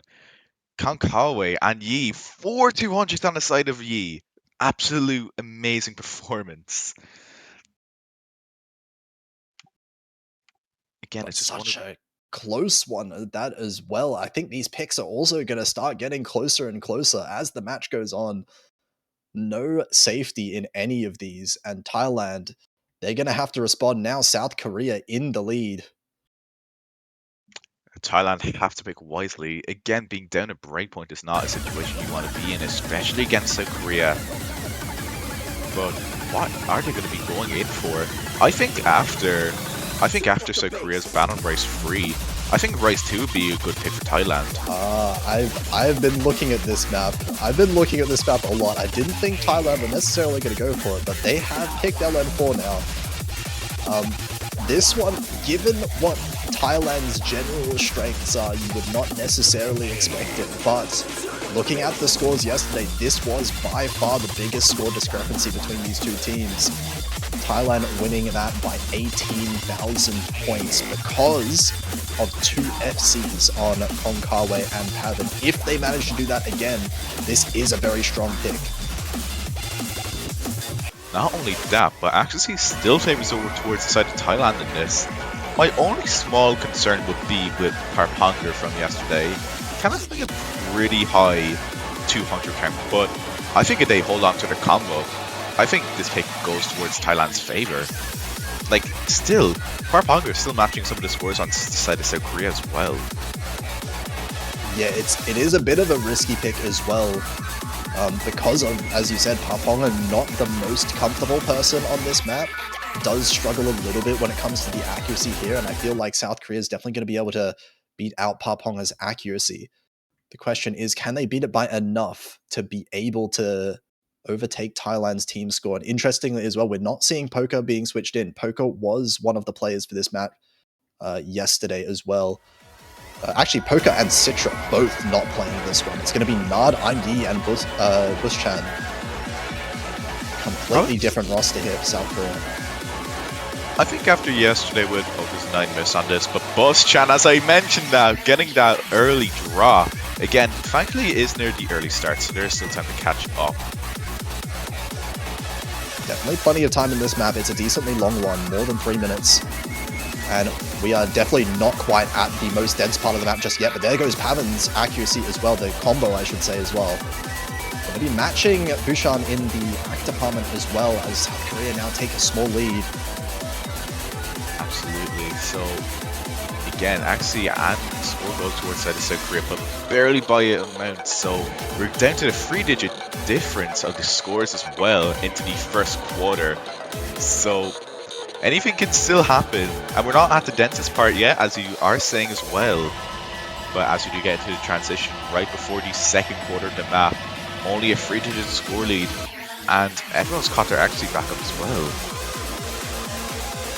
Here we go into some of the main meat of the chart now. Still only 1,000 points in favor of South Korea. All of these acts looking fairly stable, at least so far. Konkawa and Nard both cancelling each other out in the accuracy department with those FCs. Absolutely, but actually, Buster Yi taking a slight accuracy drop, which is actually going to be slightly ever so flickering towards the side of South Korea, but Parpanger finding a few too much. Buschan finding a miss on that transition right before the halfway point as well. And this is going to be the lead now in favor of Thailand, but only 2,000 points, not very safe yet. There goes 2 of the South Korean combos. Only Nard managing to hold through that section, and now this lead is going to start to balloon. On the side of Thailand, the density is still riling in. You still have a lot of those near inverse sections and a lot more of those density patterns as well. 253 BPM. Still 2 full combos on the side of Thailand. It's 2 against 1 in this scenario. And with that 10,000 point difference as well. Thailand do have that safety net, but looking at their consistency overall, would Thailand be able to falter, or will South Korea be able to catch up? And really importantly as well, Thailand do have the accuracy advantage on top of all this. Pavin, despite the early mishap, is actually beating all 3 of the accuracies on South Korea. Konkawa as well up in that #1 position. And that's going to give him a bit of a buffer. 11,000 points is looking quite good, but we've seen bigger point swings towards the end of these maps. Again, the ending a bit more tricky on the release side as well, and the combo side, so can still be a choke point if anyone does find a miss, but look at the consistency, a lot more of those coordination and scattered releases near the ending. Some of those density spikes as well. Scores slightly flickering over towards the side of South Korea, but there has to be a miss on the side of Thailand. Even then, I don't even think there's enough time. Boschan finding that miss is going to be the binding for Thailand, and they're going to be taking their point. Very good performances by everyone, and indeed they were traveling through space and time. 2 FCs on the side of Thailand versus the 1, and once again Thailand showing a really strong proficiency. That's 1-200 for Pavin, despite the misses. How do you get more misses than 200s? Especially on a pick like this, be more density focused. 1-200 is an absolute phenomenal performance. We're looking at core jack scores over here. But yeah, we can see, despite the 200 count from Paponga, the 200 count just doesn't matter at this stage. The physicality is too much for that to really matter if you do get the full combo, and Paponga, bit of a combo specialist over here, is keeping them in it. So 3-3 now. All tied up this match is. Again, well tied up, South Korea are still a breakpoint up, so Thailand still have to get another point back off them if they do want to equalize it back again. But No, now the breakpoints are even. One breakpoint each. Oh, I know. Oh, my bad. Okay, That's okay, that's okay. It's hard to keep track when the points are so close every map, you know? Sometimes you just Exactly. don't know what's going on. But what will South Korea do? I feel like they could pick Hybrid 1 if they want to keep picking out the Hybrid picks. I feel like they could also, if they want, go for maybe like an LN3 or a Rice 6, perhaps. Now, looking at Villain Virus, so looking at our Hybrid 1, I don't think South Korea have went into that, so as they were saying, I think maybe they'd want to go into LN. Again, Hybrid 1 can still be a shout, but heading into LN3, I can totally see this after how Hybrid 2 went as well. Yeah, I get the logic here, right? Because the hybrids that South Korea's been picking, it's been the more technical, the really tricky hybrids to be able to get good accuracy and combo on, you know, to try and incite these misses from Thailand. And Hybrid 1 maybe just a little bit too straightforward for that. So we're going over to the LN pool, one of the more technical of the LN picks, and this one is also another one of these maps that could flick back and forth really quickly with misses. Absolutely, and again, just looking at just about the format of this map, absolutely very brutal.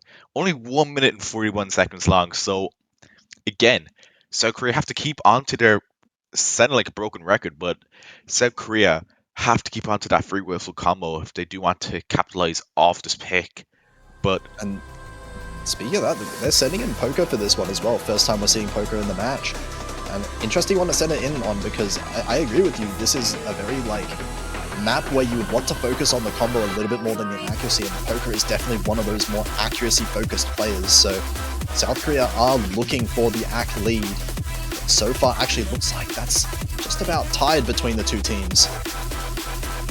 just looking how brutal these bursts are, it's non-stop. And looking at the accuracy from everyone, actually goes towards South Korea's Power Ponga is a small bit behind it at 99.2. But now with the anchors, Poke's going to find a miss, and that's what I was saying earlier. 200 count won't matter the most as it goes back over towards the side of Thailand, and these anchors into these LNs are just absolutely brutal. It's Thailand just holding on very well to these. Also on the side of South Korea as well, but Pavin! Traded back now. South Korea has the advantage. They do have the lead in terms of accuracy. No one is beating Nard right now, and Pavin does find another miss. This is going to be a much larger lead in South Korea's favor, and a very short map. There's not going to be much time for this to come back towards Thailand. And especially now as we're heading into the final quarter, you're going to be getting no breaks at this point, so you're going to head into more of your consistency test near the end. Again, South Korea can't really rest, because 7,000 points in this is pretty much like 2,000 points. But as we're heading into the ending, seeing a bit more of those 3-0 patterns, but everyone is still holding on very well. Map starts to slow down a bit more as South Korea still taking to that lead heading into that final stretch. And I think South Korea have done it. They managed to take their 4th point in the match. Yeah, big back and forths, but the multiple misses on the side of Pavin there. And it's going to be 2 FCs for each team. Just the one for each, and in the end, the accuracy from Poker did mean a lot. Managed to keep South Korea in the lead there. They're going to win their 4th point. So still just about tied up. Thailand's going to get the opportunity now to try and make things 4-4. Absolutely. And I think just after how the other picks went, again, I think Thailand have to go into Rice. Like, they can go into LN, they can go into Hybrid, but I think actually most of the hybrid picks have been exhausted, so we'll just have to see again and how we keep track as how hype these matches were. I don't think Hybrid 1 is really where Thailand would want to go. It's a little bit uncomfortable for them as well. LN, I mean, I'm not sure if they have enough information is the problem here on South Korea's LN. I don't think they would really want to risk it on an LN1, especially not. But yeah, they're going to go back into the Rice. Rice 5, an interesting one. I would have expected Rice 2 to come out here from Thailand, but we are going to go more into the technical side of things. Now, this is kind of interesting to see. I think on the side of South Korea getting only one full combo from the previous match, Thailand actually haven't played on this match, on this map, so I would probably guess that Thailand are probably going to be banking off the combo again on a pick like this. Yeah, absolutely. We can see South Korea did pick up quite a few misses themselves. Actually did end up losing the map to United Kingdom, but I mean, kind of not really saying much, you know, to lose to a team like United Kingdom on a Rice pick. But yeah, the one thing that I would kind of say about this is that South Korea has been performing, I would say, better on average today than they did yesterday. They are looking really sharp today when it comes to these Rice scores. We saw that on Rice 1 earlier, and I wonder if they can pull out some of these full combos here. This is definitely a map that is break-pointable. Absolutely. Again, with Rice against these two teams, you don't know what way it's going to go. Like, the Rice scores have been too close to come for it. Also, as another note as well, Yi is actually going to be getting swapped in for Citra for this, which I think this does make sense on the side of South Korea. Yi is just the combo player here. Going to expect lower accuracy from Yi compared to some of the other players, but that's not going to matter unless we see, you know, 6-way full combos. And pretty safe to say we're not going to be seeing that. Yeah, it's going to be pretty rare to see a 6-way full combo, especially in a map like this, 170 BPM with all those flam bursts and those anchors as well at 170 BPM. Very hard to keep track of everything. It's pretty much a mixed bag of all your technical aspects. Actually going to be a little bit of an act lead going over to South Korea early on here. Nard and Gex both holding on ridiculous ratios right now. 99.91. But Nard is keeping them in a very slight lead. But Yi is dropping an accuracy down to 99.5 into this first break section. And would you look at that, we're just about tied. Again, a typical race pick. Not 2-digit again. What are we doing here? Not again. And the thing is, with the second half as well, it's going to get down to the wire, because now when we get into the ending, We're going to be seeing a bit more of those tech bursts and a lot more of those trills as well, which can catch out some of the players a bit more. But we'll have to see if all 6 of these players will be able to hold on, getting into that midi core jack transition. But here we go. 416 that was. And still 6 full combos on. Such a tense moment of the map right now. 1,000 points looks like in the favor of South Korea. A little bit of an act drop off for Thailand, but nothing really too much. How is this still a 6-way full combo? The trills and the jump stream are still rolling in with those anchors as well. Heading into the outro, a bit more of those core jacks. Anything can still happen. Actually, slight accuracy drop on the side of Thailand as South Korea is still holding on. Now with that 99.9, anything can still happen near the ending. Even a miss on the side of South Korea can take things back over towards the side of Thailand. But will that happen? Heading into the final area of the map, things are not slowing down at all. And coming out the outro, What the hell are we looking at? Why are we 6-way full comboing this? Nah, Gex, you cannot be doing this. What is Nard and Gex's score? 996k on 2 players? I'm sorry. Like, I'm just done. I'm just done. 996, 2-way 996 on the side of South Korea. What an absolute performance by everyone. All 6 full combos on the side of Thailand and South Korea. What a performance they've all been putting on. This is like a burst mini jack tech map. You're not supposed to FC this. This is supposed to be the miss map, the combo map. This is finals. Like, this is supposed to be physicality intact. Like, you're still treating this as it's like early game. But this is such a good position for South Korea, absolutely pulling that out of nowhere. They're 5-3 up now, and they get the next pick. They're going to be able to put themselves on a really early match point here if they manage to win their own pick next. But what do they go for? They're going to go for Rise 6. Rise 6 in order to try and still close things out. South Korea with that breakpoint up is really going to be helping them in this match. But looking at this, I'm not really too sure what to think of this. Again, only getting one full combo gets that insane 1-2-1-100 score from yesterday. And actually, I do believe Yi getting swapped in for Citra as well in a pick like this. So this can still go either way, looking at the scores from both sides. I think both teams have played this. Okay, they have. Yep. And I do believe it did go towards South Korea, but by about 3,000 points. So safe to say nothing. Yeah, pretty much nothing. Still, South Korea had the accuracy advantage. It was just those misses on the side of Nad and Citra. So I think they can hold on to their combo again. We have seen Yi be able to hold on to combo a lot more consistently than Citra, but with this small thread of accuracy. So if they're still holding on to that combo, it can favor them greatly. The question is, will South Korea miss it all? Because, I mean, they're looking ridiculously strong now. This one here, starting off strong for both teams, everyone with high accuracies early on. And here we are into the first Ki. You have to manage a lot of those 240 BPM rolls with some of the gluts in the middle, which if you can't transition in and out well, you're just going to falter a lot. And this is not a map you want to miss on, just how the archetype of these patterns are going. But looking at this, there's only a barely 3-digit score lead, even tied at points as well. What are these teams doing? Right now, everyone is above 99.8 right now. Gex and Yi do drop a little bit below it, and there's a double miss. Pavan and Yi trading at the exact same moment. Looking like it might slightly favor South Korea, but not really by much. Absolutely, and into the second, and getting into the halfway point of the map.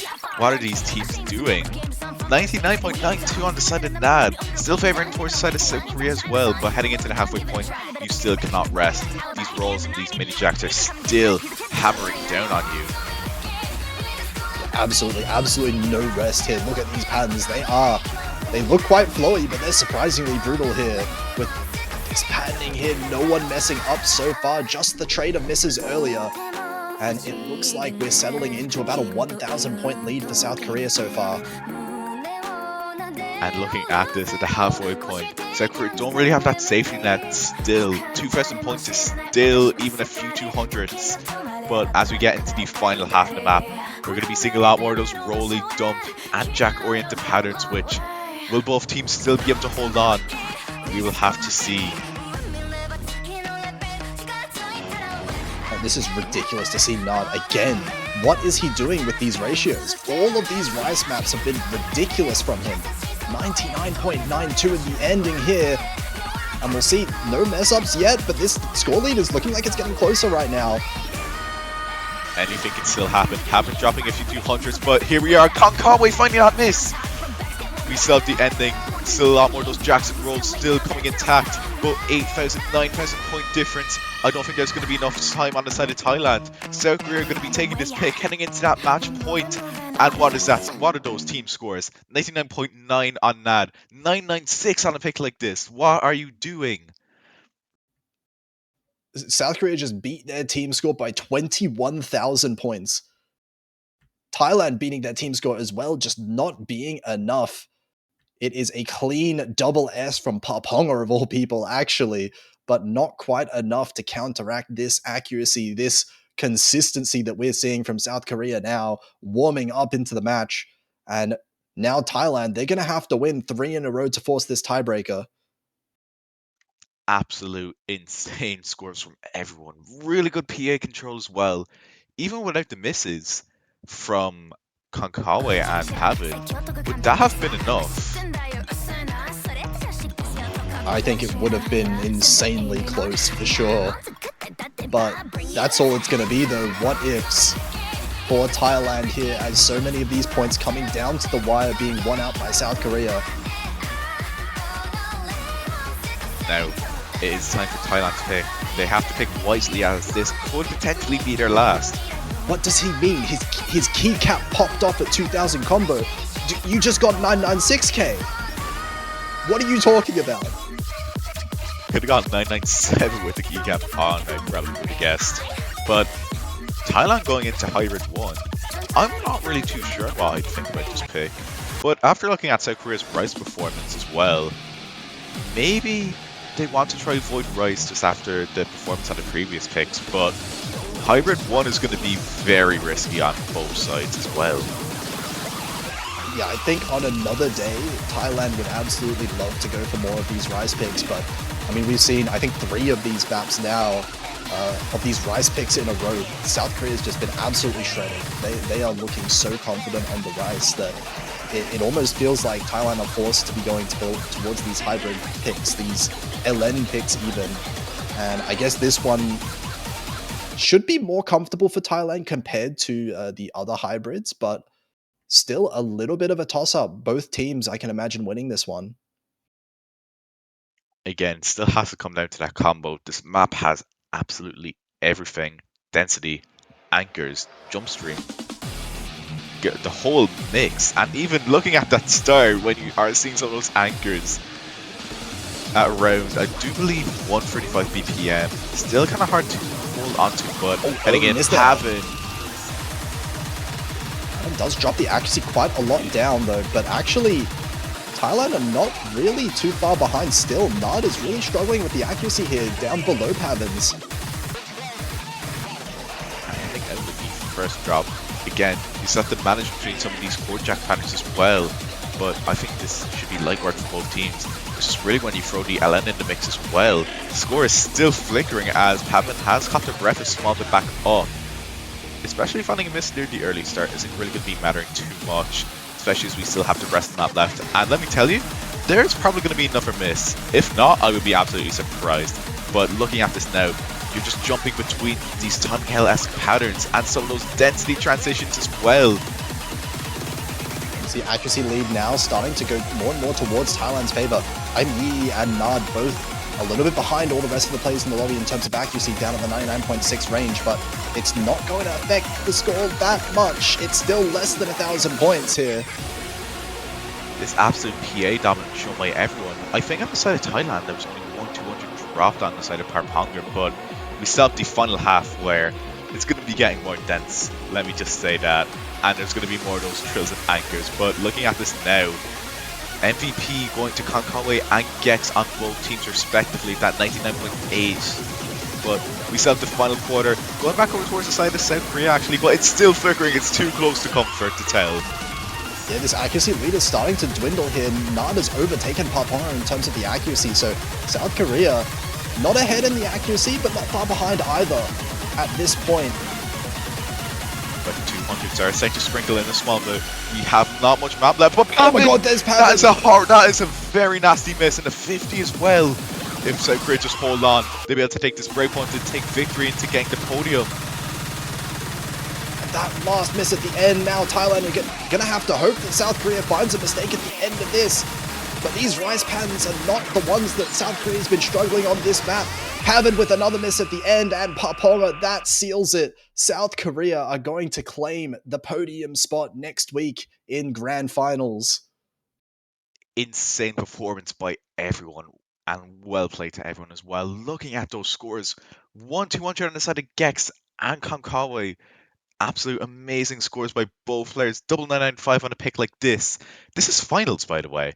You're still getting near V1SS's on finals. Treating this like early game. What are you guys doing? What are both these teams doing? Putting up absolute phenomenal scores. Absolutely crazy performances. Both teams, I think, overperforming compared to yesterday. And it really showed for South Korea. Clutch in those situations, stealing a lot of those points away. And now, congratulations here. South Korea are going to be securing top 3. They are going to be facing up against China in that lower bracket finals next week. That is going to be an absolutely insane top 3. We just saw as well the tiebreaker China versus USA yesterday. This really could be anyone's tournament at this point. Absolutely. It's just now South Korea, China, and US, that final sprint to the finish line. Who will be taking it next week? But before that, we still have the Grand Final Showcase, which will be happening in a few hours. So don't forget to stay tuned for that. It is going to be one heck of a show. So I think that's pretty much it from us. But it's still not too late to do something. And that is with the Osu banners. Yes, even though it is finals, you can still purchase some of those banners for whatever team you want to support. And don't forget, if you do get if you have the banner for the winning team, it stays for the remainder of the year. Absolutely, go and check those ones out in the store while you can, because they're not going to be lasting too much longer in the store there. And yeah, make sure you stay tuned, because this Grand Finals map pools showcase, I'm definitely looking forward to looking at. We've seen these maps are already ridiculously hard, but I think they're going to get significantly harder for that last one. We're going to be seeing a really exciting show for next week, I hope. So until then, make sure you stick around for that, and we'll see you next week. Take care. It's left right through my fingers.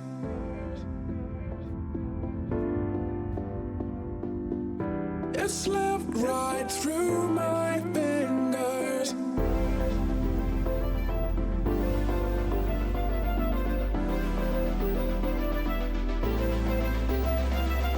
You said never let me go.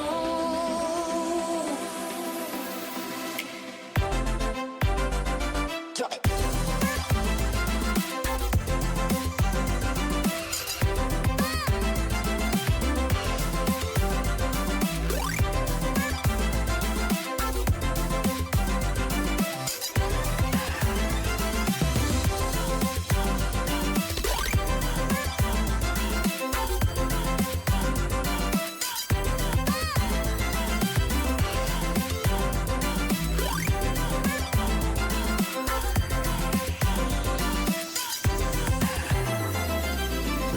It never worked out fine. I watched it fall away.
Alrighty, hello everybody, and welcome back to some more Osu Mania 4 Key World Cup 2025 action. We've got our top 3 finishers lined up and ready to go. Our podium finishers, South Korea, China, and the United States, ready to go for next week. We've just got one more thing left to handle before we give it off to the players for next weekend, and that's going to be our grand finals map pool showcase, and that's what we're going to be showing you right here. I'll be one of your commentators, Toph Daddy, joined here by head map selector Mint. How's it going?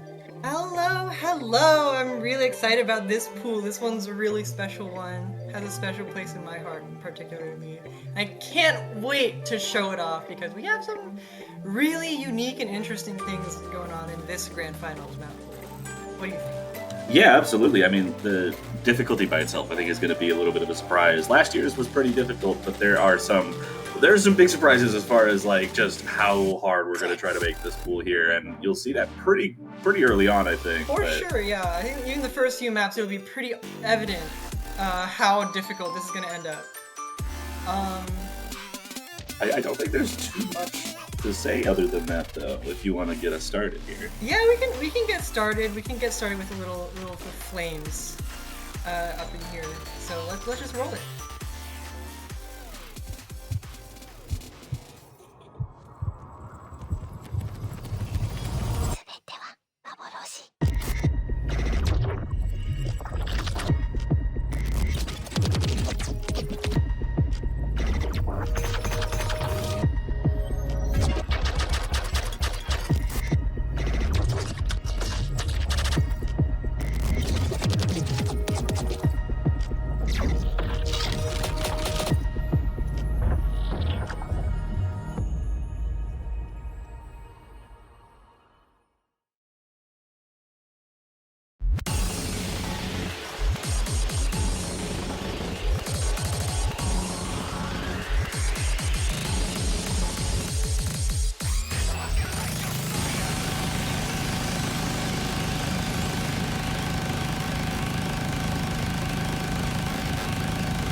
And that was Impulsive Wave by Luz. This was a very interesting OC original. Like, starting off with an OC original is already kind of crazy enough, but this BPM 390, and I'm sure you noticed, it gets faster than that even. Like, the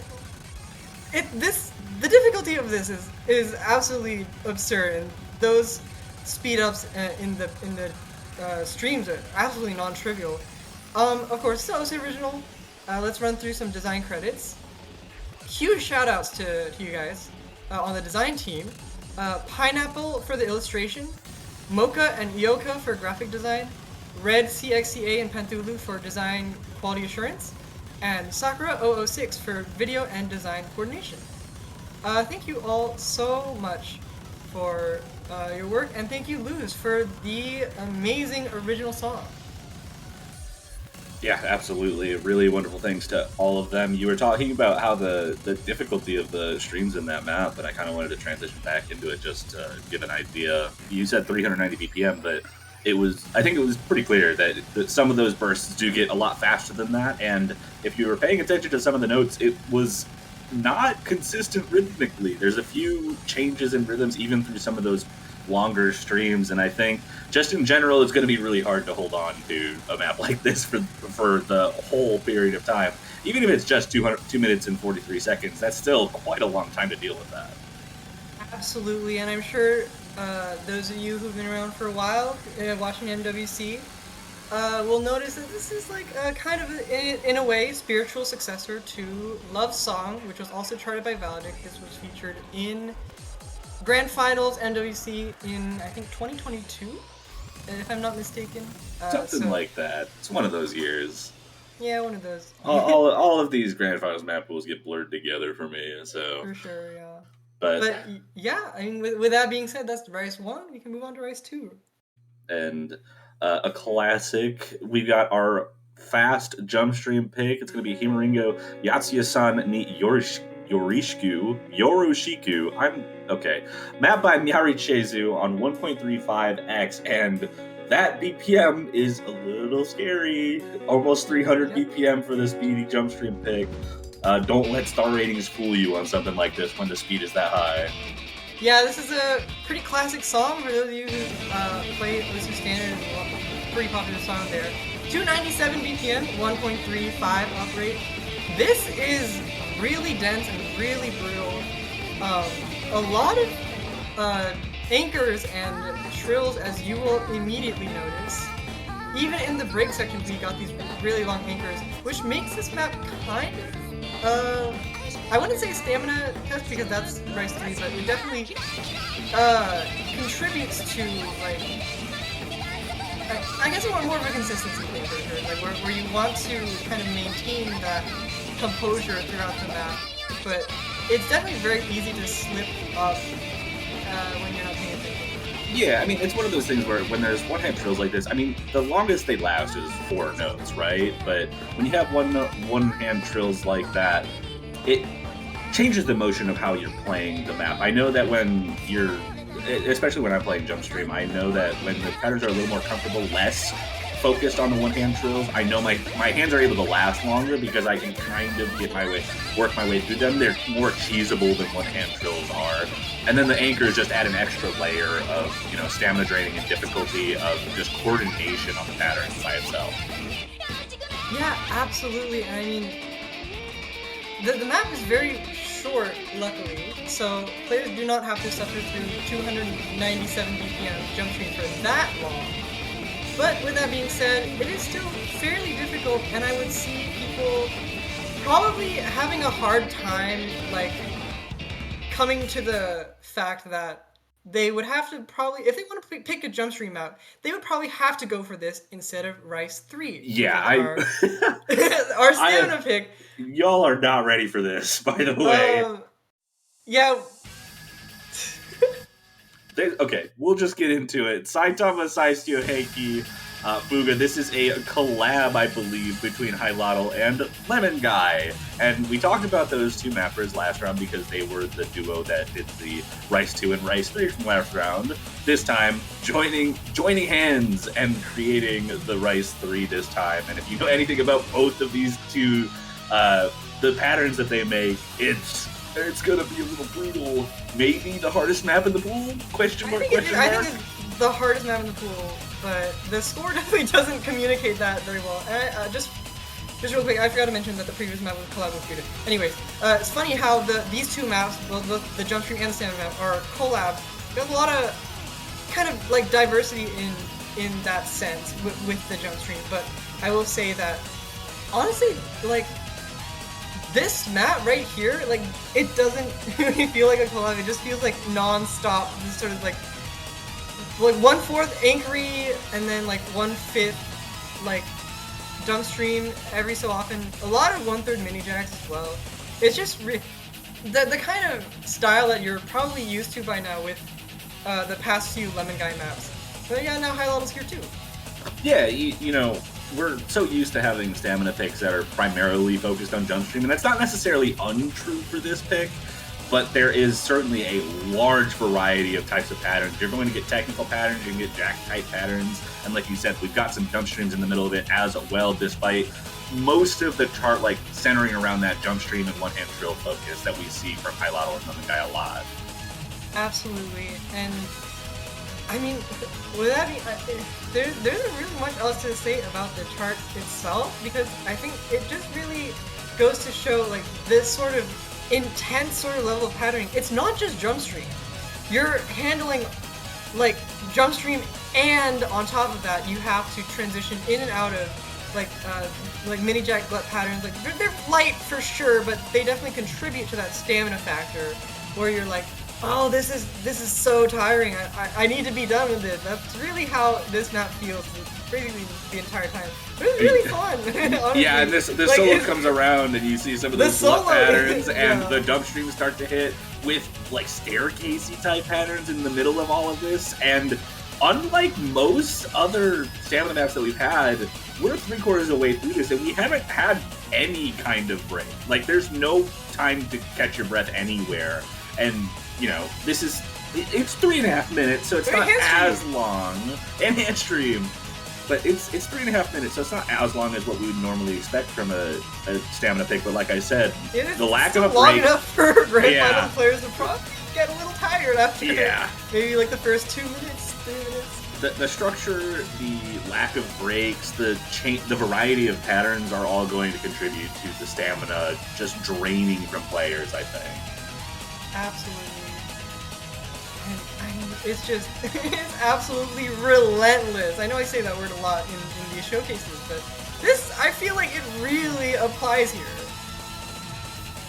Oh yeah, absolutely. I think we can say that about pretty much everything in this pool. I'm not gonna lie. Yeah, I think this one especially for sure. Yeah, we said probably hardest pick of the pool, which we'll see how it goes. I think people are going to score well on map at the very least. Certainly, but I do think that it's weirdly, despite it probably being the hardest, it's probably going to get some of the best scores just because of how good these players are. Yeah, for sure. And speaking of good scores, let's get into Core Jack. Yeah, best scores in the whole world here. This is Reverse cut version by Alexar. This is a 160 BPM. You'll notice that it's significantly lower than previous Grand Finals Core Jack maps. You'll see why in just a second. Yeah, dude, I don't know what to expect from this. I was fully under the impression that we were going to be hitting like 175 this year for Core Jacks. We see some extended jacks, but I imagine we're not seeing the bulk of this chart yet. And 3 minutes long. A little bit of a slow start, but still, that is worth noting about the length of this map. Yeah, absolutely. It's absolutely ridiculous. This map, I just don't even know how to describe it. It's like, it feels like you're playing like a vocal dump in Core Jack somehow. I don't know if that makes sense at all, but like that's just like the way that your hand motions you have to constantly focus on like hand rotation, hand movement, all that sort of stuff. It's not necessarily the densest kind of Core Jack, but it's ridiculously difficult to control. I think that's the main really getaway or takeaway, sorry, for this map. Yeah, the patterning really needs to be paid attention to. You'll see in a lot of core jack maps, there's kind of an avoidance, like especially in the mainstream core stream space, you'll see an avoidance of like longer held anchors, even in like jack triangles like this. But Alexire, I know, is one of those jack mappers that will just put a 4 or 5 note anchor in the middle of a huge burst of really dense jacks, and we're seeing a lot of that so far, on top of some of the kind of intrusive burst with some, like you said, some of that vocal dumping that exists throughout. Yeah, absolutely. I mean,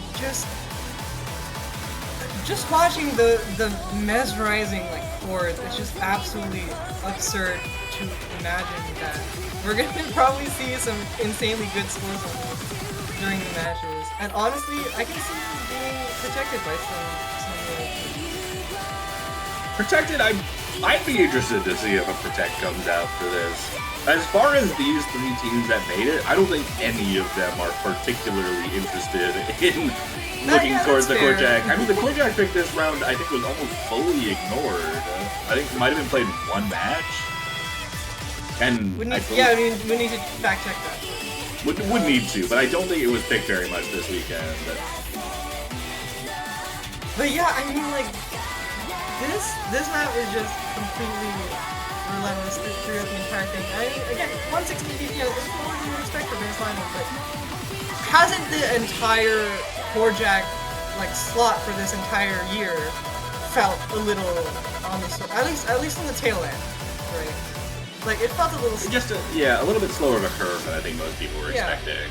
It certainly started off hot and then slowed down a little bit compared to, I think, people's like round of expectations. 16 was 148. This is not far off. It's just significantly, like, the density has really been what we've mostly focused on in terms of picking exactly like what core jack songs to use. And I think the curve itself, I think, turned out really well, and I think this map definitely is a culmination of that. Just have to see how it goes in grand finals, see what these players are up to. But those are going to be our more straightforward Rice picks. We've got the second half of our Rice pool coming up, which includes our tech picks starting off. Autotelk Brown starting us off with Pretzels by Tomato Cat. Yeah, so Matchcore is back. This is pretty interesting. 280 BPM, a lot of sort of like light jump stream burst kind of things with mini jacks. So if you missed those, then here they are. 280 BPM, by the way. Yeah, 280 BPM mini jacks. So they're a little fast. But I think looking at what we've seen so far, like, the density of this is not super high. We see a couple of high density bursts of that jump stream and broken jump stream like we saw just there.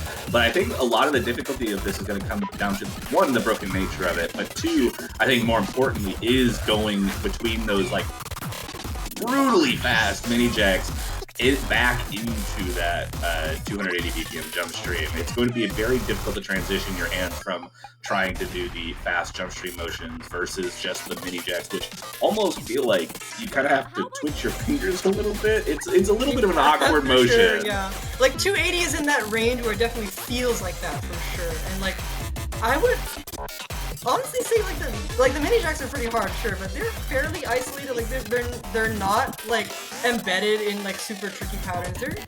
You can see the mini jacks. They're clearly marked, I guess. In this map. It reminds me a little bit of Obligatory, another map by Brown. It kind of has the same structure, just a lot denser and a lot more constant, I think, than what we saw from Obligatory. Yeah. I think Autotelek's style definitely shows itself in this map for sure. And there's a lot of maps that you could point to from Autotelek that kind of resemble this, in my opinion. But yeah. And also, this is a fairly long one. 3 minutes 21. Like, nothing to scoff at for sure. Like, continuing the trend of having quite long maps in these early, in the Rice pool, just in general. I think that's just like increasing the difficulty. You're going to get long maps. I think that's just how it goes. And as a result, stamina starts to become an issue. Period. Like, we have a stamina pick, but there's more to it, especially when you're talking about like match functions, when you have players playing upwards of 12 to 13 maps all in a row. Absolutely, nothing even to mention bracket reset if that happens. Like, that would be like more, like twice as long for the players, which would be. I don't know if Yeah, fatigue. I is don't envy definitely- those players. Fatigue is on the table in a pool like this, with how long the maps are starting to get. Yeah, and I would say like the maps definitely like it's not just the Rice maps that are on the long side. I think the pool overall you'll notice is on the long side. It's like it's pretty noticeable in my opinion, and like you definitely want to be in your best shape on match day for sure. Absolutely, but with that being said, we're coming up to the end of this chart. Despite being three minutes, 4,000 combo, not too high of a combo. I mean, obviously it's a lot of nodes, but a little bit less than you might expect. Just, I think the separation of some of the nodes kind of adds to that, but one way or another, not a walk in the park. A little bit on the long side, holds onto the density, and those 280 BPM mini jacks are going to be run killers, I think, all weekend. Oh, absolutely. And yeah, I mean, that was our one of our tech picks at least. Now we're getting into the little vocal dump pick. We got ourselves a little more VTubers More for those of you VTubers. who love VTubers. It's just Suicide this time. Soiree, mapped by Darkstar, aka 0DZ0, aka DZ. And The already usual we're starting- suspect. Yeah. But we're starting off, like you said, this is the vocal dump map. We're seeing some of those vocal dump patterns come through. Not as dense, I think, as it's going to end up getting, especially once we hit the choruses. Yeah, absolutely. The choruses are super, super dense, and it gets really, it ramps up in difficulty really fast. But we're in the calmer section right now, kind of just getting the feel of, I guess, the sort of flavor that we're going to get later on. Yeah, I was gonna say you get a little taste of what we're gonna see later on. So we're on the same page there. But you know, we've been talking about length of these maps, and this one even longer than the previous, 3 minutes and 46 seconds. So you're not getting away from that length at all. Yeah, I mean this map it's really long, and honestly, like definitely like one of those like consistency sort of feel like to them, because like honestly I'm a little bit lower on the physical side, but it is still ridiculously hard, especially to manage to fully like fully immerse yourself. Nice one-hand trill there. Yes, the one-hand trill there. Was that 350 BPM one-hand trill? I don't think so. I didn't write that down. It's like 280 or something. It's Probably. really fast. It's really fast, for sure.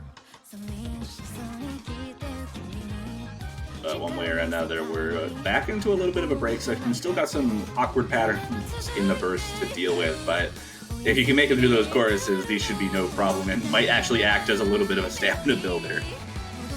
Yeah, absolutely.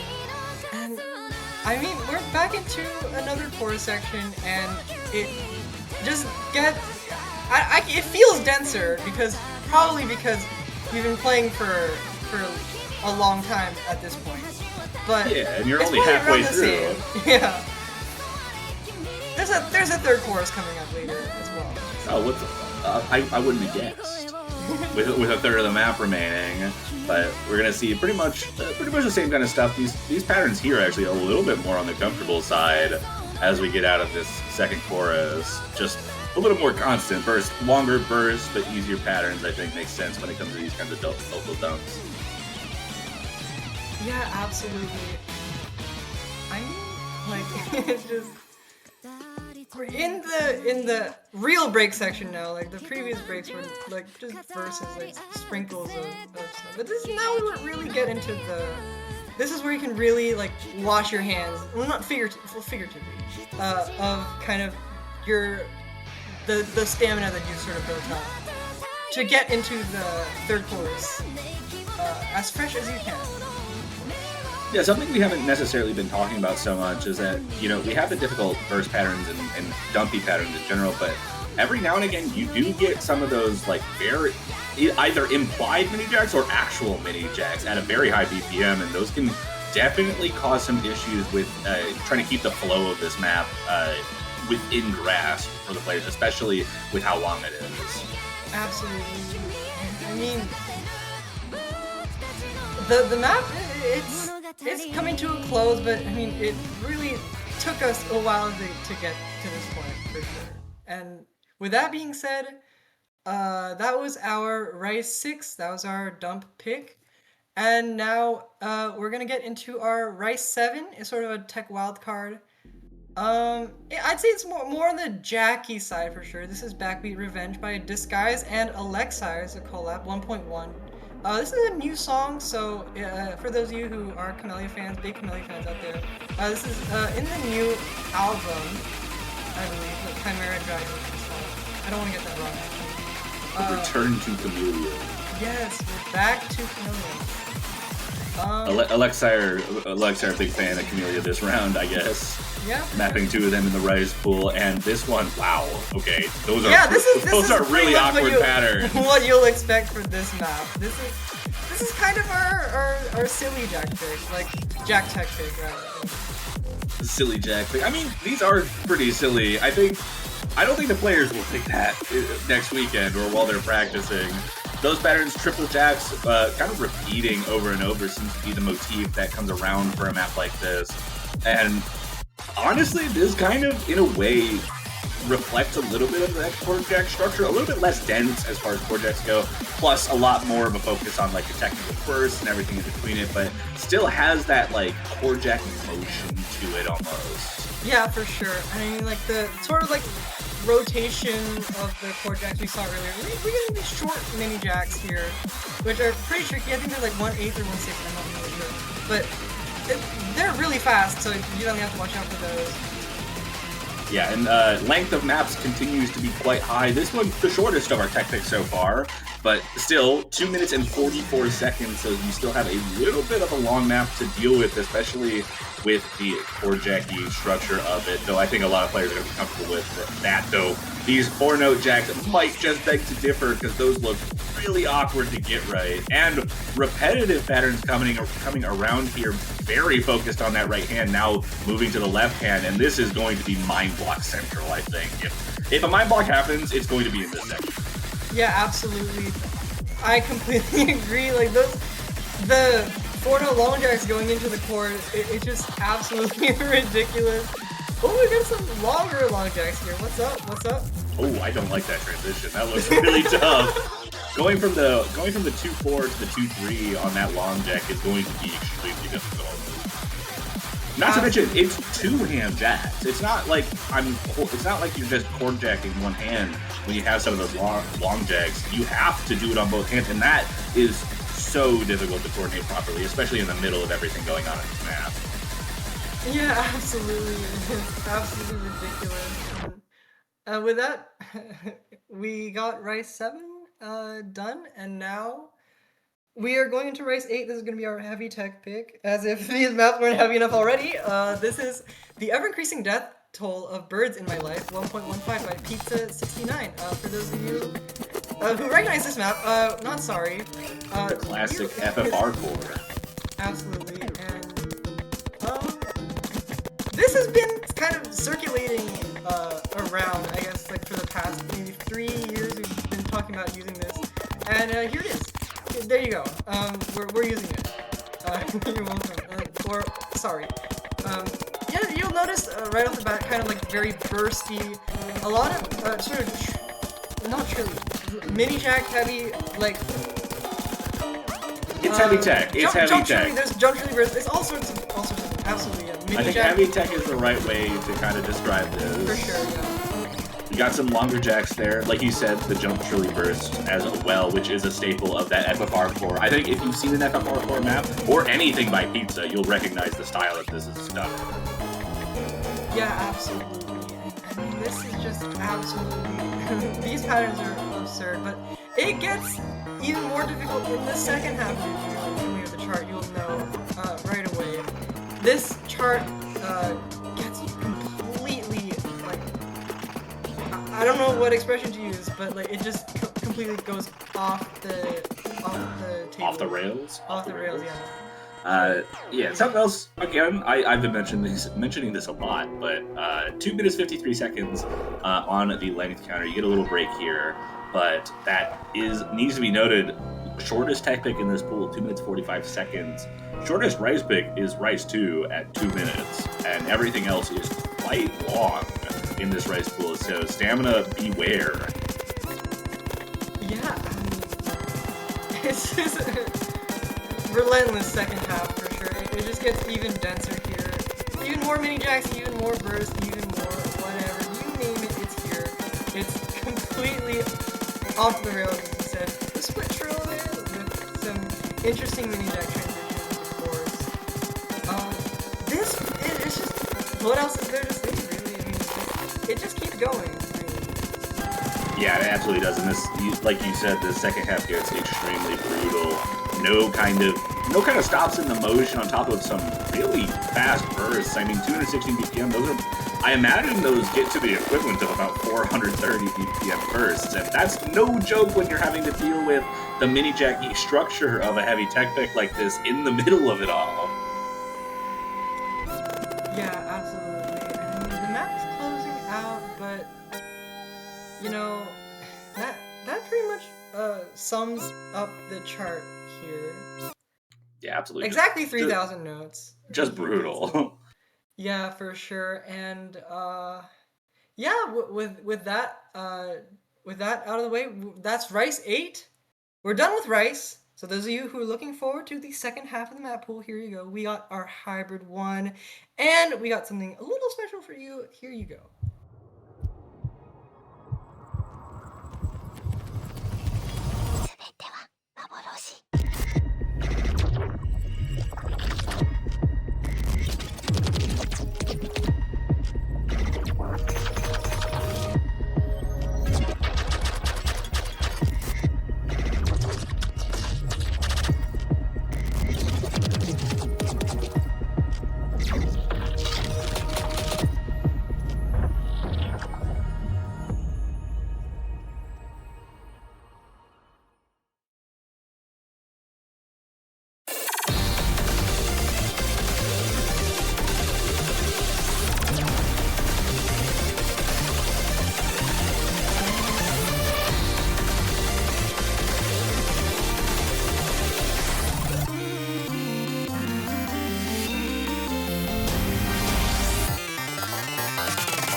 Yeah, and that was Orphic by Rower. This was an interesting one. Hybrid one. This is a sequel to Intuit, as was mentioned earlier. Intuit was an original that Rower made for, I believe, Vietnamese Mania, National Mania Cup 2024.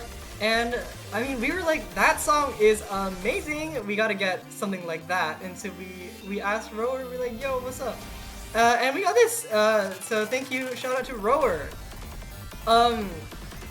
Design team shoutouts, big shoutouts to Crabtown for graphic design, Mocha-san for graphic design and video, Panthulu and Len Lichu for design quality assurance, and Sakura006 as always for video and design coordination. Thank you all so much, and thank you Roar for this song. This is amazing, absolutely amazing. As you can see, the map is a little ridiculous. It's kind of like, imagine if Light Left Behind was faster and a little more silly. Silly is just the word of the day for you, I guess. Yeah, I think so. I think that'll be a trend for hybrids and LNs, as we'll see today. I don't think the players are going to agree with you on that one, though. So, 300 BPM is 300 BPM is a huge step up from previous years. Absolutely. And the pattern was toned down to accommodate for that. But, like, even then, like, well, I'm even thinking about this tournament. I mean, finals hybrid 1 was 273. Yeah, it's which was a jump. It was a jump from 250. So like the scaling on this hybrid 1 has been pushing it a lot. Absolutely, but unironically faster than Rise 2. It is, which is kind of hilarious to think about, to be honest. But yeah, I mean, like, you have to get to 300 somehow. I mean, if it wasn't gonna be Rise 2, it was gonna be this, I guess. Absolutely, it was, but not much left to say. We can move on to our next hybrid 2. Absolutely, I'm really excited about this one. This is Polybius by GZ Dongsheng, U East, and Rick, and myself. This is a 4-way collab. This is... I don't really know how to introduce this one, honestly. We're using the whole map. This is 4 minutes of Hybrid 2 action. Yeah, getting into the more technical stuff. Hybrid 1, obviously, usually going to be more of our straightforward hybrid. This one's going to start getting more into the wild party, techie type patterns, and we already see some shields coming out. Maybe not the most difficult shield patterns compared to what we've seen already in previous rounds, but of course, just the intro to this is not going to be very definitive of what we will see later. Absolutely, and I think even this first section is going to be on the easier side. We're not really getting into the meat of the chart yet. We're really just warming up to the sort of shieldy patterns that we're going to be seeing later on. But here we're going to build up to some, like, polyrhythmic dump here. This part, now we're getting into some like light jacks, and this is where it really starts. This is where the shields come in.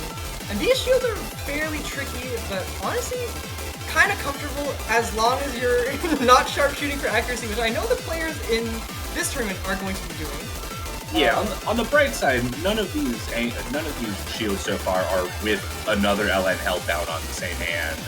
So it's a little more comfortable than you might immediately expect, but still, 198 BPM shields are going to be certainly a place where chokes, I think, can happen. If we're going to talk about like where mistakes are going to happen, that's the first point that I think I would expect them in any of the matches. Yeah, and we're getting into this sort of like long jack jump section here. This is kind of similar to the Shadows of Cat section, but I think it's more distributed in the columns for sure. So you're going to be seeing it kind of go all over the place instead of like focusing on one column. So a little easier to stay consistent on long jacks like that compared to Shadow of Cats, where they're all on one hand and there's breaks between each one. This one certainly more friendly to the players, even if they're a little faster. Yeah, absolutely. And I mean, we're building up into the main drop, which is going to be some of the hardest patterns in the map. And I think the back half also introduces some really difficult rice patterns, but we'll just gotta stay tuned for that. Yeah, absolutely. Another one of these transition sections with the kind of, I don't want to say dumpy, but stream-based LN patterns, and a similar section to what we saw before, a little bit more intense, a lot denser on the long notes, but still has those classic shields we saw from the first half of the chart. Yeah, it introduces 3-note jacks and some dumps as well. But yeah, I mean, this section, it kind of mellows out around here, and then we're gonna get straight into back into another section like this, but we're gonna get right into the rice ending, which is completely ridiculous, I think. Right here. Yeah, 198 BPM glut patterning, not too heavy on the mini jacks, but super, super dense and has those really fast bursts in the middle of it. You said it, a very brutal Rice ending here. At the very least, don't have to deal with the long notes for the most part in the middle of them. Mostly short, mostly easy to get good accuracy on, but that is just going to be a physicality nightmare. Yeah, absolutely. I mean, this part, we're getting a reintroduction of previous sections, but then we're going to just jump straight back into more, I guess, like, speed core dump kind of mini jack, 5-note jack right there, and then we're going to close off with a series of light jacks, and that's Polybius. Light is a funny way to describe that. Yeah. Alright, and yeah, that was Hybrid 2. We're only halfway done with the hybrids, and it's been a long time. So, Hybrid 3. We're gonna get into Hybrid 3. It's a FOLA map, Catastrophe. This one is it's rather interesting, I would say. Definitely a huge step up from Spider Tank from last round. I don't really know what else to... It's more mini Jackie for sure, but like kind of unavoidable with it at 180 BPM. But the flams and just kind of like the rolls, the LN rolls, is really, really tricky. It's sort of like coordinating these sorts of Hybrid 3 patterns. What you'd expect from FOLA at this point, and from Hybrid 3 in general. Yeah, absolutely. You see the flaming structure of the LNs kind of has that dumpy nature to it, like we see from a lot of the Braxos charts, especially from Spider Tank in the last round. And that comparison becomes extremely apt once you get into this section where the speed of the burst increases and more long notes start to show up. A kind of nightmare to coordinate in a way, just because there's... I don't know how many jumps there are in this, but they're pretty few and far between in general. Getting the good accuracy on this is a little helped by OD7, but with just how difficult and fast these patterns are, good luck keeping yourself consistent on something like this. Yeah, absolutely. These patterns are just again. I've been saying this a lot. It's absolutely relentless. This sort of patterning. Hybrid 3, you kind of expect that at this point, but you know, it's still kind of me surprised personally. Every single time I see one of these, it's just like, how are these players supposed to even play through these? But you know, they always somehow manage. They find a way. We saw triple full combos on finals maps this round, which doesn't make any sense in my head. And I really hope, if you see a triple full combo from any team on this map specifically, I don't know what I'm going to do. But it's going to be something. Sure. And maybe it's a freak out. I don't know. Who knows? But this is just ridiculous.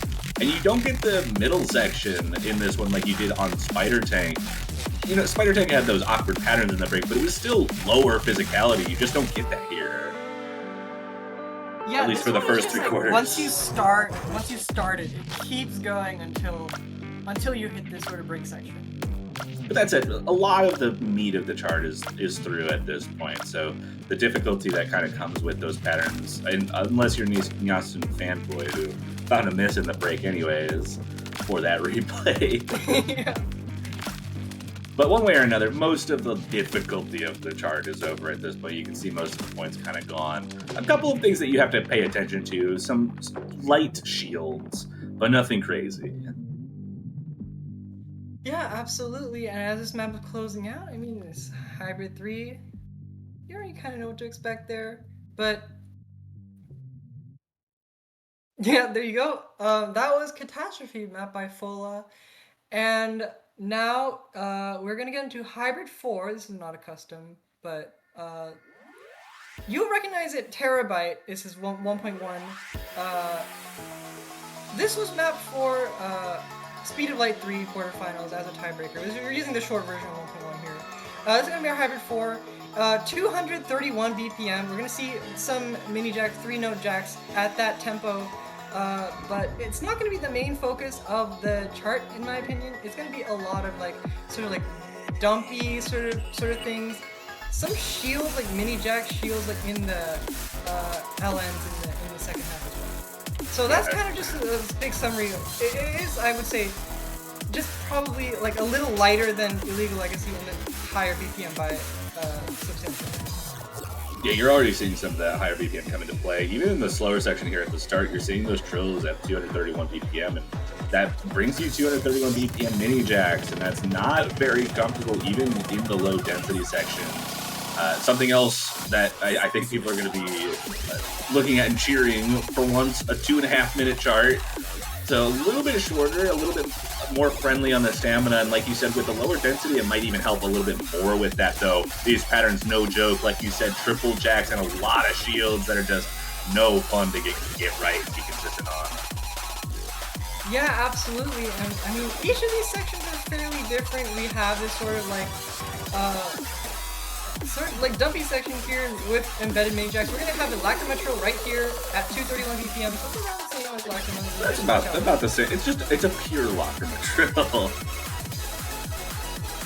And here are the shields that I was talking about earlier, with the shields and the LN. It gets pretty difficult at this point. Yeah, absolutely. Kind of has, you mentioned, obviously this is the successor in this map pooling structure to Illegal Legacy. Kind of has a similar structure where it's largely focused on the technical patterns at the beginning with some intrusive LN, but then it has like its own LN and shield section, and then kind of just finish off the chart here with some very fast tech and a couple of LN bursts, but nothing too crazy on the LN side. It literally has the same kind of structure. But so if you're comfortable with Illegal Legacy structure and can handle the physicality of this, it'll be a very comfortable pick. Which I think that's going to lead to quite a few picks of this map, because Illegal Legacy was pretty popular last round. For sure, yeah. I think this is definitely going to be less picked, I think, than Illegal Legacy, just based on the higher BPM. But I mean, we have faster mini jacks in the rice pool, so I mean, it's nothing to. Yeah, they can deal with it, right? 231 is fine. Yeah. With that being said, that is all of our hybrids. Let's just go straight into LN1 as our coordination pick. Fuzzy Future by High Lottle. This one's an interesting one. It's 4 minutes, so we got a real long one. Map number 1 in this pool is not an original like the other two pools were. Can't believe it. It's Fuzzy Future, like you said, Yukianu X Asana by Hydelotl. This is going to be your timing hell, I think is what we call it at this point. It's definitely a timing hell. It's definitely a timing hell. It's interesting to see like the way that timing hell has evolved with this becoming very much. It's a timing hell coordination thing. It's 4 minutes long. You've got to deal with this for a long time. 290 BPM is going to be brutal for that. Yeah, absolutely. This map is just completely like this is the sort of flavor pattern you're gonna get for the entire 4 minutes. There's barely any breaks. It just keeps going. It's kind of like a lot of the old timing hell charts by Juan Crystal that also kind of went that sort of way as well. Yeah, we see a little bit of. We've been getting a little taste of kind of the expectation here with the slower sections at the start. We got a little bit of a middle section there where the intensity spiked really high, and we saw where the density of this is going to start leading us to as we get into the transition into the first chorus here. Only a third of the way through this chart, like I said, 4 minutes, as expected from a timing hell, but that density starts to get pushed higher, and the full brunt of that 145 BPM jack structure alongside the staggered releases is really going to start hitting you here. Yeah, absolutely, and we're definitely getting a lot of these sorts of staggers here, especially in the chorus. It definitely feels really tricky to hit, and it doesn't let that. It just completely we're getting sort of like a break, kind of guitar solo. Sorry, not a break, but now there's a break. Yeah, this is a break for sure. Yeah. Only lasts a few seconds, and then gets back into what we saw from the earlier sections. Still slower, but gets that jack motion back in play as we get back into a little bit of more, an even slower section, but trying to transition back into another chorus, I think. Yeah, I mean, like, it just... These patterns are just completely, like, they're really tricky, and being able to sort of go through all these for 4 minutes is just like it's absurd. And we're seeing that we can see the combo there from the replay on the side from the left there. 8,133 notes. That is a full combo on this chart. That's 8,000 notes. That's like 4,000 LNs total, and that's like a ridiculous amount. For this kind of chart, 290 BPM LN coordination, it's just absolutely absurd. We got this guitar solo right here. Really, really tricky. The trills and the long jacks. It really just completely, like, it throws everything at you. Yeah, the other side of that, you mentioned the 8,000 combo, and I think it's worth noting that when a map has that many long notes and that high of a combo, misses become less relevant than accuracy. Oh, absolutely. And that becomes really important, especially on a coordination pick like this, where releases are extremely important to get right. 7.2 is going to help you a little bit, make it a little bit more straightforward to keep good accuracy on it, but still, with the staggered releases, accuracy is going to be difficult to handle. But if you can handle getting accuracy on that, it will benefit you a lot more than trying to full combo something like this. Absolutely. You really have to focus on that accuracy aspect. And only then should you want to even attempt the full combo on this, because it is absolutely ridiculous. Yeah, it's like a balancing act almost. Yeah. You can't miss too many times, but you should want good accuracy on something like this. Absolutely. And yeah, that was LN1. That was our coordination pick. LN2, as you might have expected, is density. Is going to be around 253 BPM. This is going to be Saigetsu Takehiro French Core remixed by Yuist and Chryslerly. The classic used density map, joined by Chris Williams, like you said. 253, very fast, a little faster than last year's, I believe. Not too much faster than last year's density. So we're in a little bit of comfortable ground. But like you said, Saigetsu, Koko, and Satsuki got Tenkamori. Classic Toho 7.19 stars, and I don't think there's a huge amount of details that go into this. It's your classic density pick, largely based around that jump stream structure, only about 2 minutes long, so getting a little bit of break from that length, but as that's pretty much what you'd expect from a density pick like this. Yeah, absolutely. I mean, you can honestly feel the separation of the matters in this way. You can tell it's the Chryslerly part because of the way that it is patterned.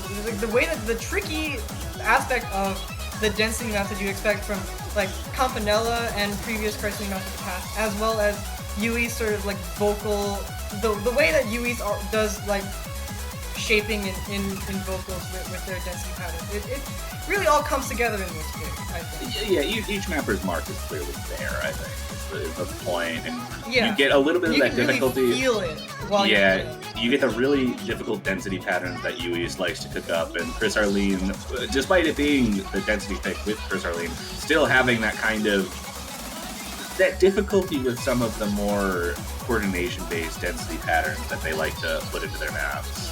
Yeah, absolutely. I mean, really just feel like that split drill right there is absolutely ridiculous. Yeah, no playing around when it comes to this. And the split drill at 253 BPM still requires a little bit of physicality. Not going to take anyone who can't deal with that despite being an LM pick, still requires a lot of focus and a lot of speed. And another map where that combo quite high, not as high as LM1 obviously, but still 5,000 combo, nothing to shake at.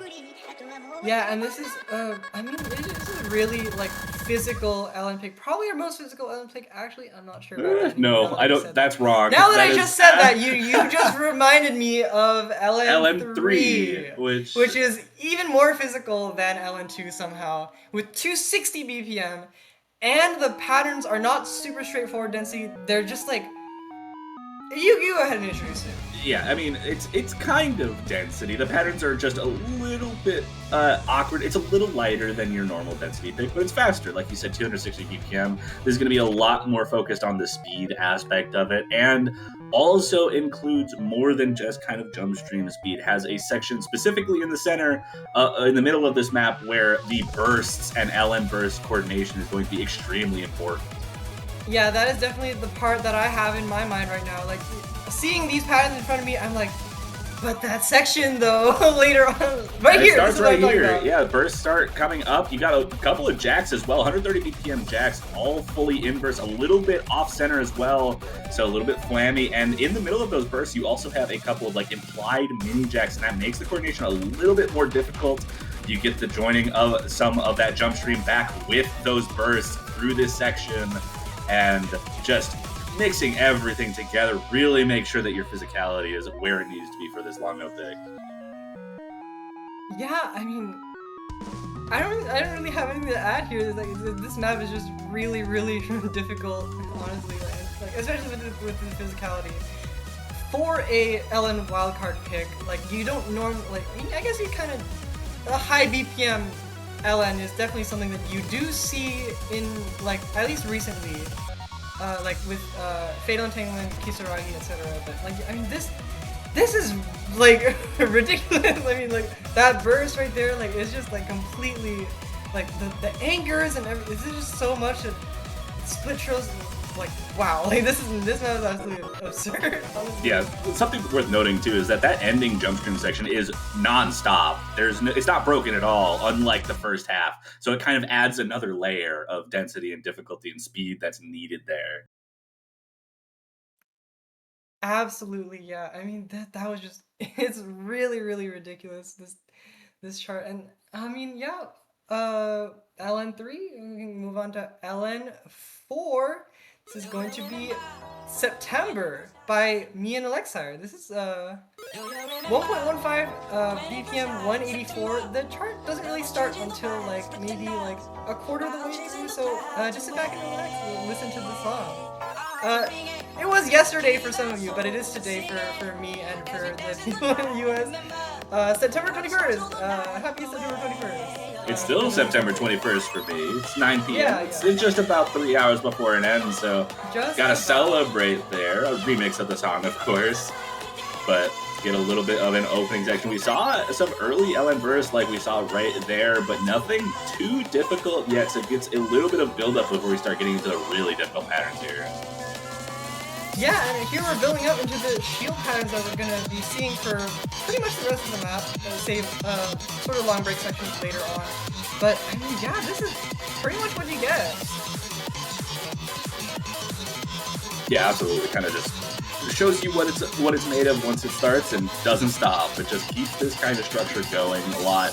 Has those shield patterns while holding down an LN on the same hand, and that's where I think a lot of the difficulty is going to start coming from, needing to coordinate mini jack and shield patterns on the same hand as another LN that's happening.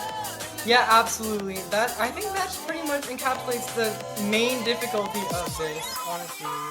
Like, it really goes to show. Here was the break section I was talking about earlier, and I mean, you really just you gotta anticipate the second half, because the second half it goes on for twice as long, maybe longer, than what we had just now. And here we go. Yeah, I mean, we're 2/3 of the way through the map and only halfway through the score, so I think you can expect this ending to go off pretty hard. Yeah, right here, we're seeing it right here. 184, it is slightly higher BPM than Digital Kachak, which from last year, which was similar in style. But I would say the patterns are maybe a little bit easier. It's hard to say, we have mixed feelings about that. But yeah, these shield patterns are...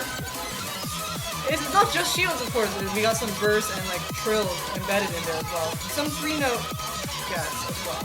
Yeah, just a very, very technical long-note pick, I think. For Certainly sure. the most technical LN pick that we have. Yeah, get a little bit of a cool down to finish off the chart. Yeah, the cooldown takes a little while though, for sure. But as the cooldown comes to a close, finish off with a couple shields and the burst. That'll finish off our long note pool, and we just have one more map left to showcase.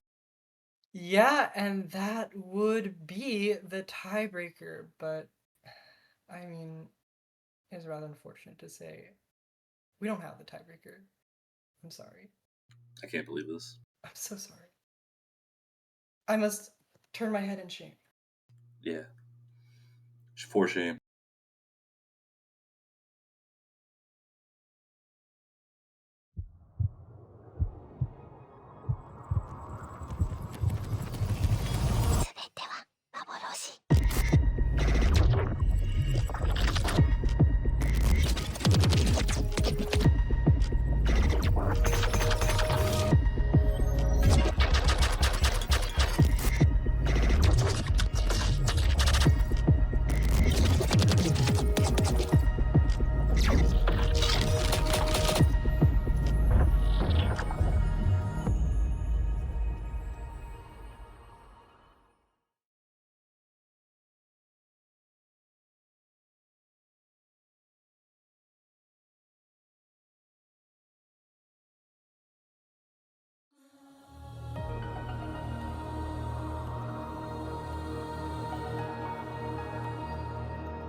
全ては幻だ。どうして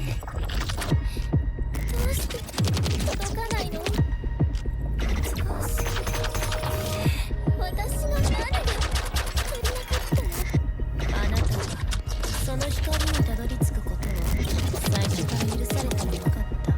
でも私はだったずっと歩き続けた。そこにぬくもりがあるってそう信じていたから。確かにあなたは歩き続けた。だが何のために？名前すら知らぬ光のためにか？何も約束してくれなかったぬくもりのためにか？私はただ生きているって感じたかっただけ。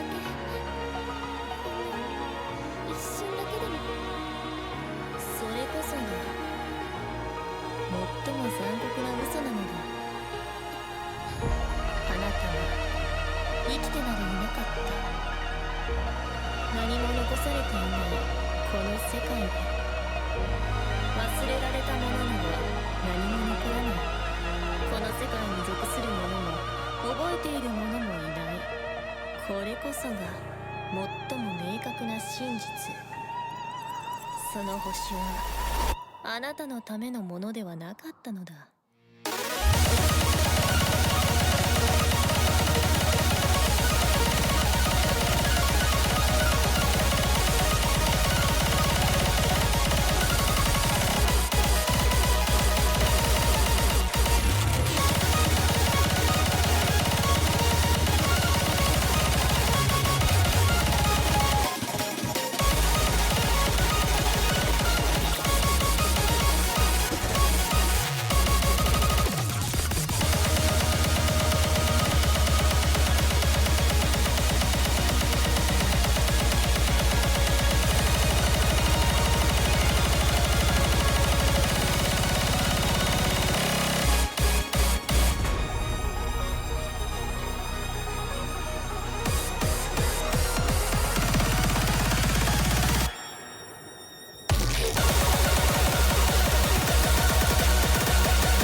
Yeah, and that was Raphael. I honestly don't have any words. I have no words. I mean, Raphael, Once Forgotten, Nothing Remains.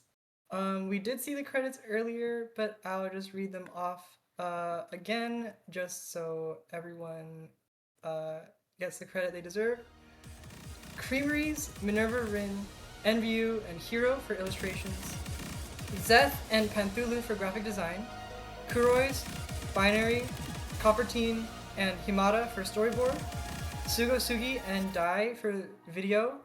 Red CXCA, Panthulu, Len Lichu, and Nafi for design quality assurance. And Sakura06 for video and design coordination. Huge shout outs to them.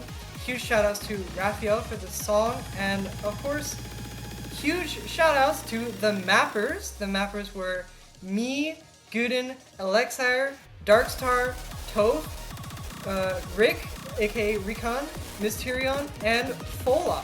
It's an 8-mapper lineup for this one. Only fitting for a 10-minute song, well, basically a 10-minute song. I mean, what else really is there to say? Yeah, I mean, and I said it, it's an experience for sure. 10 minutes long, something, certainly I think the players are going to enjoy that. Maybe not the difficulty of it, but well, we'll come back to that. It's just a really brutal tiebreaker, a really fitting way to close out the map pools for this tournament, I think. Absolutely. And I'll get this and Hybrid 1 uploaded shortly so you guys can go and check it out. But, I mean, before we close the stream, I have prepared a special announcement. I'm sorry I'm laying this on you guys kind of without kind of an announcement beforehand, but let me just quickly read off of this. I've been a map selector for Mania 4K World Cup since 2019. I've been given many amazing opportunities over the years, and I've had the absolute privilege to be able to work with some of the brightest and most engaging minds of the community through working on these map pools. Leading the team since 2022 has felt like such an honor. Being able to simultaneously streamline workflows and cultivate creativity has been among my proudest achievements in this game. And with that, I must formally announce that I am stepping down from my position as lead map selector for MWC 4K effective 2026. As follows, I will relinquish a plurality of my responsibilities which will be distributed among many of the current team, particularly but not limited to Guden, Alexei, Mysterion, and Recon. I will still be helping out, mostly to ensure a smooth workflow transition into 2027 and beyond, so I won't be going anywhere just yet. As a team, we will continue to make MWC 4K better and better behind the scenes. Before I fully retire from map selection, there's still a few more things I wish to accomplish, which will be announced in due time. Please stay tuned and please look forward to a new age of MWC 4K. Thank you. And with that being said, is there any last words, Tom? No, I don't really have anything left to say. That was an incredible Grand Finals map pool. Thank you for the work that you've done for these map pools, and I hope we continue to see the success that we have over the last few years. But yeah, and couldn't have done it without all of you guys, all your support, and yeah, really grateful for the community and everyone, honestly. So yeah, thank you. But one way or another, that is going to finish off our map pool. Like I said, a fitting way to finish off our map pools this year with Once Forgotten Nothing Remains. And with that, we can close out our finals weekend and get prepared for what is undoubtedly going to be an extremely exciting Grand Finals weekend. We've got South Korea versus China to start us off, and the winner of that will go on to face the United States for a chance at that #1 spot, trying to kick the United States off of their throne. You will not want to miss it. We will see you guys next weekend for the finale of the Mania 4K World Cup 2025. Yeah, and thank you all so much for tuning in, and we hope to see you for the Grand Final Showcase. Be sure to buy banners and stuff. Alright, see you. Bye-bye.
全ては幻だ。どうして届かないの？少し私の何が足りなかったの？あなたは